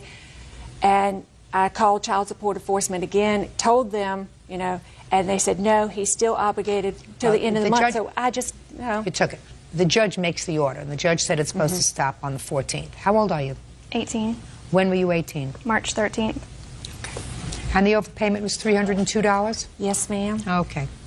Mr. Berger? Yes, ma'am. You're going to get your $302 back. Yes, ma'am. You might want to buy something nice for your daughter, but you're entitled to it back. Yes, ma'am. Remember, you have 4 children. Yes, ma'am, I do. Good. That's all. Judgment for the plaintiff in the amount of $302. Parties are excused. You may step out. It seems like when it counts in front of the judge or whatever, she comes off as a good guy and I come off as a bad guy. Every time he's mad at me, he hasn't seen the children, he didn't take the children, he doesn't buy them presents, and he says it's because of me. My daughter going by my ex-wife's maiden name shows some of what's been going on, the brainwashing for the kids. I would have liked him to start seeing us when we were little so we'd get to know him, but we're older now and we know what happened, so. There's many trips I've made. It's a 2.5-hour drive from my house to their house to pick the children up. He's never tried. He cares more about the money than myself and my brother. I would like to have a relationship with my kids in Richmond and try to mend fences if possible. Maybe it's hopefully the last thing I see of him. I haven't seen him in 2 years and it really doesn't bother me any. And now the next case. All parties in the matter of Isbell versus Espinoza. Step forward, please. Homemaker Holly Isbell is suing her former friend, 25-year-old nurse's assistant Michelle Espinoza, for unpaid babysitting fees and miscellaneous expenses. Holly says she cared for Michelle's kids while she was in the hospital. Ms. Isbell, according to your complaint, the defendant was hospitalized. Yes, ma'am. And you were contacted to see if you could fill in while she was hospitalized, which was on an emergency basis, to watch her 5 children? Yes, ma'am. You agreed to watch her children, and you want to be reimbursed for babysitting services as well as miscellaneous expenses for the children while they were in your care. Yes, ma'am. Ms. Espinoza says the two of you were friends. You used to watch each other's children all the time. You filled in for each other. There was never an agreement to pay you for babysitting services, and she doesn't owe you anything. In addition to the babysitting services, it is your claim that the defendant also has embarked on various acts of harassment, and Yes, you want ma'am. to be compensated for that. How long have the two of you been friends? Probably for about a year and a half, almost to 2 years. And you have children? Yes, I do. I have 3. How old are your children? Mine are 12, 6, and 4. And how old are Miss Espinoza's children? 6, 3, almost 2. She has 2 twins. And then the baby is almost 8 months. And were there times when the two of you exchanged babysitting services? I remember one time that she's watched my children, yes. And was there any payment? No, there wasn't. Any other times that you watched her children? There was payment, yes, ma'am. Now, when did you go into the hospital? On the 21st of April. For what? For kidney stones. When did you receive a call, Miss Isbell, that there was need for your service? I received a call from one of her friends on March 21st. She said that Michelle told her to call me because she needed somebody to watch the kids for a couple of days, that she was going to go in the hospital. And I called the hospital, and they said that she had already been admitted. So they gave me her room number, and she was in pain. She said that they were already giving her pain medicine, and that her fever was really high, and that they didn't know what was really wrong with her at the time, and that it was only going to be for a couple of days. I agreed to watch them for a couple of days. Fine. And in that agreement, I said the same arrangement goes as prior. And No, she no, agreed. Miss Isbell, I don't think you said that to her. I think you're a nice lady, and I think that if somebody is saying to you, I'm in the hospital and I have a very high fever and I'm in a lot of pain, I don't think that a nice lady like you would say, well, I'll take care of the children for a couple of days, but you know it's going to be on the same payment arrangement that we had before. I don't think you would say that. Do you know what I mean? Yes, ma'am. So the children were dropped off at your house, and then what happened? They were dropped off, and what was brought in was a gallon of milk and a few diapers and about a half of baby formula, about this big. And then when I called her at the hospital, because I didn't know how to reach her boyfriend, I said, look, you know, the kids are running out of diapers again. When did you call her? The very next day. And she said that she was fixing to have tests, and that she would get a hold of her boyfriend, and that she would bring all the stuff that was needed. Well, Not she. Not she, but the boyfriend. Well, he brought over a bag of potato chips, about 7 cans of Cokes, and that was it.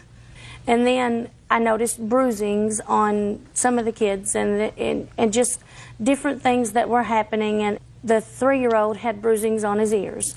And then when I called to ask Michelle about that, she said that she hadn't noticed anything about that. And then I was told by the 6-year-old and by the 3-year-old that the boyfriend had picked him up as a punishment by his ears and dropped him to the floor.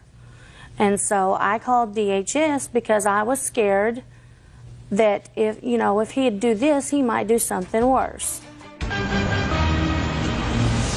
Real cases, real people. Judge Judy. Holly Isbell says former friend Michelle Espinoza owes for unpaid babysitting fees.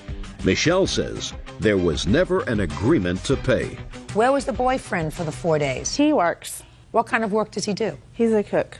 And did you give her any money for the 4 days that she watched the children? Just not for payment, but for the food that they ate. You know, if it costs her an extra $150 for the 4 days, When the children are with you. Let me finish. If it cost you an extra $150, don't you think that it was your responsibility, your boyfriend's responsibility to see to it that she had what she needed for the children? When I offered her for money or to bring groceries over there, because I can't just give her my food stamp card because I'd get in trouble.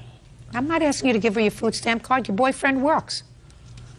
I assume that he works for money, not food stamps. Is that right? Mm-hmm. Well, how much money did he give her? None that I know of. Right. Well, that's not fair. Yes, ma'am. Your Honor, I'm the one that packed everything for her kids. Well, then come up and tell me what you packed. Tell me your name. And I called her in the beginning. Tell me your name. Jessica Flores. All right, Miss Flores, what did you bring over for the children? I packed 4 changes of clothes, 3 sleeping clothes. I'm not talking about clothes. Okay. Let's not talk about clothes. I She gave didn't her buy any clothes. 24 diapers for the 24 baby. diapers? For the baby.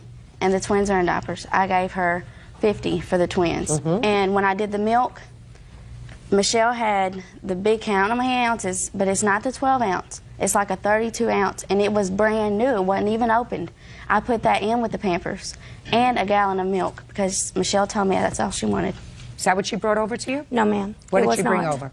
She brought over, now the can size is right, but it was half full. And she did not pack 50 diapers for the twins. It was more like 12.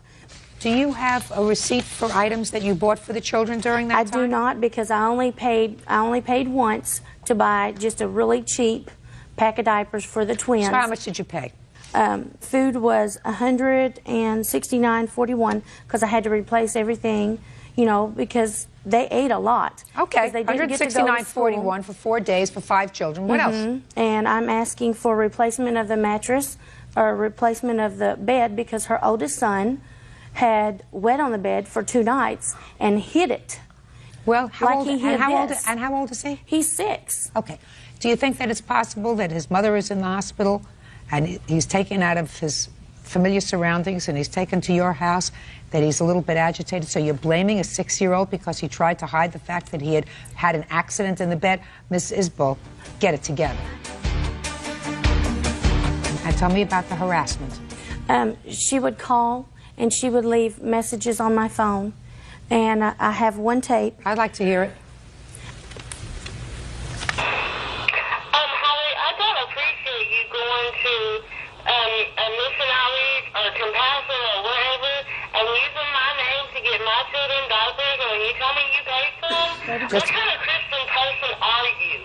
Now, I'm sick of you trying to run around this town and ruin my name or giving me bad trouble.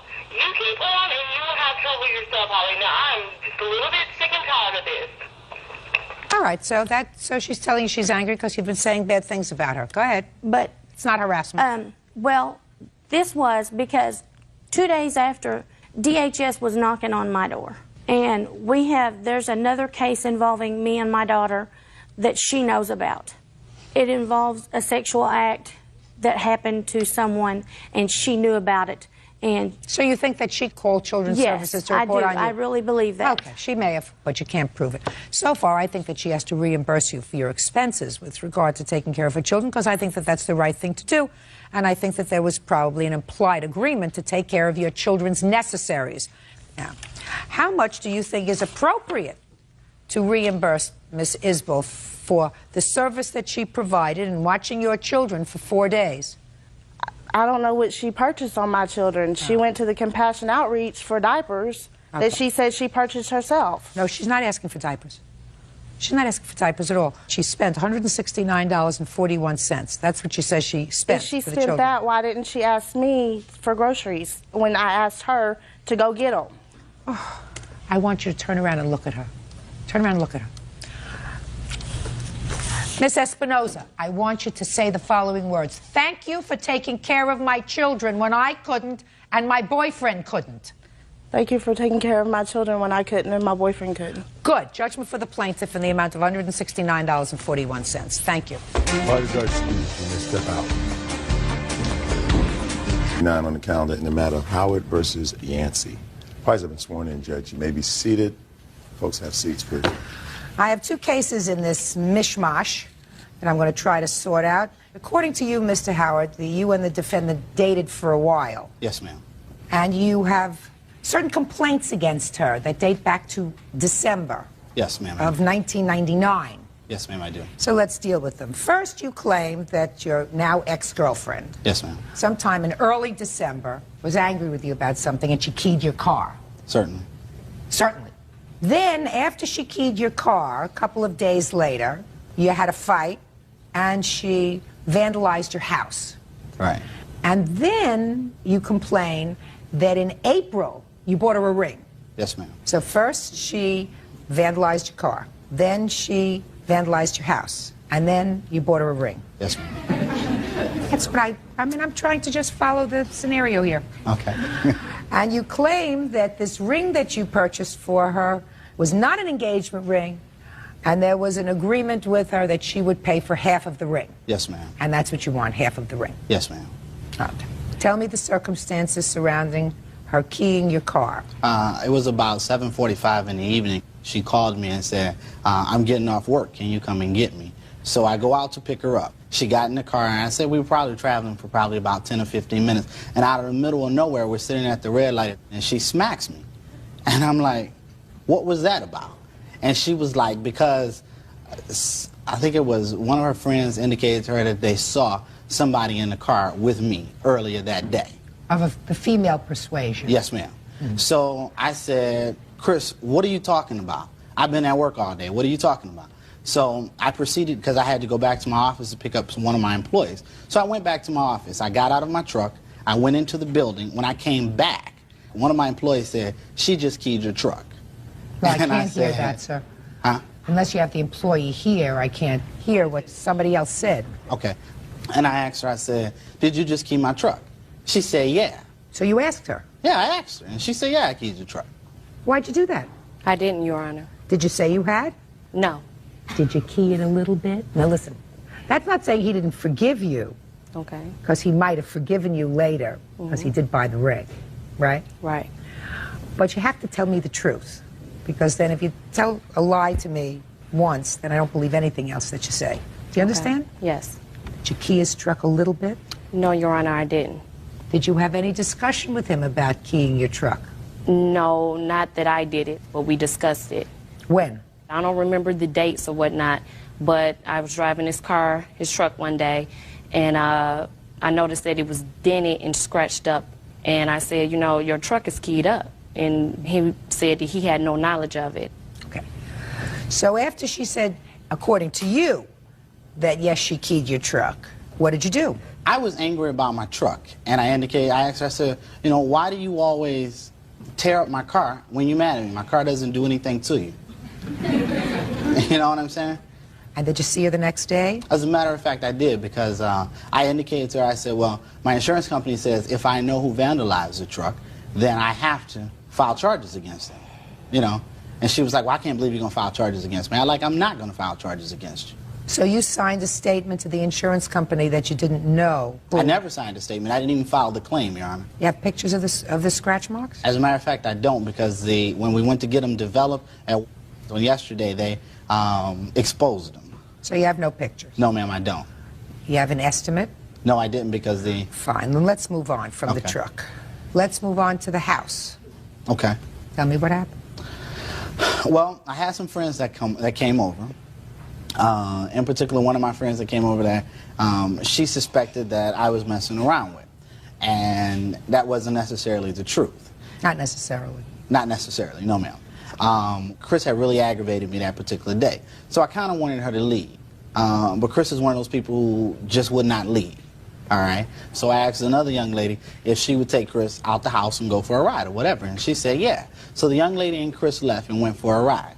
So I went upstairs to take a shower. Chris came back. She was ringing the doorbell. My instructions to the people who were at my house that particular night was, if Chris comes back, do not let her in. So when they refused to let her in, Chris broke the window. Did you break the window? I didn't mean to break the window, Your Honor. So the answer is you broke the window? Yes, I did break the window. And how did you break the window? Knocking on it. It was a thin window. I was knocking on the window. At first I was ringing the doorbell. As I was knocking on the window, my hand went straight through the window. No cuts or bruises. Okay. And then what happened? Chris was pulling off in her car as I was coming downstairs. So we started to clean up all the glass. About 15 minutes later, Chris came back, and she stabbed my back tire out my car. Did you see her do that? As a matter of fact, I did, because I couldn't get out the house in time enough before she was able to get back to her car. And I did get back to her car, but she had rolled her window up and took off. Were you really mad? I didn't do that, Your Honor. Didn't slash his tire? No. If I might say something, Ashante was a witness to the fact that she did stab my tire. Step up.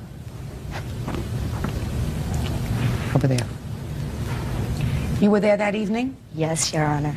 Tell me, where were you when you saw her slash the tire? On the couch. You were sitting on the couch? Yes, because I heard somebody pull it back up. So I looked out the window because the window was already broken, so we was trying to fix it. She was getting out of her car, running up to the car, stabbing the tire, jumped back in her car and burrowed out. So, yes, Your Honor, she slashed the tire. I was there. I seen that. Okay, so she slashed your tire. Yes. Did you have it fixed? Oh, yes, ma'am, I did. How much did it cost you? It was approximately $148.47. So you bought a new tire? Yes, ma'am, I did. And you have a bill for that? Yes, ma'am. Can I see it, please? Yes.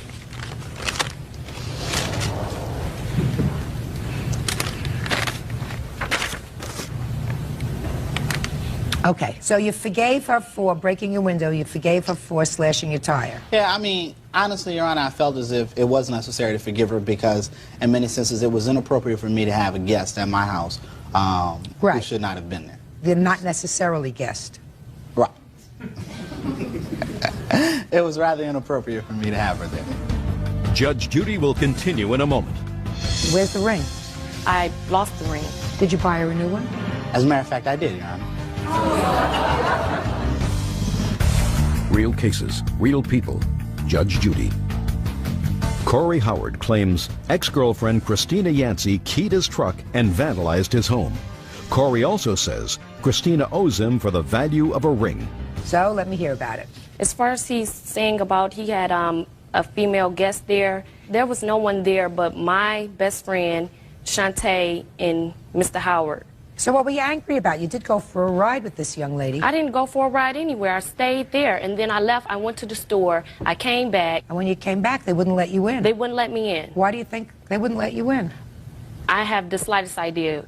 You have to have some idea, madam. Otherwise, they're acting in a psychotic fashion. Well, there was another car. It was a car there. When I left, the car wasn't there. But when I came back, the car was there. It was another car there. Another car there that you suspected was a woman's car? I don't know, Your Honor. Well, something must have been going through your mind, madam. You're banging at the door with sufficient force to break a window. They won't let you in the house. You must have been pretty annoyed. He was your boyfriend, right? Right. Okay. Did you ever have a discussion with her about the tire? As a matter of fact, I did. And I assume that you did. Yeah. Let me about the discussion about the tire. Yes. And she said the reason why I cut your tire was because you wouldn't answer the door. Sounds right. You know, and Sounds right. Sounds right. Okay. I have the tire here on your side, sir. Yes. Let's get to the ring. Okay. The very day that she purchased the bracelet that she's wearing right now, she said to me... You were shopping together? Yeah, we were shopping together. Okay, so you went into a jewelry store. We went into a jewelry store. That's always dangerous. Which was owned by one of my friends, okay? Yes. And she says, I want to buy... I had given her like $300 that particular day. And she said she... You gave her $300 in cash? Yes, ma'am, while we were shopping, because we split up in the mall, so I gave her $300. Is that right? Yes, Your Honor. Okay. That was nice of you. I was very nice to her, Your Honor. And what happened was, she came in the jewelry store, and she saw that very bracelet that she's wearing right now, and I says, I can't afford it, I'm buying me a ring. You know, I said, I gave you some money, so you buy it. So she went in her pocket and bought that bracelet. At the time, she says, oh, I want that ring right there. I can't afford that ring. I said, but if you split the cost with me, I will buy the ring. And she agreed to split the cost for the ring. How much was the ring? I think the ring was like a wholesale. I got the ring at a wholesale value, so I think it ended up being like $4 something. You know, but the retail value on it was like $1,000. Okay, what the retail value is. How much did you pay for the ring? I didn't pay anything, Your Honor. When we met up, he took me to the jewelry store. He had a diamond ring in his hand. He said, do you like this ring? I said, oh, yes, it's beautiful. He's like, do you want it? I was like, yes. He put it on my finger. He paid for the ring. Well, he says he paid for the ring, but he says that that was sort of extra. He'd given you $300 and you saw something that you liked for over and above. You said you'd split the cost with him. This is what I saw that I liked it, the tennis bracelet, which was $99. Right. I paid for it out the money he bought me. So you're wearing that, right? You're wearing the tennis bracelet. Where's the ring? I lost the ring. And I told him that. That's not what she told me, Your Honor. She indicated that she had placed the ring in a jewelry box in her room, and she said that her mother's boyfriend had went into the room and stole the ring when she was not at home. And I said, how did your mom's boyfriend steal the ring when you're not at home? Did you buy her a new one? As a matter of fact, I did, Your Honor. As a matter of fact, I did buy her a new one. What? thought you were psychic. It says that here. So I went back to my friend Tony and I said, Tony, you know that ring I bought?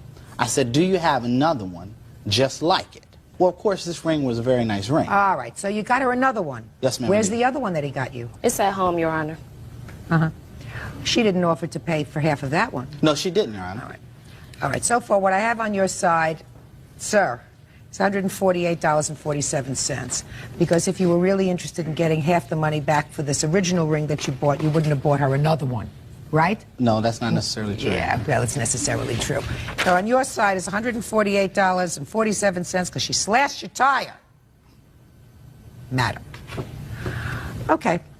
Now that takes care of that case. Now, I want you to stand over there. Okay. You to sit down over there. And I would like Miss Catherine Yancey right over there. Party's been sworn? They've already been sworn, Judge. Good, thank you. Now, you're her mother. Yes. It is your complaint that Mr. Howard vandalized your house and later set it on fire. And that, according to you, happened on the 6th of June. Yes. Of 2000. So, let me hear about it. I came home from a meeting approximately 9:30 in the evening. My daughter told me that Corey Howard came to my house looking for her, said that he broke my front window. He went to the car and got a tire iron or hammer or something and broke the front window. So I was going to the police station to make a report, and he pulls up on the side street. So I pulled next to him to ask him, why does he keep coming to my house? Why does he keep coming around? He said that he wanted everything that he ever bought for that B. Specifically, he wanted this ring. So I asked her where the ring was. She told me she lost the ring. He said that she told him that my boyfriend stole the ring. And I told him that that was ridiculous. I didn't want to hear anymore because there's no way that my boyfriend would steal a ring. She's a fibber, you know, your daughter. She's a fibber. Okay, well, I know my boyfriend would not No, steal I a ring. understand that. So I took off to go to the police station. He followed me on my bumper, you know, trying to intimidate me. We continued to the police station to make the report. When I came home from the police station, my deck had been set on fire. Neighbor across the street said he saw. Don't tell me what your neighbor across the street said unless that person is here to testify. Step up next to your mother, please. Let me just hear about the broken window. Well, me and Corey, he called, and he was like, you know, do you want to hook up? And I was like, no. He's like, why? Asking me why, and my phone hung up on him. I was on the porch with my neighbor at the time. He pulled up. I ran in the house because I didn't know what he was going to do. Judge Judy continues in a moment. She says, you didn't have to give me the money for the abortion because my real baby daddy gave me the money for the abortion. Real cases, real people. Judge Judy. Catherine Yancey claims her daughter's ex-boyfriend, Corey Howard, broke into her home and set fire to her deck. And then what happened? He's ringing the doorbell. B, come out of here. You better bring your butt out of here. Cussing, just making a lot of ruckus. I'm looking out the window from my room, and I see Corey pop his trunk and get like a tire thing out. He proceeded to walk towards the house with this thing in his hand. At that point, I ran out the back door, over the fence and next door to my neighbor's house. When I was outside, I heard a slash noise. Finally, when he did pull off, I went back to my house next door. My mother's stained glass window was broken. Did you do that? No, ma'am, I did not break the window. As a matter of fact, on the particular day that she claims that I broke the window, I was in a staff meeting with all 4 of my sales managers on that particular day. So now, you're telling me that not only didn't you break her window, but you didn't see her mother that day either. So her mother's lying too. You didn't even see her mother? I did see her mom that day. Driving away from her house? No, I was not driving away from her house when I saw her mother. Where were Okay, you? as a matter of fact, maybe I should just tell how all of this originated. I was out on vacation, all right? Christina called me the whole time I was in New Orleans, okay?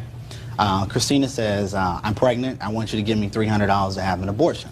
I said, Christina, I'm not giving you anything, okay? First of all, because I'm not the only person you're sleeping with, okay? On this particular day, Christina called me, and she says, I just called you to tell you that you didn't have to give me the money for the abortion because my real baby daddy gave me the money for the abortion. I said, hey, ain't no problem, wasn't no sweat off my back. You understand what I'm saying? Even though I was angry and infuriated, okay, I was just really upset. You know, I passed by her house. I was on the phone with Christina. We got into an argument. I did not break the window. I did not set their house on fire or whatever. You get a house on fire. There are no witnesses to you setting a house on fire. She says she saw you break the window. I did not break a window. Did you bang on her door? As a matter of fact, I did not, Your Honor, because I never went to her house. I'm not going to lie. As a matter of fact, okay. How much did it cost you to fix the window? I haven't had the window fixed yet. So you have no estimate? Yeah, I have estimates of the fire damage. I'm not interested in the fire damage. You have no witnesses with regard to the fire damage. Okay, what I do have is police reports where my witnesses did give a report to the police. That's insufficient in court. What's sufficient is that you have a witness. And I also have phone numbers that they said you may be able to call. Both of the witnesses are there. No. That's a far too serious issue to make a determination by picking up a phone. Will you not take the police report with arson report? Oh, absolutely not. Did they arrest him? No, they won't arrest him. Of course they won't arrest him. If you had a witness that the police found believable that witnessed him committing arson, they would have arrested him. Arson is a very, very serious felony. Do you understand? You have an estimate for the window. It has the fire and the window. Repair front stained glass window, Yeah, yes. that I'll see. Judge Judy will continue in a moment. The stained glass window was $75. Listen, I don't think that either one of you two young people would know the truth if it came up and bit you in the behind.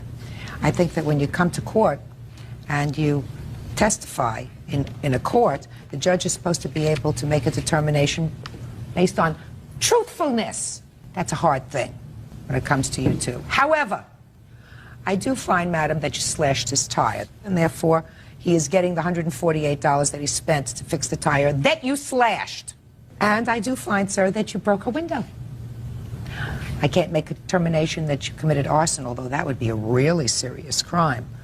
But I do find that you did, in fact, break a window, and according to the estimate from our insurance, it's going to cost $75. So in your case, I'm awarding you $75. And on your case, sir, $148.47. Thank you. This case is over. Parties are excused. You may step out. More parties have been sworn in, Your Honor. You may be seated. Ladies, have seats, please. Mr. Rivers, according to the complaint that I've read, you and Miss Moore had a relationship, and you have a young child who is either 9 or 10 months old. Is that right? That's correct, Your Honor. It is your claim that Miss Moore caused you to be arrested for violating a temporary restraining order. That case was later dismissed. Yes. And you want her to pay you for the bail that you had to put up when she had you arrested, because you say that you never violated or threatened her to cause you to be arrested. That's correct. That's your claim. And Ms. Moore says that you did, in fact, threaten her. She is counterclaiming for some car nonsense that dates back a year or so ago, and also for clothes and furniture of the babies that you kept when there was this argument back in November. Is that right? Yes, it is. Oh. You were living together in November of the year 2000 when there was an altercation in your home. Is that right? That's correct, Your Honor. And at that time, who left the house? I did. And the baby remained with you? Yes. And then you went to court? Yes, I did. To have the baby returned to you? Yes, I did. The two of you are currently involved in a custody dispute over the baby. Is that right? That's correct. Yes, Your Honor. May I add that we did not go to court for her to obtain our daughter. What happened was she went and got a conflicting order that I had already had. I should say she got one just like I had one. And she came to the house, and the police interpreted it as a custody paper, when in fact it was a child protective order, which meant the authorities should have notified the Child Protective Service and removed the child from both of us. Okay. Now, the judge issued a temporary restraining order at some point after this November incident. Is that right? Yes, it is. Now, what I want you to do is to tell me when you were arrested for violating the temporary restraining order. I was arrested, Your Honor, February the 23rd. I'm asking you. Okay, my apologies. Oh, February the 9th. My apologies. February the 9th. Yes. Okay. Ms. Moore, I would like you to tell me first, when was the custody case started? After the restraining orders were filed. Give me the month. It was December. Who went to court to file for custody? I did, Your Honor. You did? Yes. And that was in December. No. What happened in December, Your Honor, was we went to a hearing in regards to the 20-day restraining orders that we had previously received. I filed later on. In fact, I filed about a month and a half ago for full custody for my daughter. Just a second. Was there at the time, prior to February 9th, an issue with regard to custody of the child? Yes, Your Honor. DCYF was ordered to file dependency charges against me and the mother, and ordered us to be evaluated by a doctor. Okay, is that matter still pending? Yes, it is. There's one more visit to the doctor for me and my daughter. All right. Now, Ms. Moore, on the 8th of February, Mr. Rivers had a visitation day scheduled with his daughter. Is that right? Yes, correct.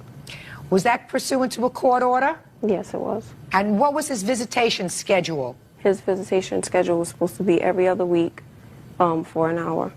What day of the week? They don't set a date because every time they set a date for him to go, he says he can't go that day. Well, just a minute, but he had a date to go, February 8th. Yes, he did. They schedule it when he's available. Fine. Do you work?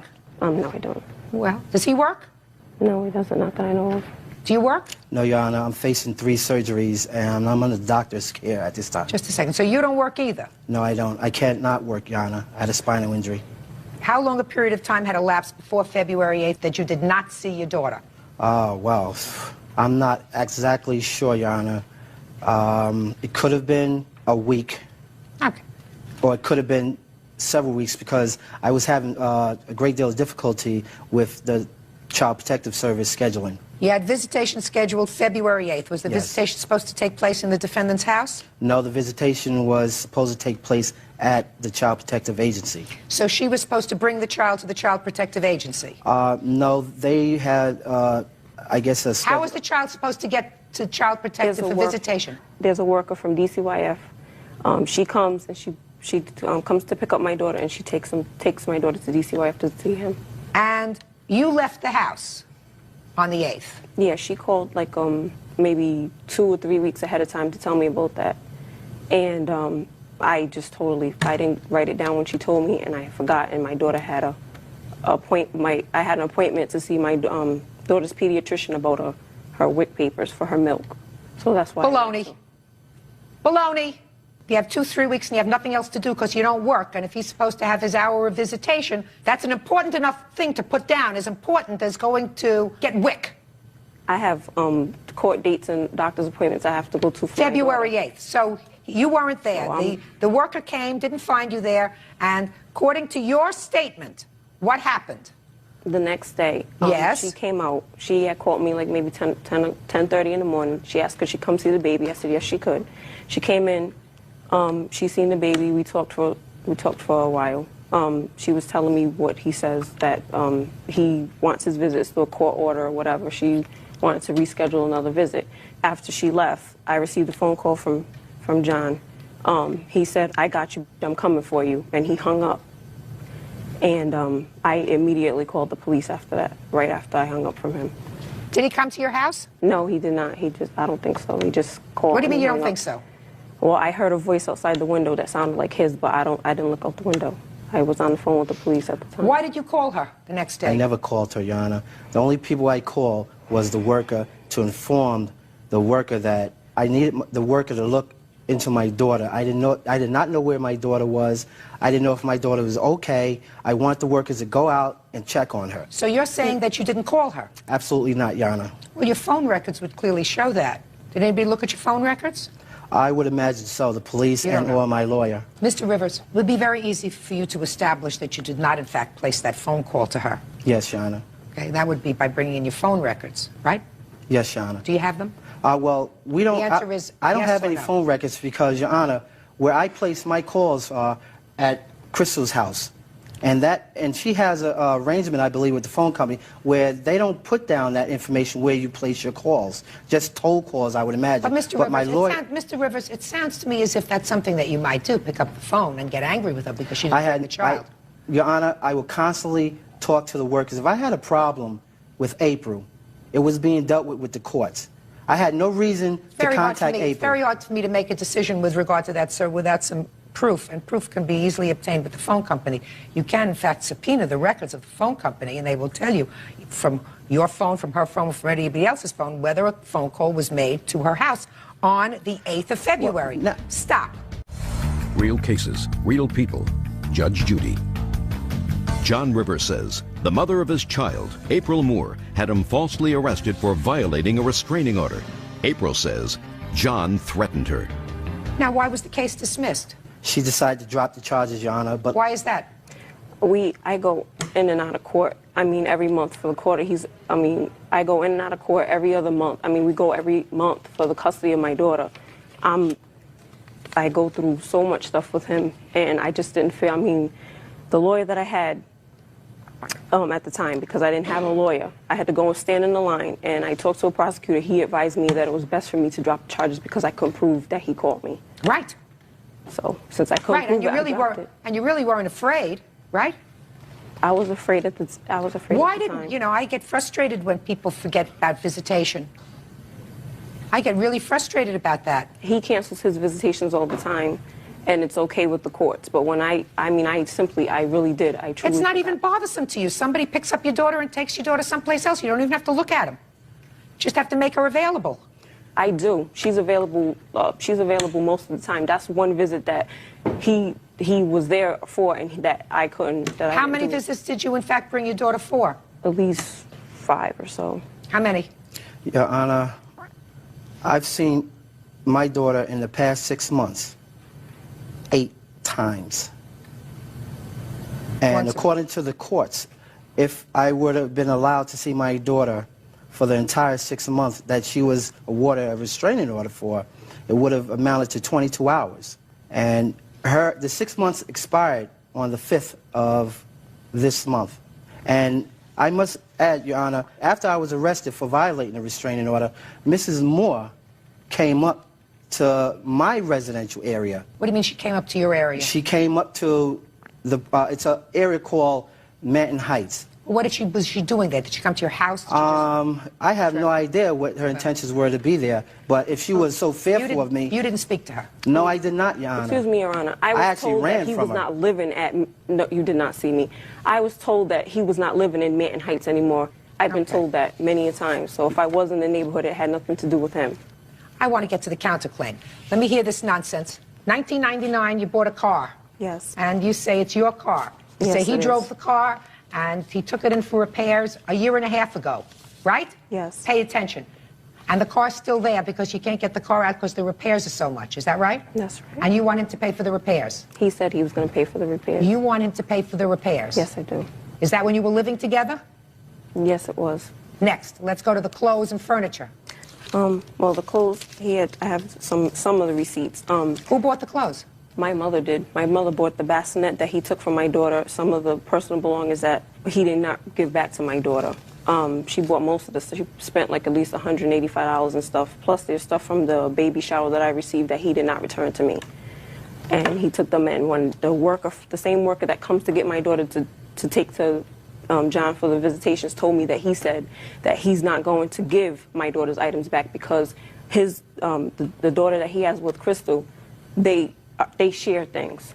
They share items, and he's not giving them back when my mother bought them. Has the custody matter been resolved yet? No, it has not.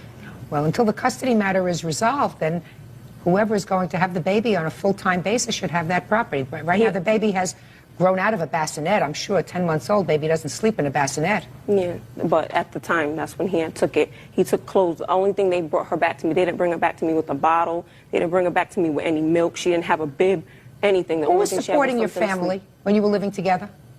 The state of Rhode Island, Your Honor. How? Through a program called FIP, Family Independent Program. It's like welfare, Your Honor. But, Your Honor... Just a second. So, property that was purchased for the baby, for the most part, was purchased with state money. Is that right? Absolutely, Your Honor. Just answer my question.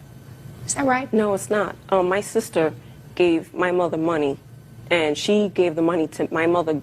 I was so upset when I was pregnant because he promised me that he was going to buy the crib, he was going to buy everything for my daughter, and he bought only a couple of items of clothing, and that was it. She didn't have a crib or anything before I was 9 months pregnant. My mother decided to Let me take ask me you to this Kmart. question, Miss Moore. Yes. What did you expect him to use for money to buy the baby a crib? He kept promising me that either he could borrow the money from his brother or he had SSI pending. He was supposed to be approved for SSI. But he didn't get his SSI, so what did you expect him to buy the crib with?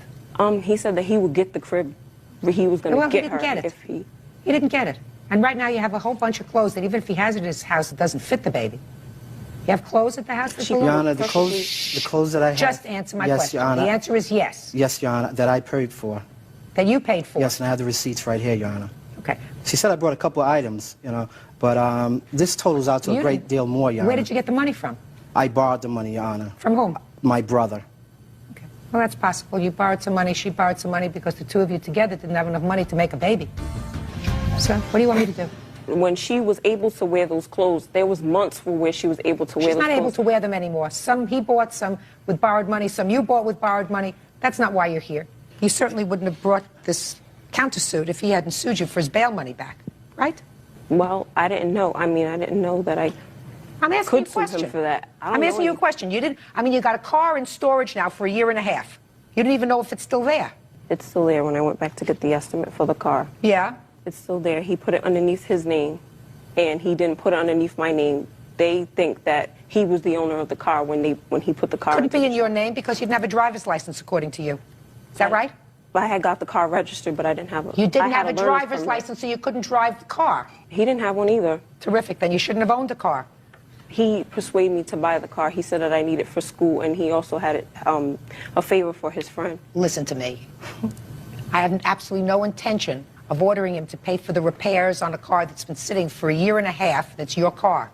None. And as far as the clothes are concerned, I don't know what pajamas or other things that are hanging around, but none of these things that were of an appropriate size in November are an appropriate size now. He says some of the stuff he bought and some of the stuff you bought. What about the bassinet? Your Honor.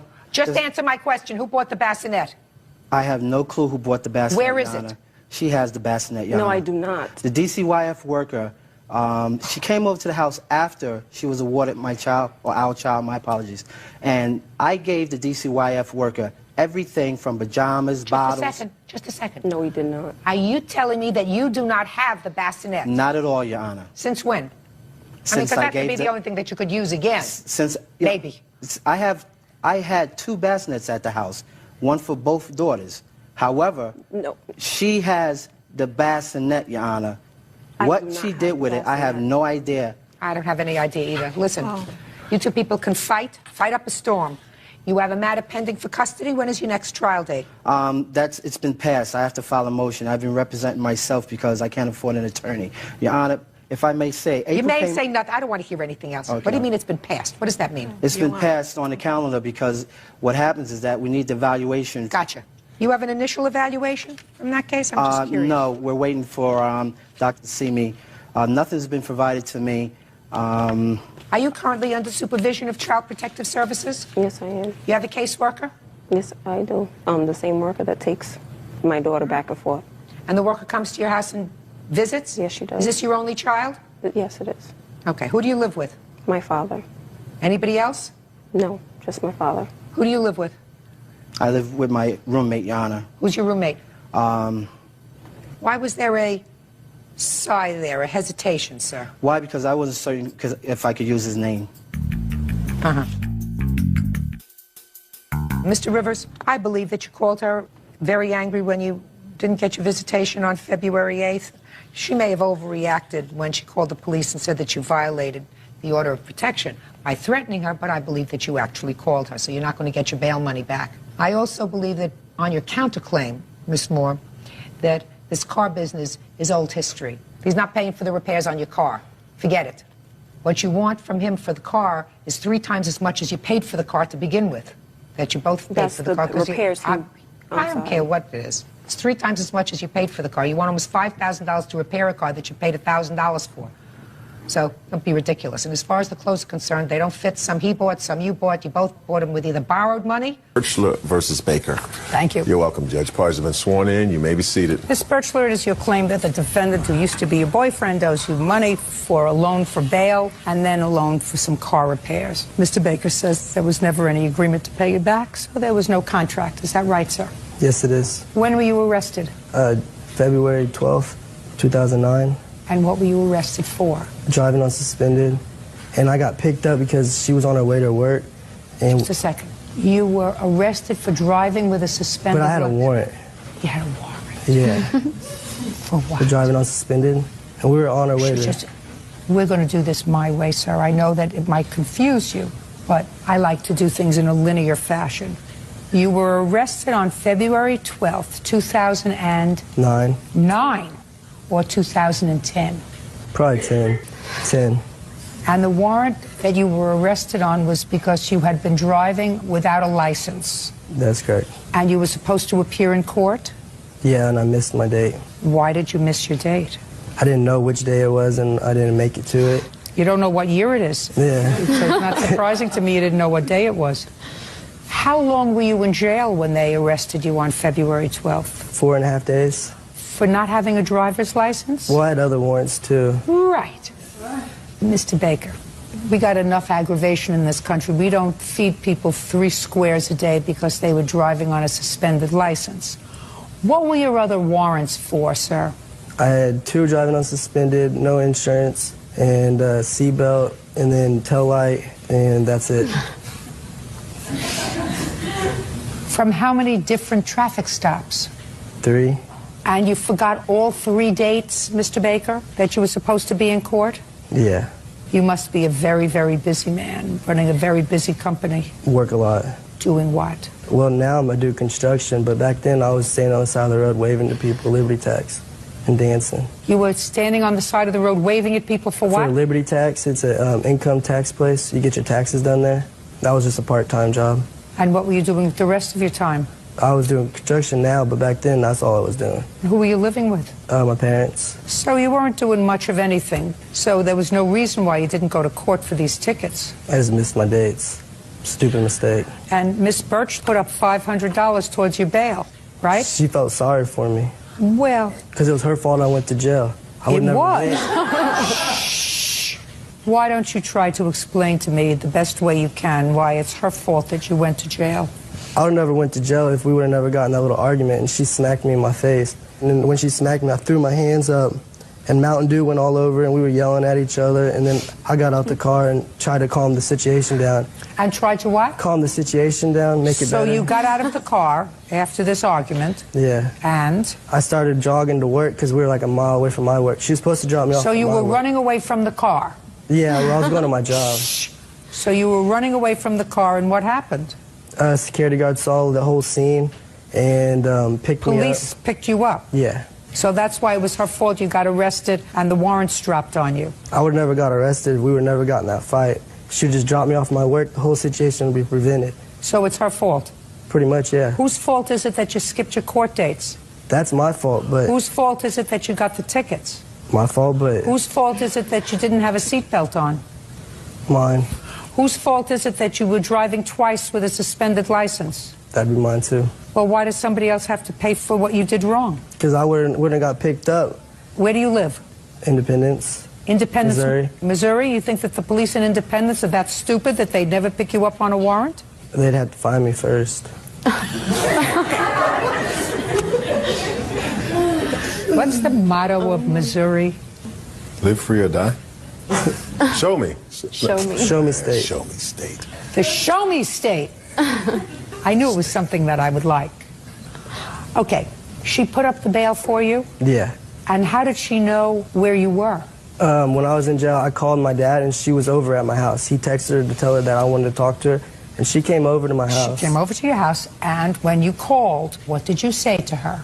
I said hi, and she said hello. And then I asked her. Then I asked her if she would help me out, and she was Would like, help blah, you blah. out how? Well, I was stuck in jail, and I needed $1,400, and she just got her income tax. So she was like, blah, we got talking. She said she was sorry for smacking me, which That's how I figure I got in there. That's the whole time I was thinking that. Mr. Baker, you got put in jail because you were irresponsible and you had been breaking the law and you had been thumbing your nose at the court system by not showing up for your court dates. That's why you were in jail. That's not true. Oh, Mr. Baker, there's one thing to be stupid and there's another thing to appear to be stupid. Don't combine the two. You were in jail because you broke the law, and then you thumbed your nose at the court system by saying, I'm not going to court.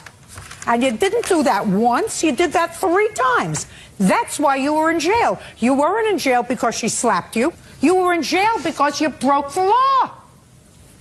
Now do you understand? No. There's your combination.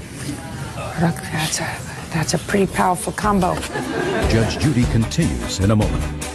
Do I look like a smart lady to you? Yes, ma'am. Right? I look like a smart lady from you? Do you trust me? Yes. And later today, If you're trying to be charming with me, trust me, it's not going to work. Better looking and richer people than you have tried to charm me without success. real cases, real people. Judge Judy. Catherine Birchler says ex-boyfriend Ryan Baker owes for bail money and attorney fees after he was arrested on an outstanding warrant. Okay. What do you do, Miss Birchler? I work at a call center. You work full-time? Yes, ma'am. For how long have you been working full-time? Since February 15th. And how old are you? 20. Did you work prior to that? Yes, I worked at Macy's. Worked there for a while? A couple months. It was a part-time contingent job. You live at home? I have my own house. Well, a complex. It's a duplex, but... Yes, it's a duplex. I'm sorry. You pay rent? Yes. You drive a car? Yes. You pay insurance? It's already paid. Yes, ma'am. You buy your own clothes? Yes, ma'am. You don't need him. I understand that. Do you understand? Yes, ma'am. You're too young to be desperate. Do you know what I mean? A pretty young 20-year-old who works hard and supports herself. And my son. Not desperate. Do you understand? Yes, ma'am. Perfect. Okay. Other than the $500 for bail, what does he owe you for, Miss Birchler? About a week after I got my tax returns, he asked me if I would help him fix his car, and he said he needed to pay lawyers. I thought that's what I was understanding the money was for. So I told him he could borrow $300 as long as he promised to pay it back. That's a lie. She didn't let me borrow it. I don't want to hear you unless I'm looking at you and asking you a question. This was on March 1st, and I said, as long as you pay me back $700 by... Where was he supposed to get $700 from? He was working, and he told me he'd give me his whole entire checks, that he wouldn't keep any of the money. So I was under the impression he might actually pay me back. So I gave him the $300 to help fix his car. How much did he pay you back? All in all, he paid about $100 back. What do you mean about $100? What does well, I that mean, he would help me around my house. I didn't pay her nothing. Okay. Didn't pay her anything? No. And I didn't have a job when she gave me that $300.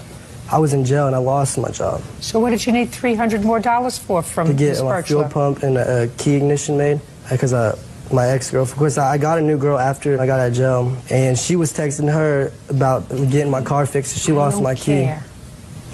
I don't care. There must be lots of desperation there in Missouri. Stay away from him. Yes, ma'am. Do you understand? Yes, ma'am. Stay away from him. Don't make any children with him.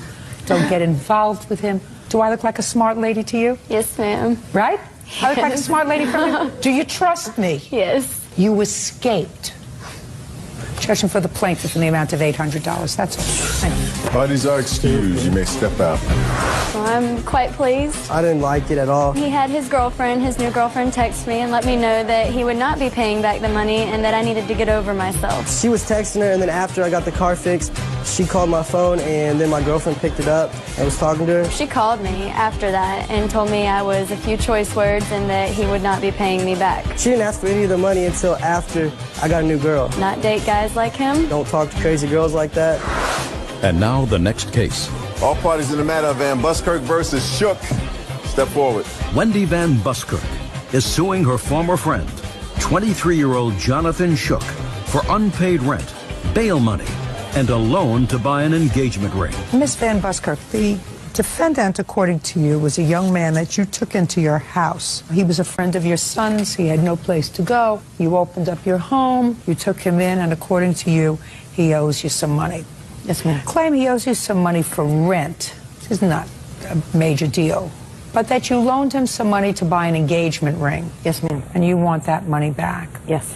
In addition, you bailed him out of jail in the amount of $200. What were you arrested for? Having kitchen knives, basically, deadly concealed weapon. A concealed weapon. A couple of them, yes. Where do you live? Waldorf, Maryland, right now. Where had you been living with the plaintiff? It's Brandywine, Maryland. In Maryland? Yes, ma'am. Okay. When did you move in with her? I'd say right before the winter of 2008, I believe. I'm not exactly sure. And where is her son now? You were a friend of her son's. Right now, in jail in not Ocean City, but Atlantic City. How long has he been in jail? About a month. What is your son in jail for?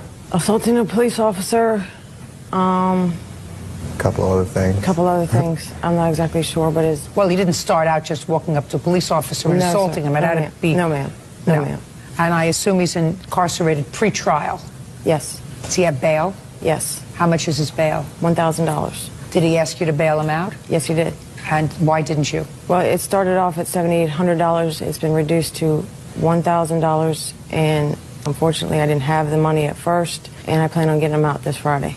What was your rental arrangement with the plaintiff? Well, when I moved in at first, nothing. I didn't have a job. I had nothing, but it... How old are you? I'm 23 right now. How do you make a living? How do you support yourself? I detail cars right now, and I actually just got a job doing telecommunications. And what kind of work was her son doing?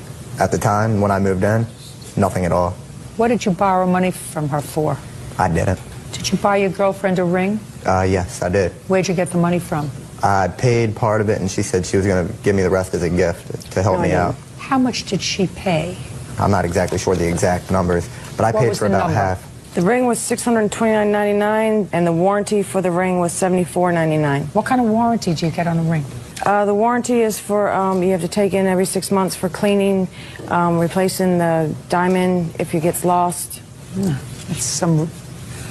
I won't say that. I'll hear from all the jewelers if I say that that warranty is a ripoff. Oh, it is. So I don't want to hear from any jewelers out there. Don't write to me. Don't say bad things. I don't understand a $75 warranty on a ring. Did he put anything towards the ring? 3 payments of $45, Your Honor. That's not true. I gave her like $300 up front. No, he did not. And then I made the payments of $45, and then she said the rest was a gift. If you don't have money, you don't buy a ring. Well, I understand that. Well, you shouldn't have bought it. I had the money that she wanted. You didn't have the money. And then she said the rest was a gift. You didn't have the money. Not all me. If you have $300 and you want to buy a ring, find a ring for $300. That's why If you had $400... Find a ring for $400. I don't think you're cute, as a matter of fact. I understand. Just want you to understand that. If you're trying to be charming with me, but trust me, it's not going to work. No. Better looking and richer people than you have tried to charm me. I believe it. I believe it. Without success. Oh, I believe it. That didn't require a response. Okay. Try taking the hair out of your eyes. You'll see the world better. All right. Ma'am, don't speak. Sorry. Now, when you were arrested, you had a phone call to make. Yeah. Who'd you call? Called a couple people just to let them know I was locked up, and then next thing I know, I was out of jail. You never called the plaintiff? Never talked to her. How did you find out he was in jail? Through my daughter-in-law, Nicole. Through your daughter-in-law? Yes. This child is married to your son who's incarcerated? No. No. To another son? Yes. Okay.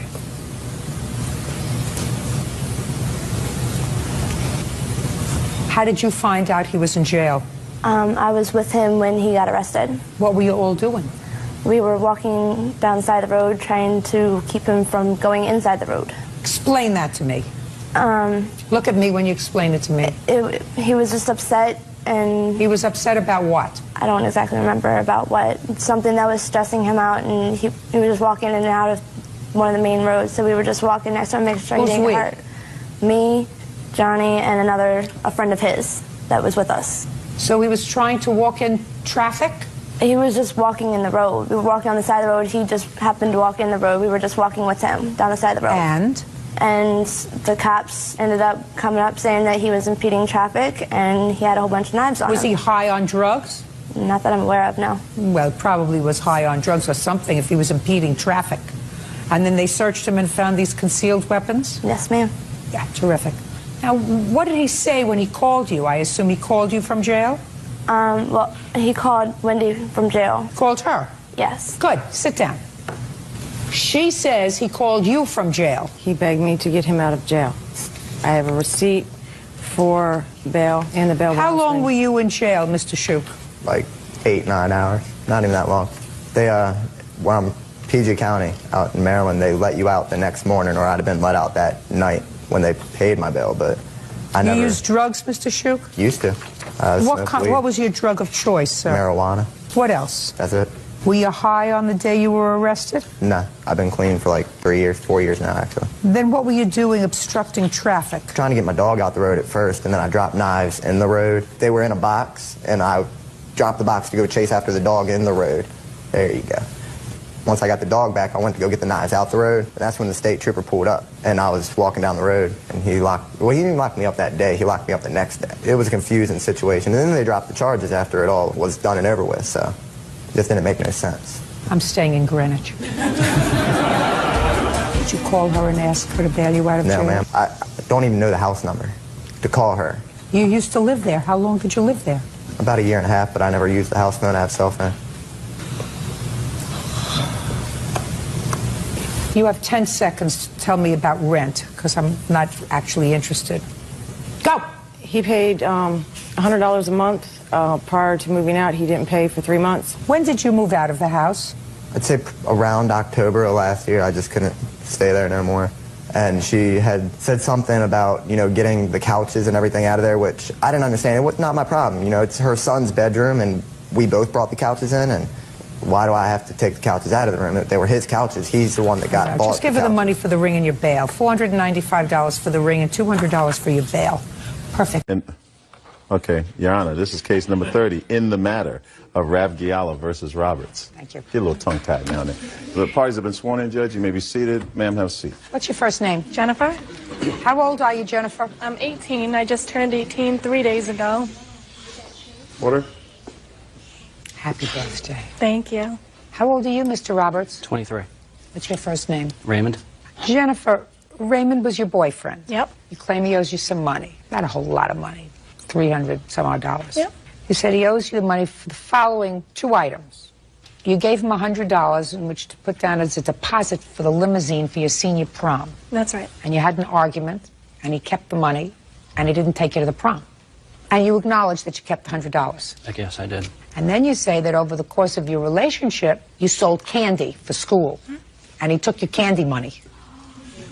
And about that, Mr. Roberts says, she took me out for dinner, and we went places together. That's not true. I'm just telling you what he says. That's his answer.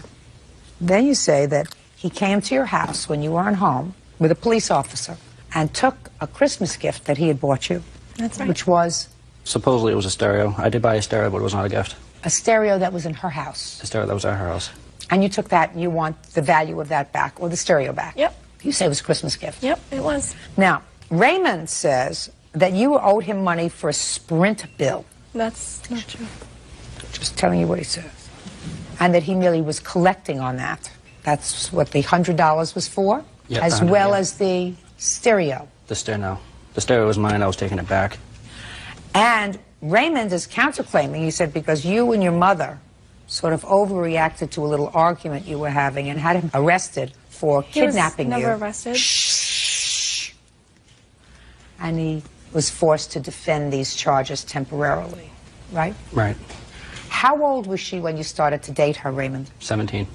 And how old were you? At the time I was 22. Not terrible, not terrific. What did she owe you money for?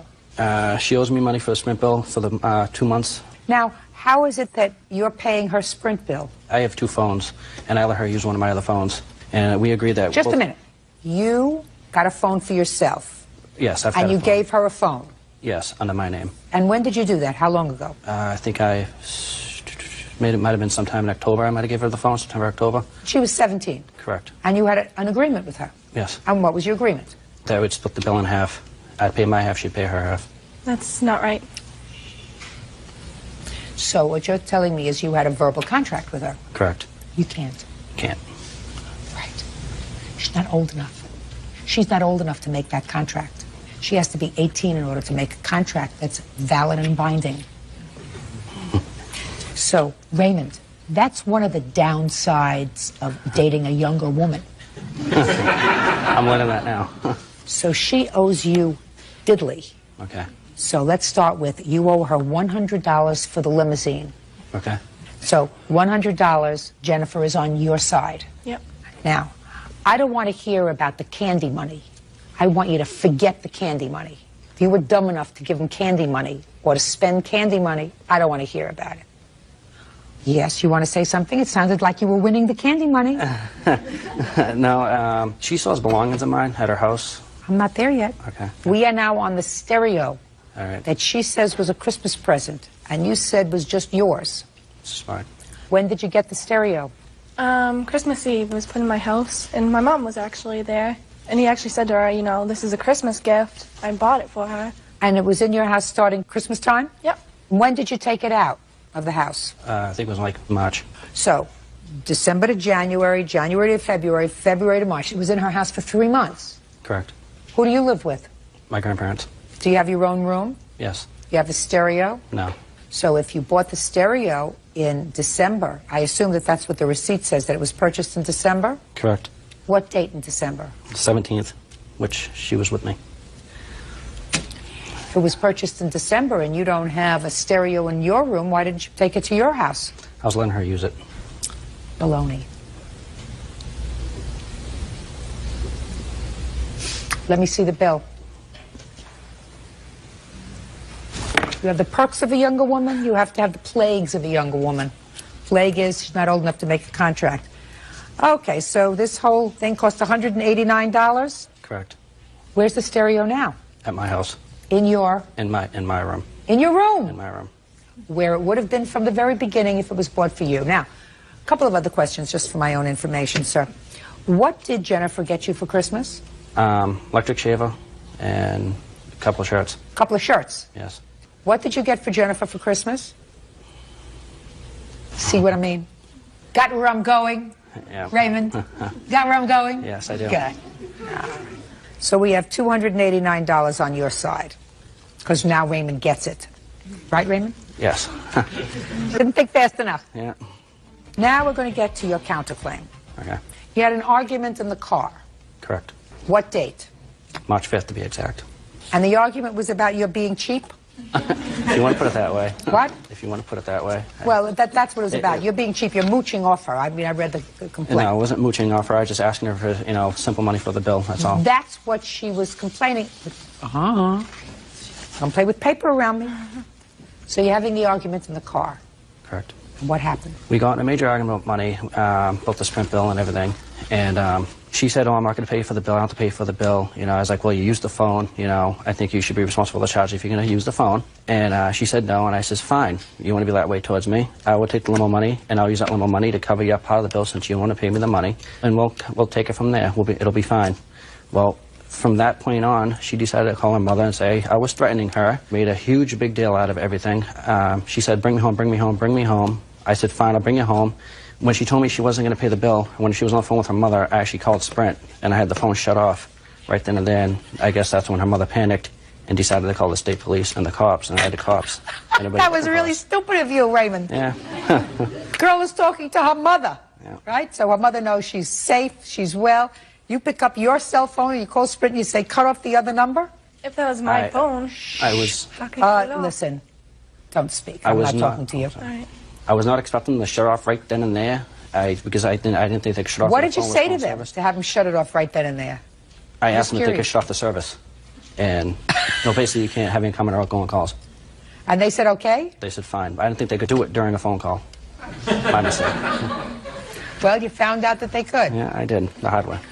Tell me what happened. Were you arrested? Were you No, I charged with anything? No, I was not arrested. Well, then what happened? So Just what the do you... embarrassment of a false restraining order because Okay, so they took out a restraining order against you? took out a restraining order on me a couple days later. You have a copy of the allegations that you made in the restraining order? Raymond, Yes, you ever been arrested before? a long time ago. How long ago? Maybe 4 or 5 years ago, maybe. Yeah, Nothing since. nothing. You work? You haven't- Yes, I will. Nice job? Decent job. What do you do? Actually, I'm training to be a manager at McDonald's right now. So you're working at McDonald's? Correct. Okay. You don't look like a bad guy, Raymond. You don't look like you have a bad temper. Does he have a bad temper? Oh, yes. Never touched you, did he? No. You have a bad temper? No. Huh? No. She have a bad temper? She has her moments. she has her moments that she can when I'm flip with out. you. Oh. Well, either you have Oh, a hey. temper or you don't have a temper. You understand? Daughter sometimes has a temper? Yeah. Sometimes. Do you think you overreacted to this a little bit? I don't. I was scared if he shut off my cell phone. Well, see, Raymond, that was your mistake. Do you understand? Yes. That was really your mistake. Aside from the fact that when this happened, she was 17. Dating a minor is an issue. I can imagine how her mother felt. She's talking to her daughter's 17-year-old idiot who's in the car, is having a fight about whatever. And all of a sudden, no, don't speak. And all of a sudden, that conversation is interrupted and she can't get back to her daughter. One day you'll have a daughter, you will understand what that must feel like. You understand? Yes. The charges were dropped on this protective order? Yeah. 2 weeks later, on the date that we're supposed to, see if it was going to get extended or not, it got dropped. Right. Because everybody got cooler. Good. Okay. So, Raymond, next time you'll be smarter. Next time, pick on somebody your own age. You'll be much happier. Look at their birth certificate. Make sure that they're 18 or over before you make a contract with them. Understood? Understood. All right, you get $289. $100 for the limo, $189 for his Christmas present that he took back. You, on your counterclaim, get nothing but a good lesson. All right? Thank you very much. Two nice people. Move on with your life. Have a happy life. Parties are excused. You may step out. He's a very controlling guy, and I just figured put it on national television to see the whole world how controlling he is. It's okay. It sounds fair. My mistake. I didn't like him from the beginning because she was only 17. My mother doesn't know how to stay out of things. When he wanted her to go somewhere, she had to do it. She's always trying to tell me what to do with. If he didn't want her to go, she couldn't do it. Now I'm seeing a 23-year-old again. I didn't like it. And now the next case. All parties in the matter of Sarah Borden versus Taylor Marquez. Step forward, please. 19-year-old barista Devin Serra and her boyfriend Michael Borden are suing their former roommates, 20-year-old cashier Angela Marquez and her boyfriend Gary Taylor, for breaking a lease. Angela says she moved out because she was scared to live with Devin. The two of you decided to lease an apartment with the two of you. Yes, Right. ma'am. Leased the apartment when? December 11th in 2004. Moved in when? That same day. That was fast. How big an apartment? It's a 2-bedroom, 2-bath. You're not married? No. You're not married? No, You're going to have a baby? Yes. Well, everything's fine. You're all friends, right? Yes. When did you move out? January 28th, 2005. Okay, and you want 3 months' rent from them Yes. because you're stuck with the lease. Yeah. And you also say that when they moved out, they took some property that didn't belong to Yes, them. they did. You'll tell me about that in a minute. And you say you had to move out because she threatened you, and they both told you to go, and you just went. And you couldn't be stressed out because you're pregnant. Yes, Your Honor. How old are you? 20. How old are you? I'm 20, Your Honor. Do you have a job? Yes, ma'am. What do you work at? I'm a firefighter. And you? Cashier. Two 20-year-olds having a baby? That would make me nervous. Judge Judy continues in a moment. She grabs the salt and the pepper, she throws it against the wall. She comes after me, in my face, picking up her hands like she was going to come after me and hit me. Oy, 20 years old and you're having a child. Yeah, tell me about it. Real cases, real people. Judge Judy. Devin Serra and her boyfriend Michael Borden claim former roommates Angela Marquez and her boyfriend Gary Taylor owe for breaking a lease. Okay. Are you still living in the apartment? Yes, we are. Do you have new roommates? Not yet. How much is the rent? $865 a month. What do you do for a living? I'm a barista. A what? A barista. What's a barista? I work at Starbucks. Cashier, make drinks. Yeah, they make burritos and stuff. No, barista. No, really, seriously. A what's barista, yeah. Is that what it's called, a barista? Yes.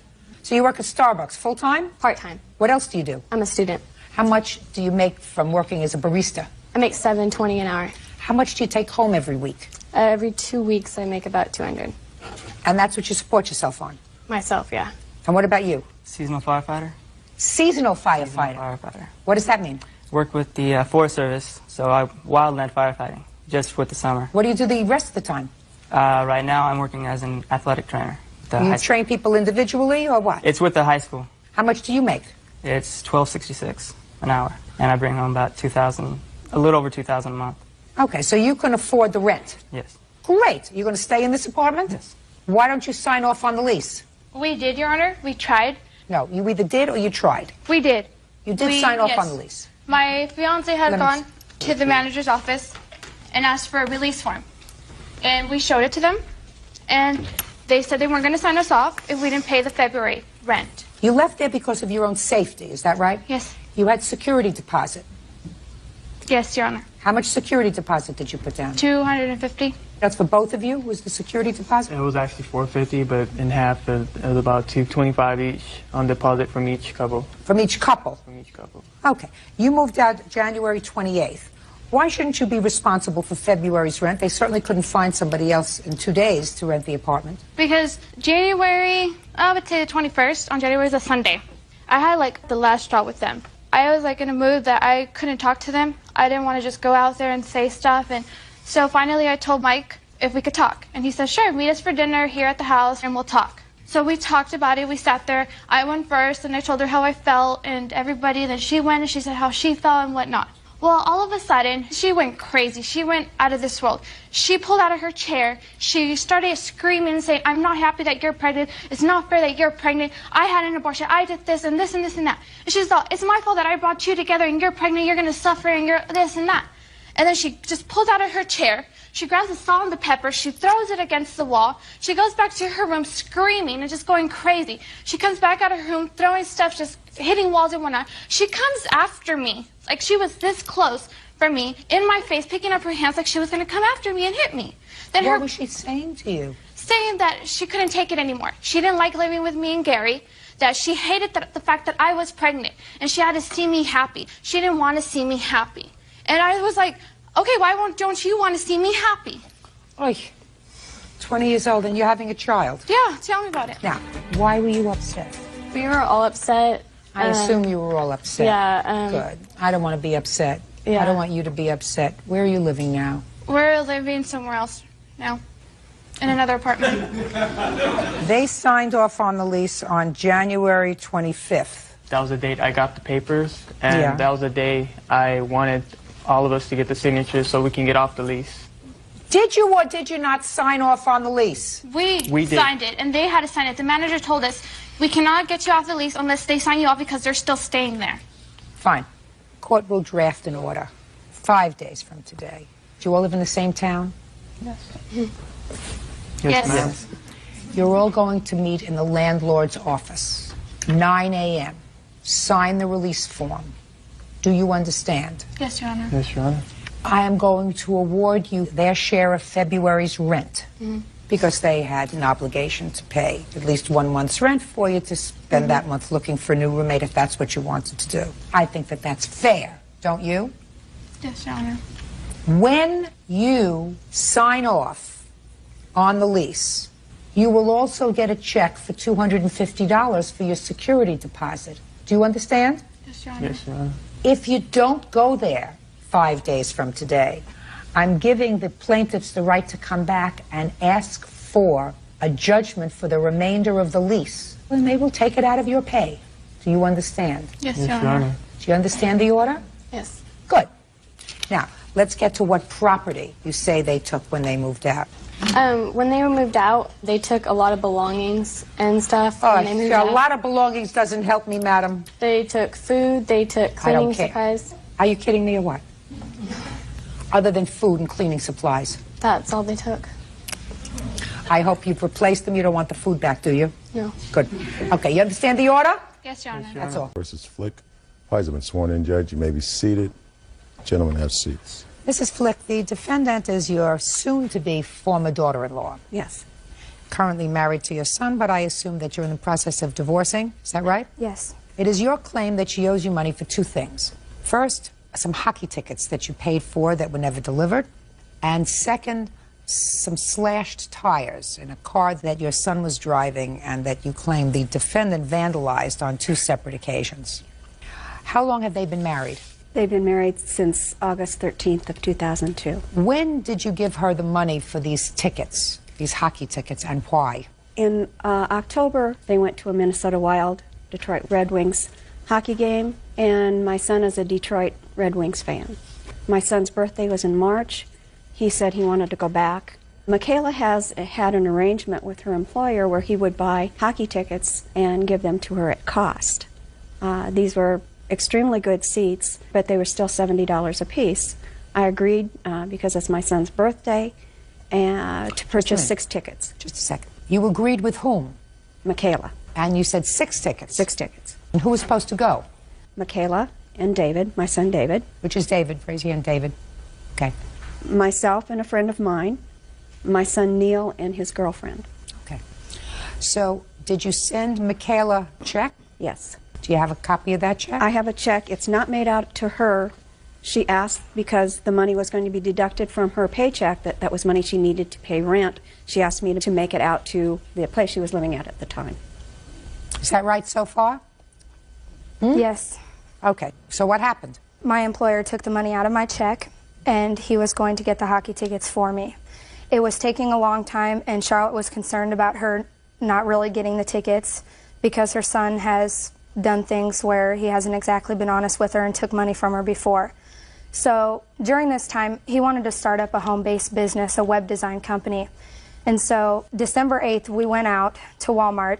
He bought a whole bunch of stuff, a computer printer, a scanner, ink cartridges. He bought a lot of stuff, yes. A lot of stuff. And he took that money. What money? The $420. That's what he bought that stuff with. He can't take the money. The check wasn't made out to him. It was made out to the rental company in October 28th. He can't take this money. I got the money back from my employer. The employer gave me the money back. Show me. I don't have anything This wasn't, to show that. listen to me. So what you're telling me, this is your defense, your employer gave you back the money that he had taken out of your pay to buy the tickets so that you could take your husband shopping for something else. Yes. You still owe her the money. Okay. Do you understand why? No, but I'm going to explain to you why. Okay. You had a contract, verbal, with her. Your contract with her was, I will send you $420, Okay. and you will purchase these tickets. You cannot unilaterally modify the terms of that contract by contracting with somebody else, even your husband. Aside from the fact that I have a feeling if I ask your husband whether you took the money back from your employer, He's not going to tell you. He would say no. Is that right? Correct. Right, because you're lying. That's just a lot of who shot John that you're giving me. All right, now let's get to the tire slashing. I just wanted to try to figure out what kind of person you were. Okay? Now here we go. So then we go to the tire slashing. The first one was January 27th. Of 2003. Of 2003. And the second one was February 13th of 2003. Who saw the incident of the 27th of January 2003? My son, Neil.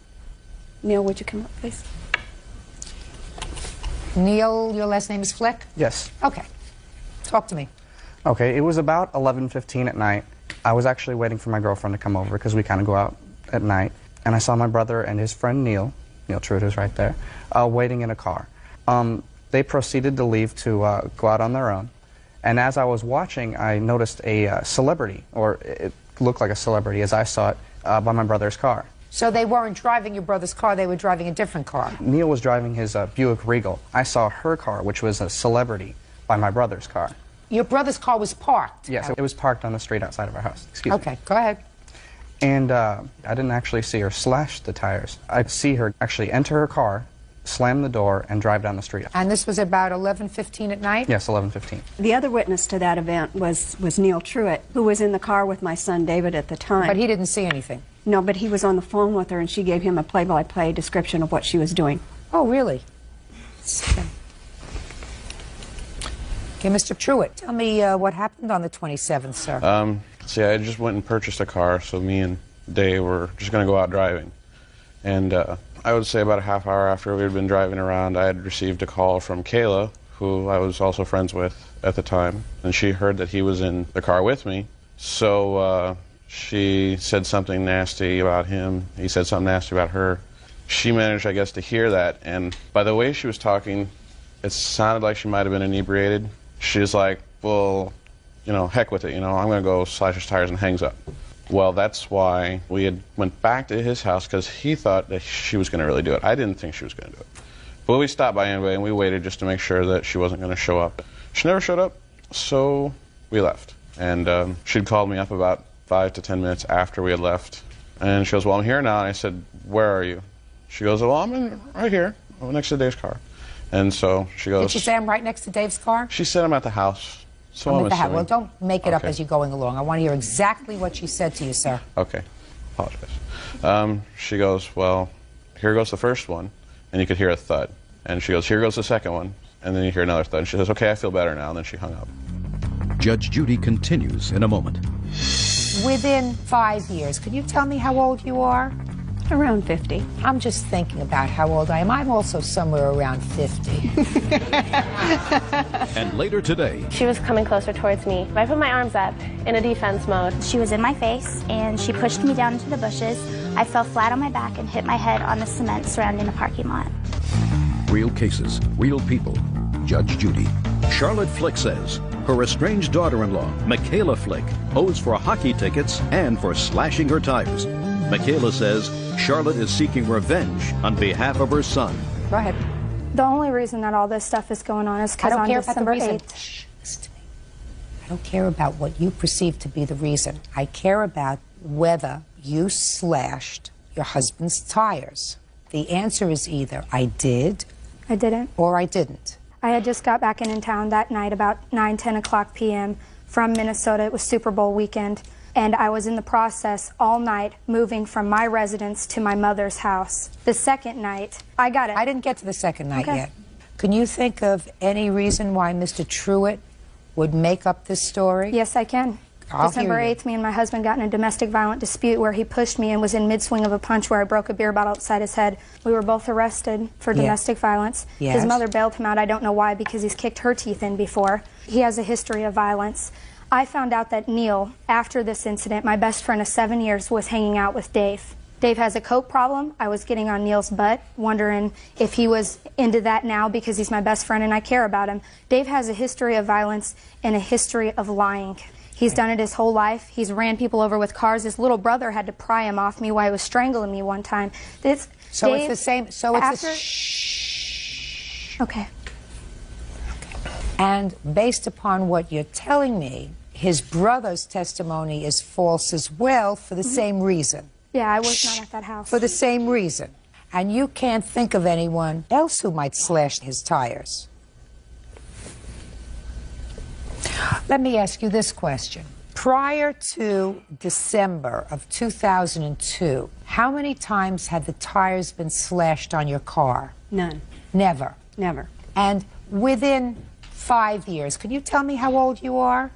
Around 50. Good. So in 50 years, nobody has ever slashed your tires. I'm just thinking about how old I am. I'm also somewhere around 50. And I, for many, many years, lived in New York City. Nobody ever slashed my tires. Now I'm going to ask you the same question. I know how old you are. Then it ain't necessary to be said, right? Yeah. No. That's not necessary. How many times did you have your tires slashed on your car? Never. Never. Never. So isn't it sort of coincidental that probably we have 100 years over here? Mm-hmm. And only after this domestic violence dispute that you had with your soon-to-be former husband do her tires get slashed, not once, but 2 times. Isn't that coincidental? No. Well, you may not like the coincidence, but if you understood what the word meant, you would understand that it is coincidental. It is coincidental. You may not like the ramifications of it, but the word that you would use under those circumstances, madam, is coincidental. Let me hear about February 13th, please. February 13th, which we kind of expected something to happen. That would have been their 6-month anniversary. David went out and got into his car and found out that his tires were slashed at that time. About 5 minutes later, he got a phone call from Michaela. Well, then I don't want you to tell me about that. He will have to tell me about that. Stand up. Go ahead.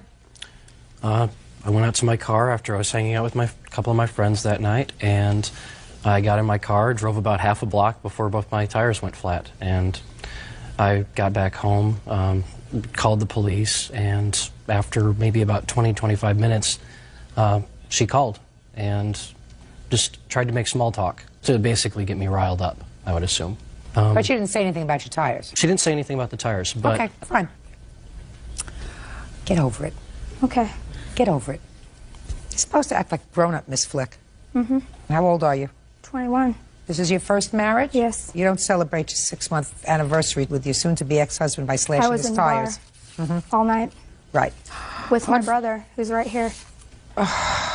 Was she there, as she said? Yes. Right. Sure she was. Judgment for the plaintiff in the amount of $621.24. That's all. Goodbye.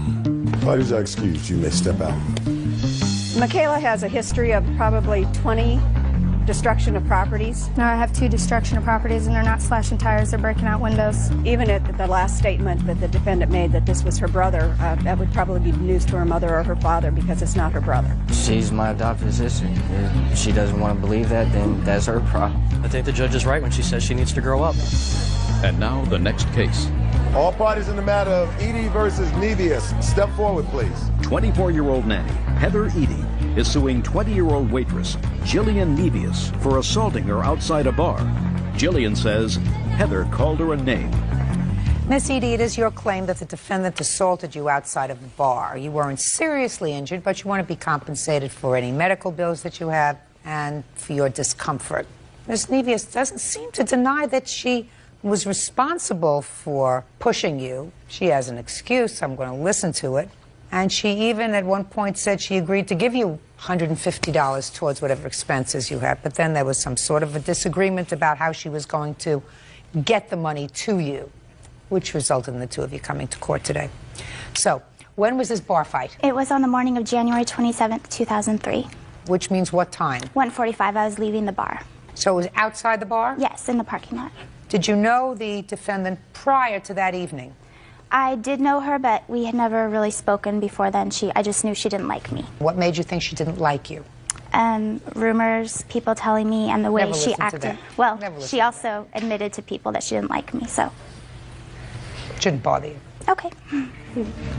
So what happened? I was out celebrating my birthday at a bar, and the defendant was there using a false identification. I was leaving the bar with my friend, and my friend said facetiously, you know, oh, I forgot to say goodbye to Jill.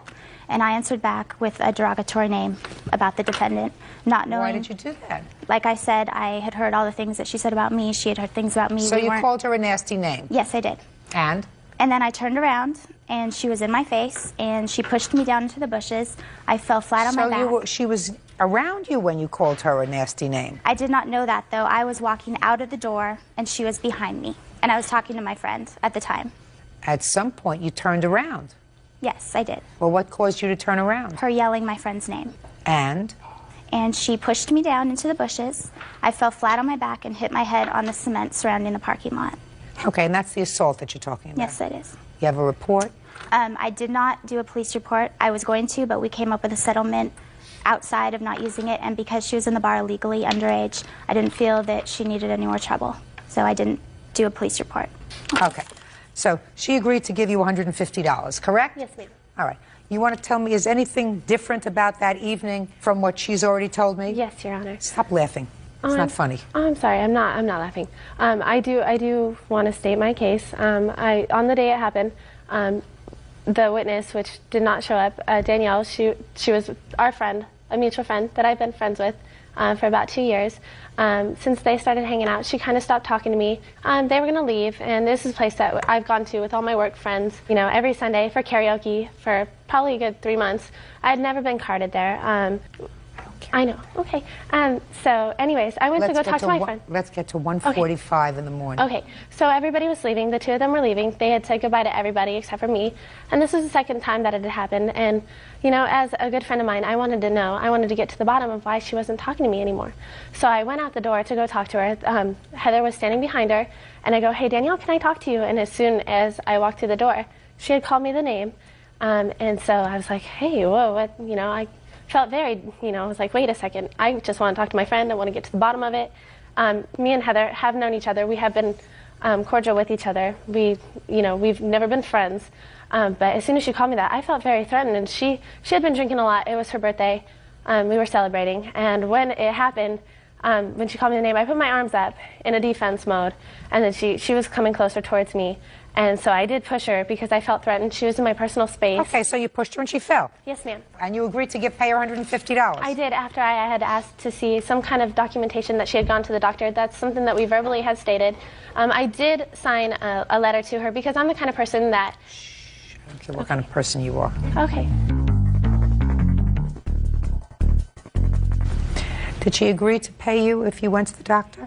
She agreed to pay me so I could go to the doctor. That was what the agreement was for. Okay. And I have the letter right here. Can I see it? Yes. Your Honor, may I speak? I want to look at the letter first, Okay. then you can speak.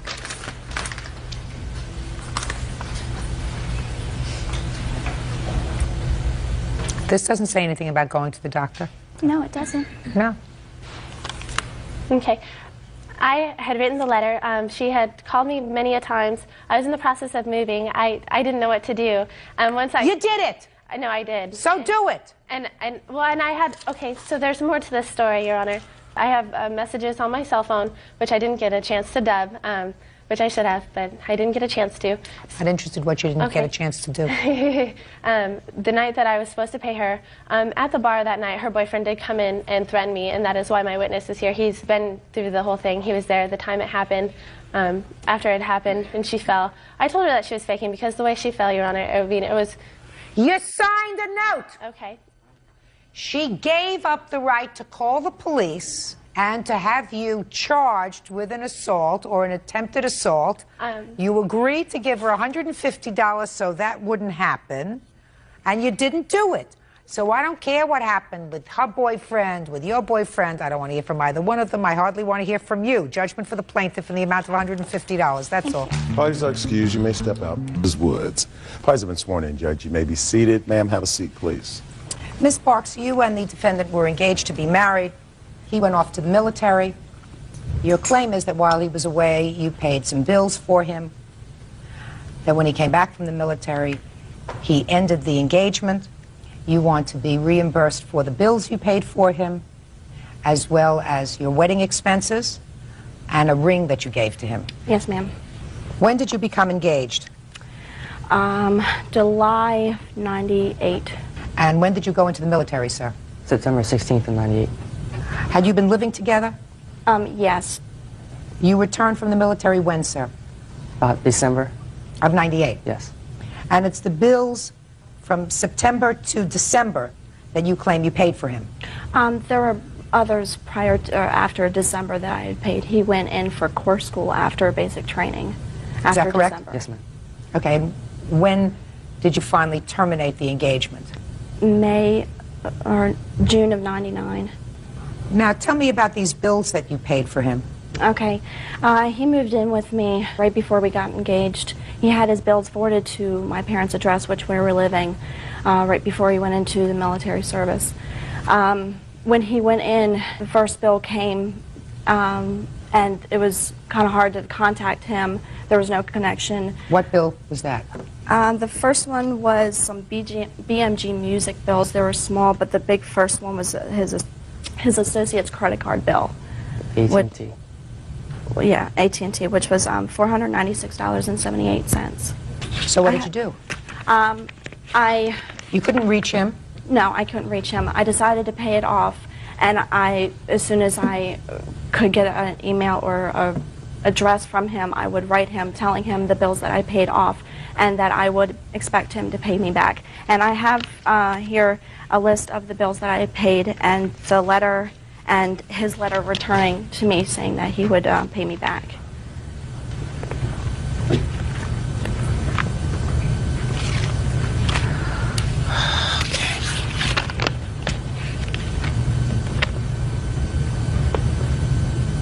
How did you get a copy of this letter?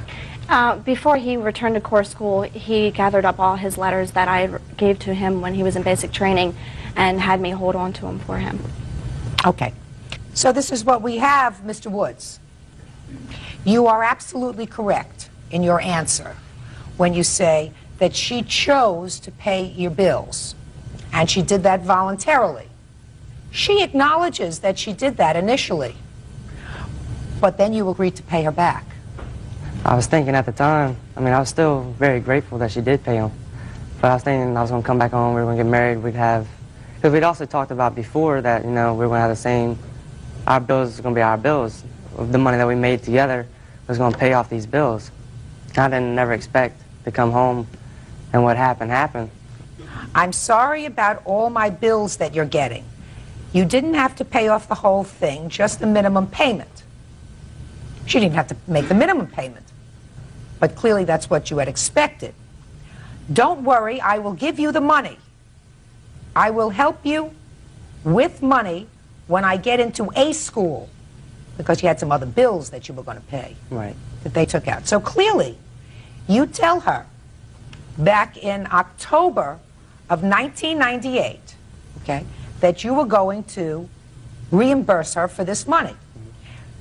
Relying on what you say here, she continues to pay your bills because you promised to pay her back. Right? Right. Now, so that's point number one. Point number two, sir, is that you say that you didn't anticipate that this was going to happen. You anticipated getting married and that your money would be joint money. It would be there as joint money to pay off bills. That you wouldn't even think about it. So what do we have now?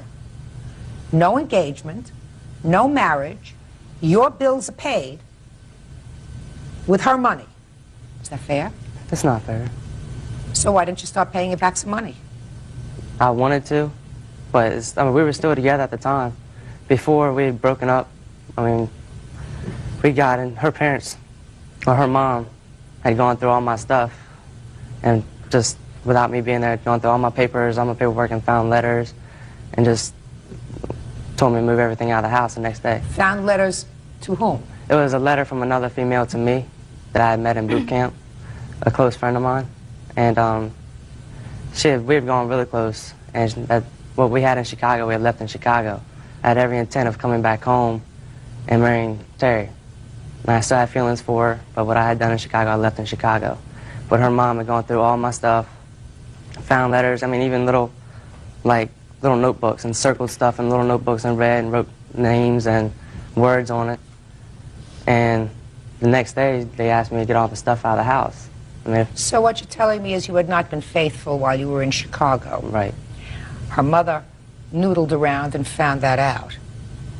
So you're blaming her mother. Duh. That's what mothers are supposed to do. You think she wants her daughter to marry somebody who travels a couple of 100 miles away, messes around, and then just wants to forget it? I'm going to forget that. I'm going to come home and be a good boy. Good for you. And smart for you. Thank you. I once told one of my children during their engagement, I want you to know something about this time in your life. This is as good as it gets.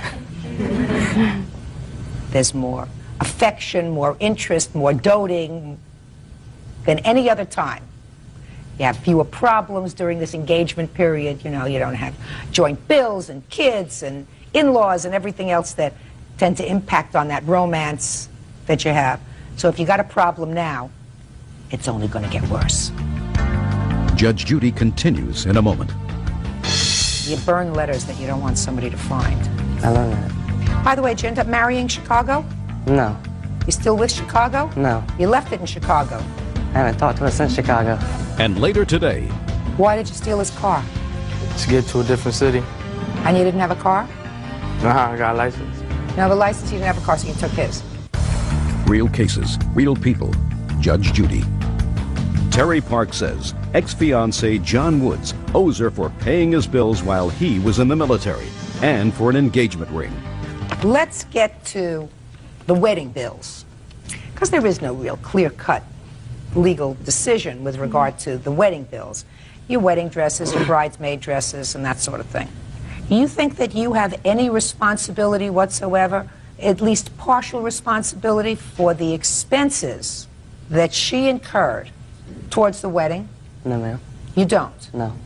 Why not? Because before we had even broken up completely, I had asked for the ring back. She didn't have to give it back, but she did. And from there, we were still dating afterwards, and we'd already planned to push the wedding about a year later. But she had already taken care of these dresses, David's bridal, final payment in October. Right. That's before. You're still in Chicago, being unfaithful, while she's paying for the wedding dress. You understand? Mm-hmm. Now, when did you find these letters, these Chicago letters that he wrote to somebody else? In what month? In June. In June? Of 99. Oh, well, David's bridal was in March of 99. So you're still going full speed ahead with the wedding plans. Right. So now I'm going to ask you again. There were certain wedding expenses that she had. Why don't you think you're responsible for at least half of those wedding expenses that she incurred during the time that she really thought that you were going to get married and only you knew that you had been messing around? Because, I mean, for the bridesmaids' dresses, I always thought that the bridesmaids bought their own dresses. And honestly, Did they? They're supposed to. All but 3. What do you mean all but 3? One had to be shipped out to Texas, and the 3 girls that could not make it to the shop with me, I paid for at that time. Which they should have paid you in return. By the way, did you end up marrying Chicago? No. You still with Chicago? No. You left it in Chicago? Yes. I haven't talked to her since Chicago. Okay. Just some words of advice, Mr. Woods. You burn letters that you don't want somebody to find. I learned that. Keeping them makes a statement. Okay. He is not responsible for the ring. He is responsible for only half the cost. I believe that that's fair. Half the cost of what you laid out for a wedding that subsequently didn't come off, even if it wasn't his fault. In this case, it was. So I'm deducting that from your total amount of bills that you are submitting, none of which he disputes. He just says he didn't ask you to pay him. He may not have asked you to pay him, but he told you that he would repay you, and based on that, you continued to pay the bills for months after that. So I am not awarding you the full amount of your request, which was some $2,400, but I am awarding you $1,908.20. Judgment for the plaintiff. Thank you. Parties are excused. You may step out. Before things happened, our parents were always in our relationship. I mean, personal things, I mean, our sexual relationship. The whole family always knew about it because of her mother. I wasn't that meddling, but I smelled a rat, so I went looking for evidence. And I did, I found it.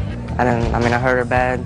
I didn't want her to get all the money, but I feel I was responsible for the bills that she paid, so hopefully she's happy with the money she got. Always listen to your mother. And now the next case. All parties on Kramer versus Cornejo. Step forward, please. 16-year-old William Kramer Jr. and his father, William Sr., are suing 15-year-old student Giovanni Cornejo and his mother, San Juana Cornejo. William Jr. says Giovanni stole his CD collection when he stole his car. Who are you? I'm his parent, his father. Why don't you have a seat, please? You're his mother? Yes. Why don't you have a seat, please? Mr. Kramer, you went to work according to your complaint at 5 p.m. on December 21st? Yes, Your Honor. And you parked your car in the parking lot? Yes. And the defendant stole your car? Yes. You admit that you stole his car? Yes. What time did you steal his car?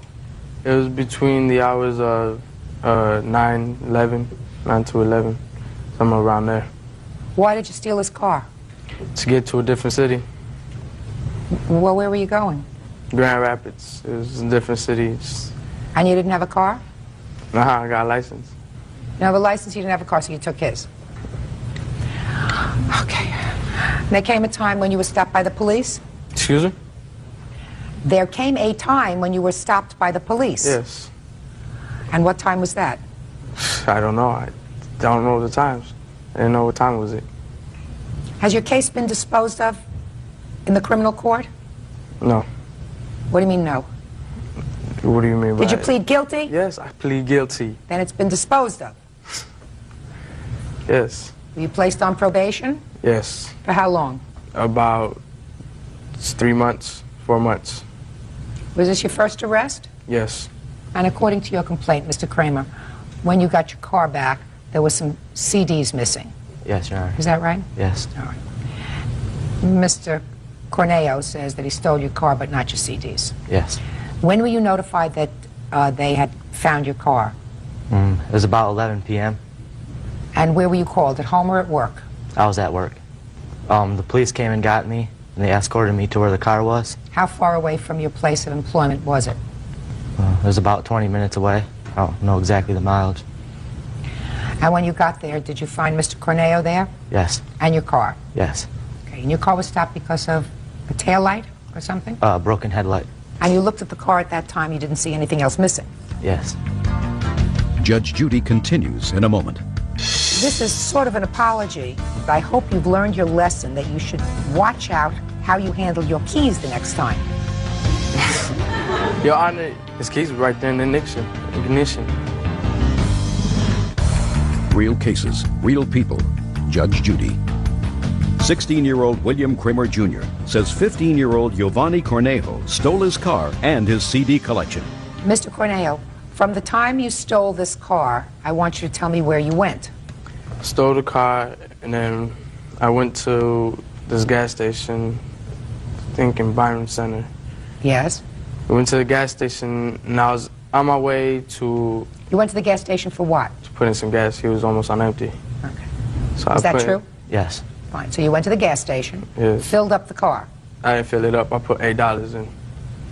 And then where did you go? From there, I was going through Grand Rapids, and we decided to go to this new mall that they just built. A new mall. Who's we? Me and my partner. He was there with me. Your partner, your business partner? No, not a business partner, a friend. So you and your friend decided to go to a mall. Did you in fact go to the mall? No, we got pulled over before. So you only made one stop, Yes. and the one stop was to put gas in the car. Yes. Now when you got stopped, was your friend in the car with you? Yes. Was your friend arrested also? Yes. Did you in fact see any of Mr. Kramer's CDs? I did see one CD. My friend said it was corn. I wasn't sure, so I went with corn. But we threw it back into the back seat, which I didn't find anything else. And we didn't see anything else. He says he ain't seen nothing. Now did you have a CD named Corn? Yes, I did. Did you find that in the back of the car? Yes, that was there. It was just empty, loose in the back of the car, in the back seat. Well, that's what he says. He said he took it and he threw it in the back seat. I assume that you, once you got the car home, you went through an inventory. Is that right? No, it was pretty late. I got it home around 3, and I went to bed. But the next morning I did. Is that when you found the CDs missing? Yes. Other than the fact that Mr. Corneo stole your car, do you have any other evidence that he did in fact steal your CDs? I have an apology here from him. Can I see it? Yeah. And there he states he doesn't listen to my... Let me read it. Just a minute. This is sort of an apology, sort of. You say to Mr. Kramer in your letter of apology, which I assume you were ordered by the court to write? Yes. Of course. I love this judge. I have one thing to say to you, is that I hope you've learned your lesson, that you should watch out how you handle your keys the next time. Your Honor, I didn't mean it as in, like, he was a dummy, he's doing it. I just meant it just because... Where were his keys? His keys were right there in the ignition. That's not too clever. Was his car open? Yes, it was open. It was unlocked, but not... Doors weren't open. But it was unlocked? Yeah. So, Mr. Kramer, you parked your car in the parking lot and you left the car unlocked. And you were gone from your car for at least several hours before Mr. Corneo stole your car. Yes. Anybody could have gone in the car and taken your CDs, sir. Yes. Right? But in there he says he doesn't listen to my kind of music, so you would have to have seen the CDs in there to check what kind of music. He saw one. He said he took out a corn... I never heard of that. Do you ever hear of corn? Yeah. I must be living on another planet, at least in another millennium. Judge Judy continues in a moment. You, Mr. Kramer, have to learn to be more careful with your property, because it is possible that somebody didn't steal your car, but opened a car door and took your CDs. Now, where were they? Under the passenger seat. In a box? In a case holder. What do you mean here? I know that my boy didn't take them either. My friend. I know. He told me that he ain't take them. I ain't see him take them at all. No, I don't think you took them. I don't think you took them. I think somebody may have taken them, sir. All right, in any event, Mr. Kramer, there is insufficient evidence for me to find that he, in fact, did steal this property, so I must dismiss your complaint. That's all. Parties are excused. You may step out. Sworn in, Judge. You may be seated, ma'am. Have a seat, please. Miss Bell, Mr. Fisher was your boyfriend. You're not together anymore, and according to your complaint, he maliciously called the police, told them that you were threatening suicide. They came to your house, they took you to the hospital. You were later released, but you want him to pay the medical bill. All right. Mr. Fisher says he was worried. Right? Yes. Okay.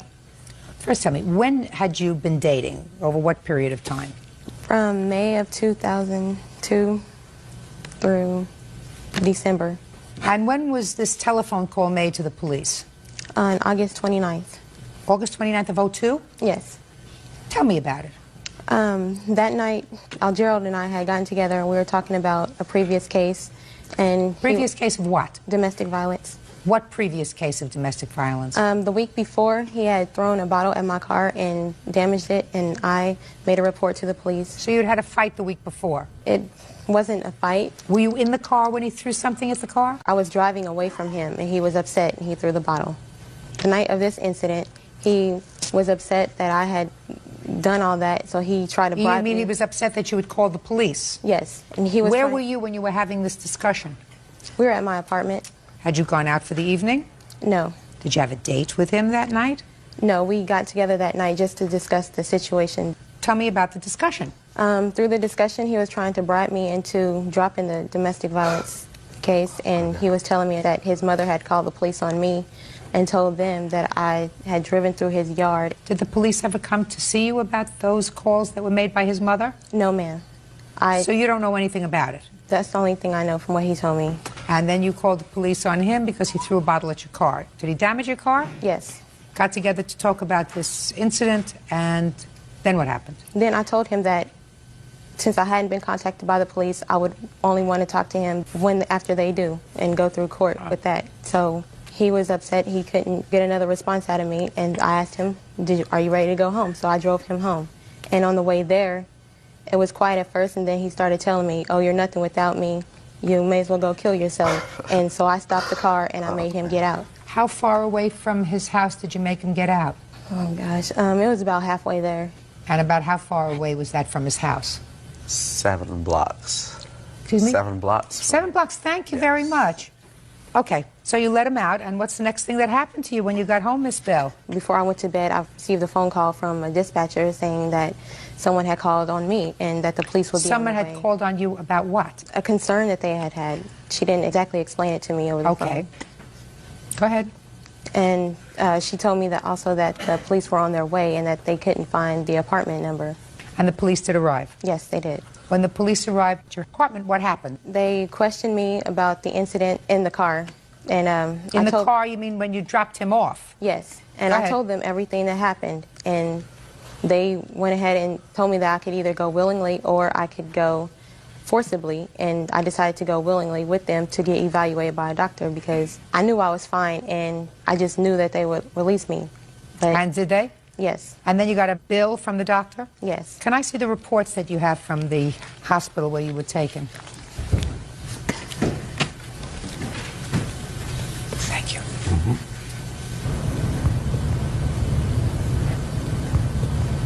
Miss Bell, you admit to the doctor that you did say to him, when he said to you, you're worthless, you're nothing, you admit to the doctor that you said, fine, I'll just go ahead and overdose on ecstasy.